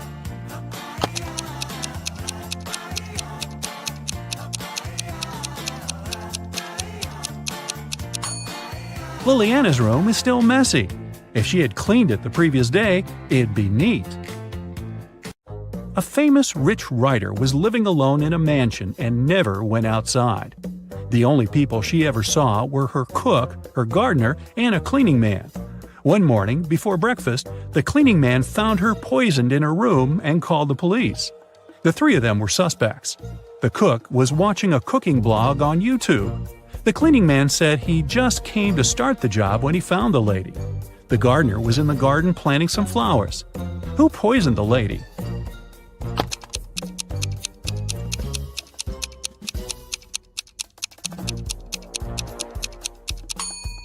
It must be the cook. It happened right before breakfast, but he wasn't cooking anything. He knew the breakfast wouldn't be needed that morning. It was summer break, and Ariana's friends invited her to go camping. Ariana wasn't really into camping, but didn't want to admit that she'd rather stay at home and watch TV. So she said that her parents invited her to go to Greece. In reality, she stayed at home and was binge-watching TV shows. Her family sent her a vacation photo. Ariana photoshopped herself there and sent it to her friends. When her friends saw the picture, they realized that Ariana wasn't in Greece. How?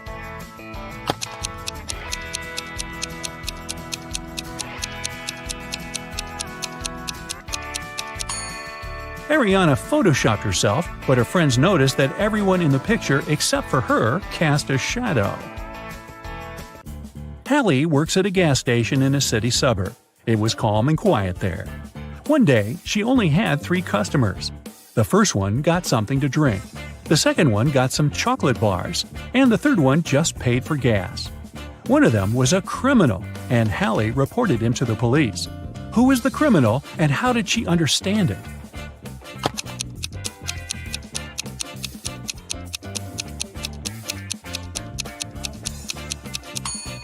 The second man paid with a $25 bill. Such a bill doesn't exist, which means he'd been printing money. It was September 17th, and Annika was finally going to Spain for her vacation. She was living alone, so she sent all of her plants and her cat to her friend's house.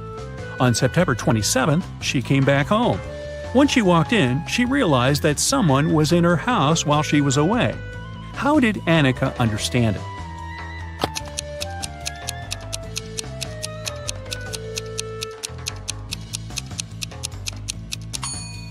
Annika lived alone, but look, there's a tear-off calendar hanging on the wall. When she left, it was September 17th, but now it shows September 27th. This story happened a couple of centuries ago. Henry and Caroline were dating, but their families were against it. One day, Caroline's family decided to take her away to another city, but they didn't tell her which one. Henry and Caroline knew it was one of the 2 big cities nearby, Paris, which was on the left, or Berlin on the right. They agreed that Caroline would throw her scarf away when the train took off, and Henry would find her wherever she was. So here's where Henry found the scarf. Which way did the train go?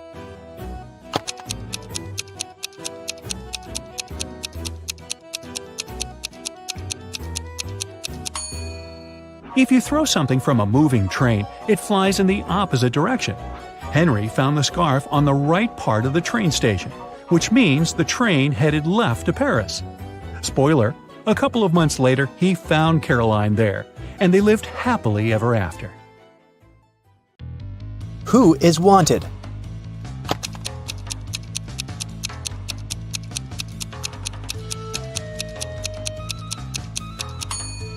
The girl on the right. She has the same mole as the girl on the poster. Who is an identity thief?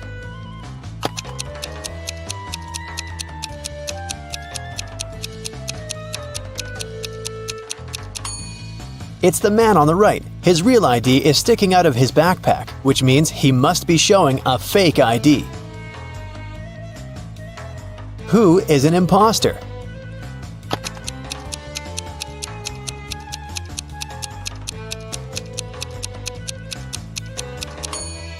The girl on the left. The script she's reading is turned upside down. It means she only pretends to be an actress. Who is the real thief?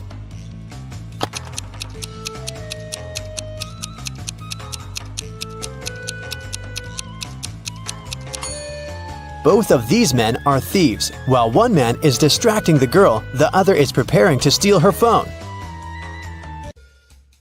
The last will of Mr. Wilson, a rich businessman, got stolen. There were 5 people in the house at that moment: Mr. Wilson's wife, their cook, butler, maid, and gardener. They all told the detective what they'd been doing that evening. Mrs. Wilson was sitting by the fireplace embroidering. The cook was making breakfast. The butler was supervising several workers in the living room. The maid was sweeping the floors in the hallway. The gardener was watering the plants in the greenhouse. Right after this conversation, the detective arrested the thief. Who is the culprit?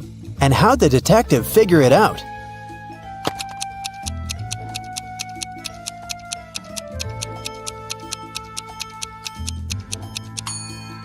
The cook is the thief.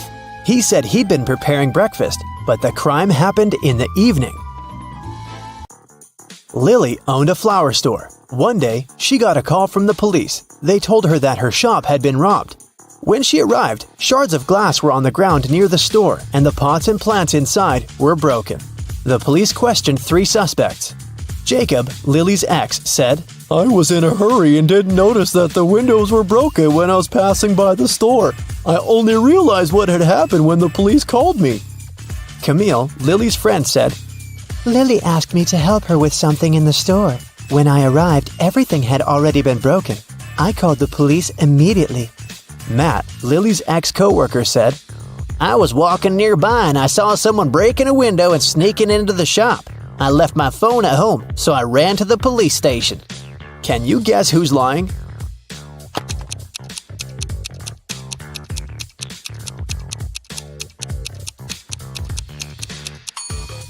Matt is lying. Shards of glass were laying on the ground, which meant that the criminal had to break the window from the inside. Let's take a little break. Now, you need to think fast. Mary's mom has 4 daughters. One daughter is called April, the second is named May, and the third daughter is June. What's the 4th daughter's name?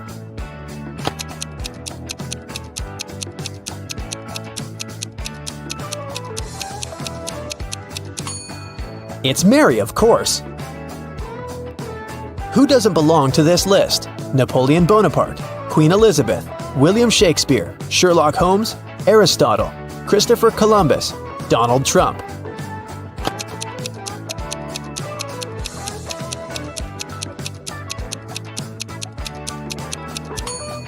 Sherlock Holmes. He's the only fictional character on the list. 8 girls are in the house, and each of them is busy with something. The first one is cooking dinner. The second one is lighting the fireplace. The third girl is playing chess. The fourth one is reading a book. The fifth girl is drawing a picture. The sixth is cleaning up the house. The seventh girl is watering the plants. What is the eighth girl doing?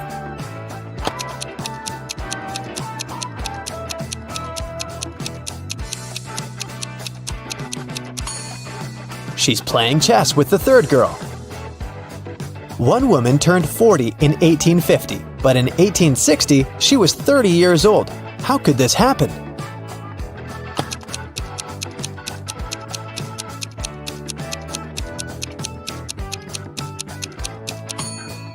This could only happen if 1860 was earlier than 1850, which means that the woman turned 40 in 1850 BCE and 30 in 1860 BCE. An artist was walking in the park when it suddenly started raining. He had neither a hat nor an umbrella to cover his head. He also couldn't hide under a tree because the downpour was too heavy, and still, not a single hair on his head got wet. How can that happen?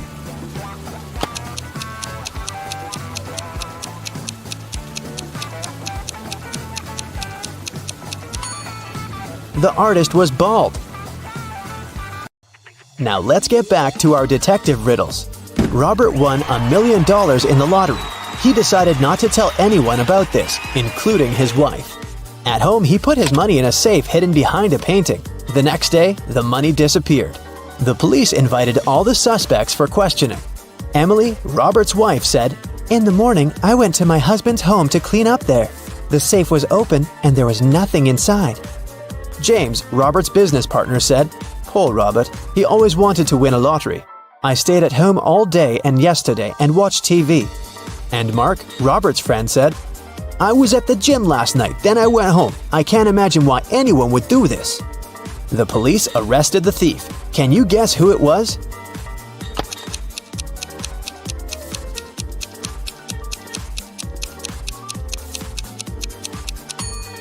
Robert's business partner did this. Robert didn't tell anyone that he'd won the lottery. His wife noticed an empty safe when she entered the office, but she didn't know what was inside. Marina was participating in a figure skating championship. She was a very strong competitor, and many people believed she could win. When the time for a warm-up ran out, all the participants started preparing for the performance. Marina was the first. She was amazing, but suddenly she tripped, fell down, and broke her leg, which made her unable to continue. The investigation revealed that someone had ruined her skates. The police interviewed 3 suspects.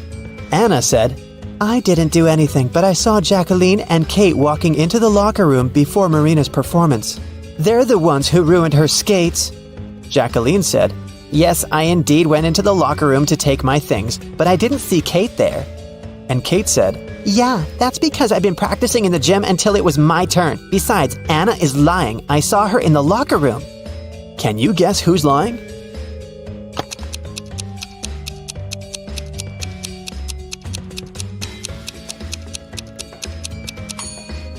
Kate. She couldn't train in the gym because the time for the warm-up had been over by the time the competition started. Here's what happened. Kate went into the locker room and ruined Marina's skates. Jacqueline came into the locker room after her, and that's what Anna saw. Jane is afraid that she might have a stalker. She brought some photos of herself and her friends to the police. The police immediately found the culprit. Who is Jane's stalker?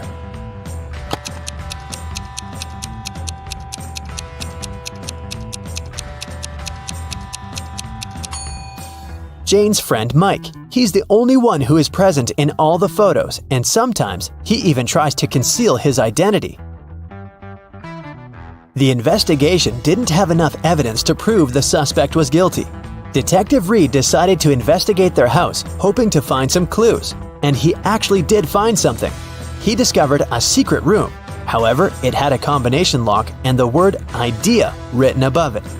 Do you have any idea what the code might be?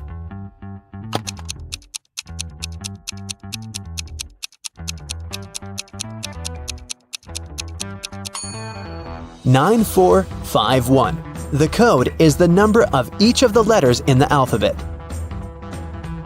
The door opened to the suspect's secret office. At first glance, there is nothing suspicious inside. a table with a book in the middle, some dusty furniture, and a picture on the wall. The detective examined the painting and found a safe with a 3-digit code behind it. Next to it, there was a note with a hint: P270L7-8. Can you guess what the detective needs to do next?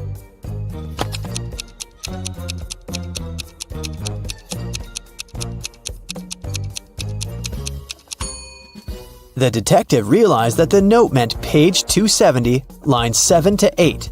He should check out the book on the table. The detective found the necessary lines on page 270. They read, "After wandering through the desert for 4 days and 3 nights, I came across a couple of travelers. They fed me and gave me one of their camels." This is a clue that can help crack the code to the safe. What is it?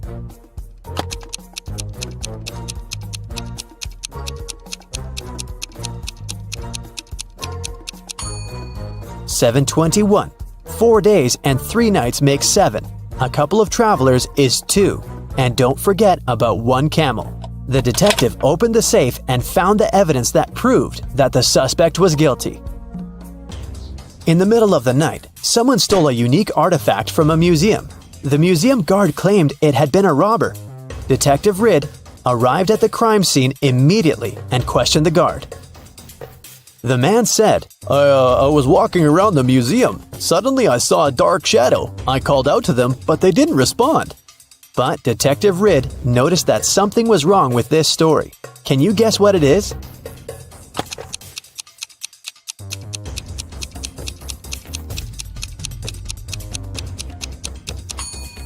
There are only one person's footprints on the floor. If there was the guard and the criminal in the museum, shouldn't there be 2 sets of footprints?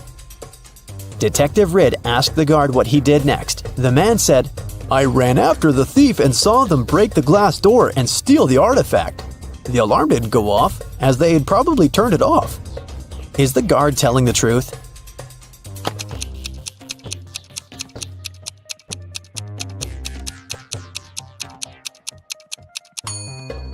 The door is indeed broken, but it's also open. It can only be opened with a key. It looks like someone opened the door to prevent the alarm from going off, and then broke the glass to hide the traces.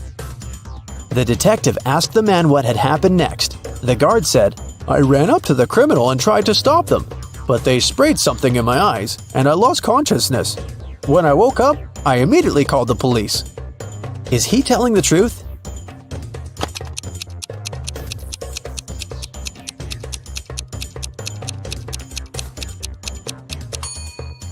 His eyes look totally fine.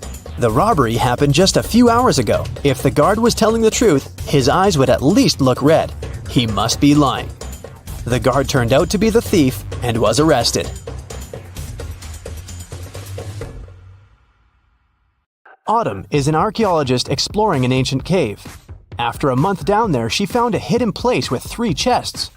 One of them had gold in it. But if the woman picked the wrong chest, she'd get locked in the cave forever. Uh-oh. The note on the first chest said, the gold isn't in chest 2. The second note said, the gold is in chest 1 or 3. And the last one said, the gold isn't here. Which chest should she open?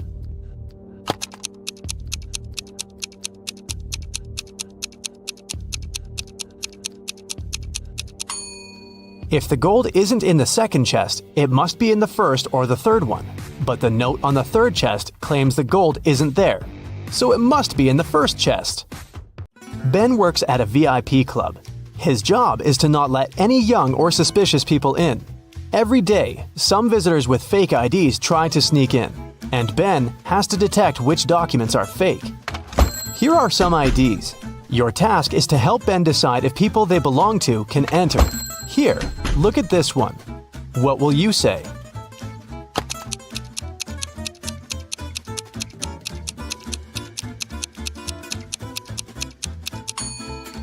It seems like she was born on the 28th of the 13th month. This ID doesn't look real. Great, another one for you. Should Ben let this guy in?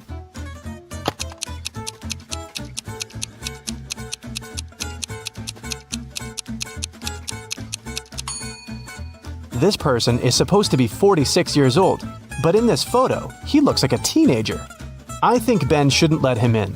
This is suspicious. What can you say this time? In or out?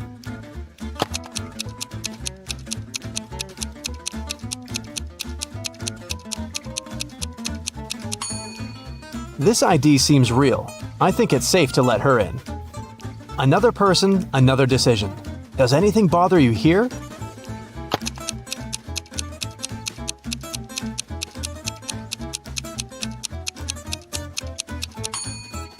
Nope, he seems fine to me. One more to go. Should Ben let her in?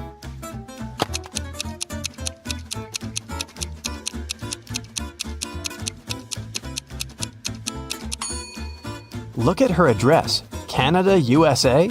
This is weird. I bet it's a fake ID. So I'd say nope. Mason went to visit his grandma, who lived in a different part of his neighborhood. While he was in her house, his bike got stolen. Mason called the police. He said that he'd seen the bike had been taken by Mr. Jones. It was the neighbor the guy had always been arguing with. Mason and a detective came to visit Mr. Jones. The police officer asked if the man had stolen the bike. Mr. Jones denied doing it, saying he'd just finished painting his fence. The detective believed him. Why?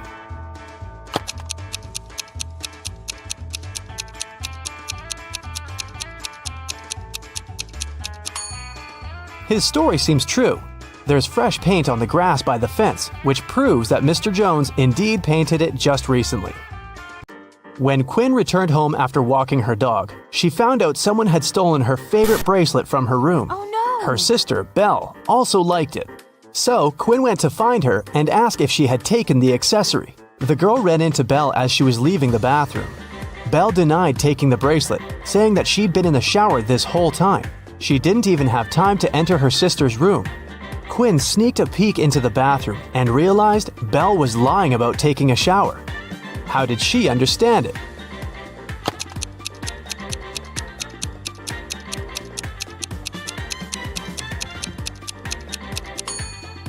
If Belle had really taken a shower, the bathroom mirror would be foggy, but look, it's absolutely clear.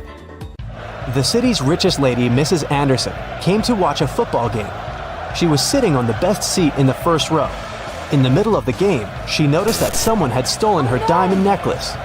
Luckily, a detective was sitting right next to her. He started to observe people around.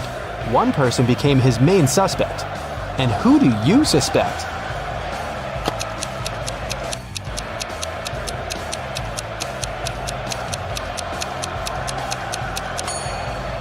Look, there's a guy dressed as a football player with the number 7 on his back. But as you can see, number 7 is playing the game. Someone must have dressed as a player to blend in. Evie was living with her partner.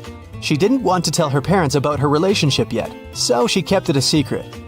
Once, her mother came from another city to visit Evie. The girl's partner was on a business trip at that time, so she decided to pretend that she lived alone. And still, her mother could tell that Evie was dating someone. How did she figure it out?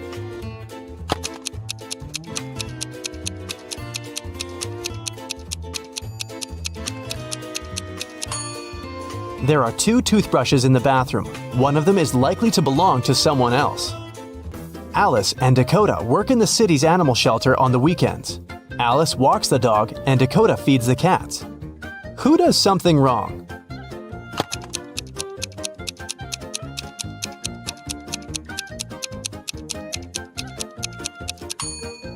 Dakota. She gives the cats dog food.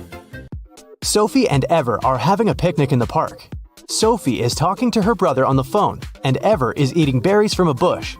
Who is not smart?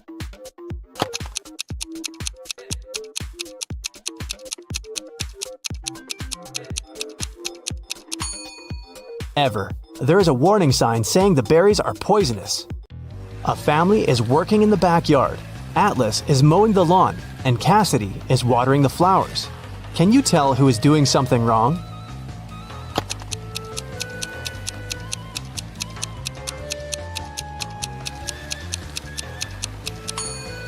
Atlas. It seems that his lawnmower doesn't work properly because the grass doesn't get cut. Tatum woke up in a hospital. 2 men came to visit her. Both of them claimed to be her doctor. Can you tell who the real doctor is?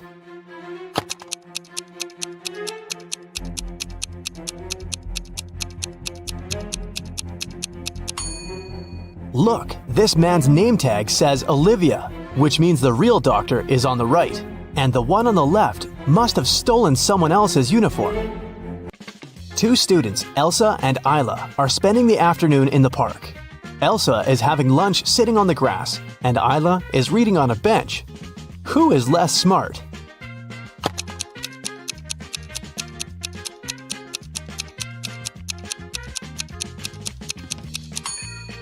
Isla, the bench has a sign, wet paint.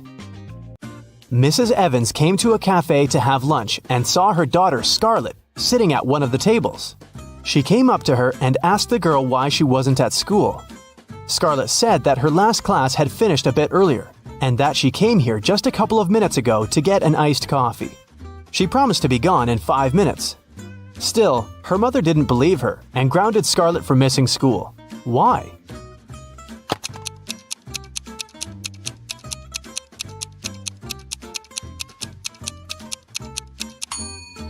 The ice in Scarlett's coffee had already melted. This means that she'd been here for a while, way longer than she claims. Melanie was having her written economics exam. One of the questions she had to answer was, what is the risk? She answered the question with just one word, but still got the highest mark. What was the word she wrote?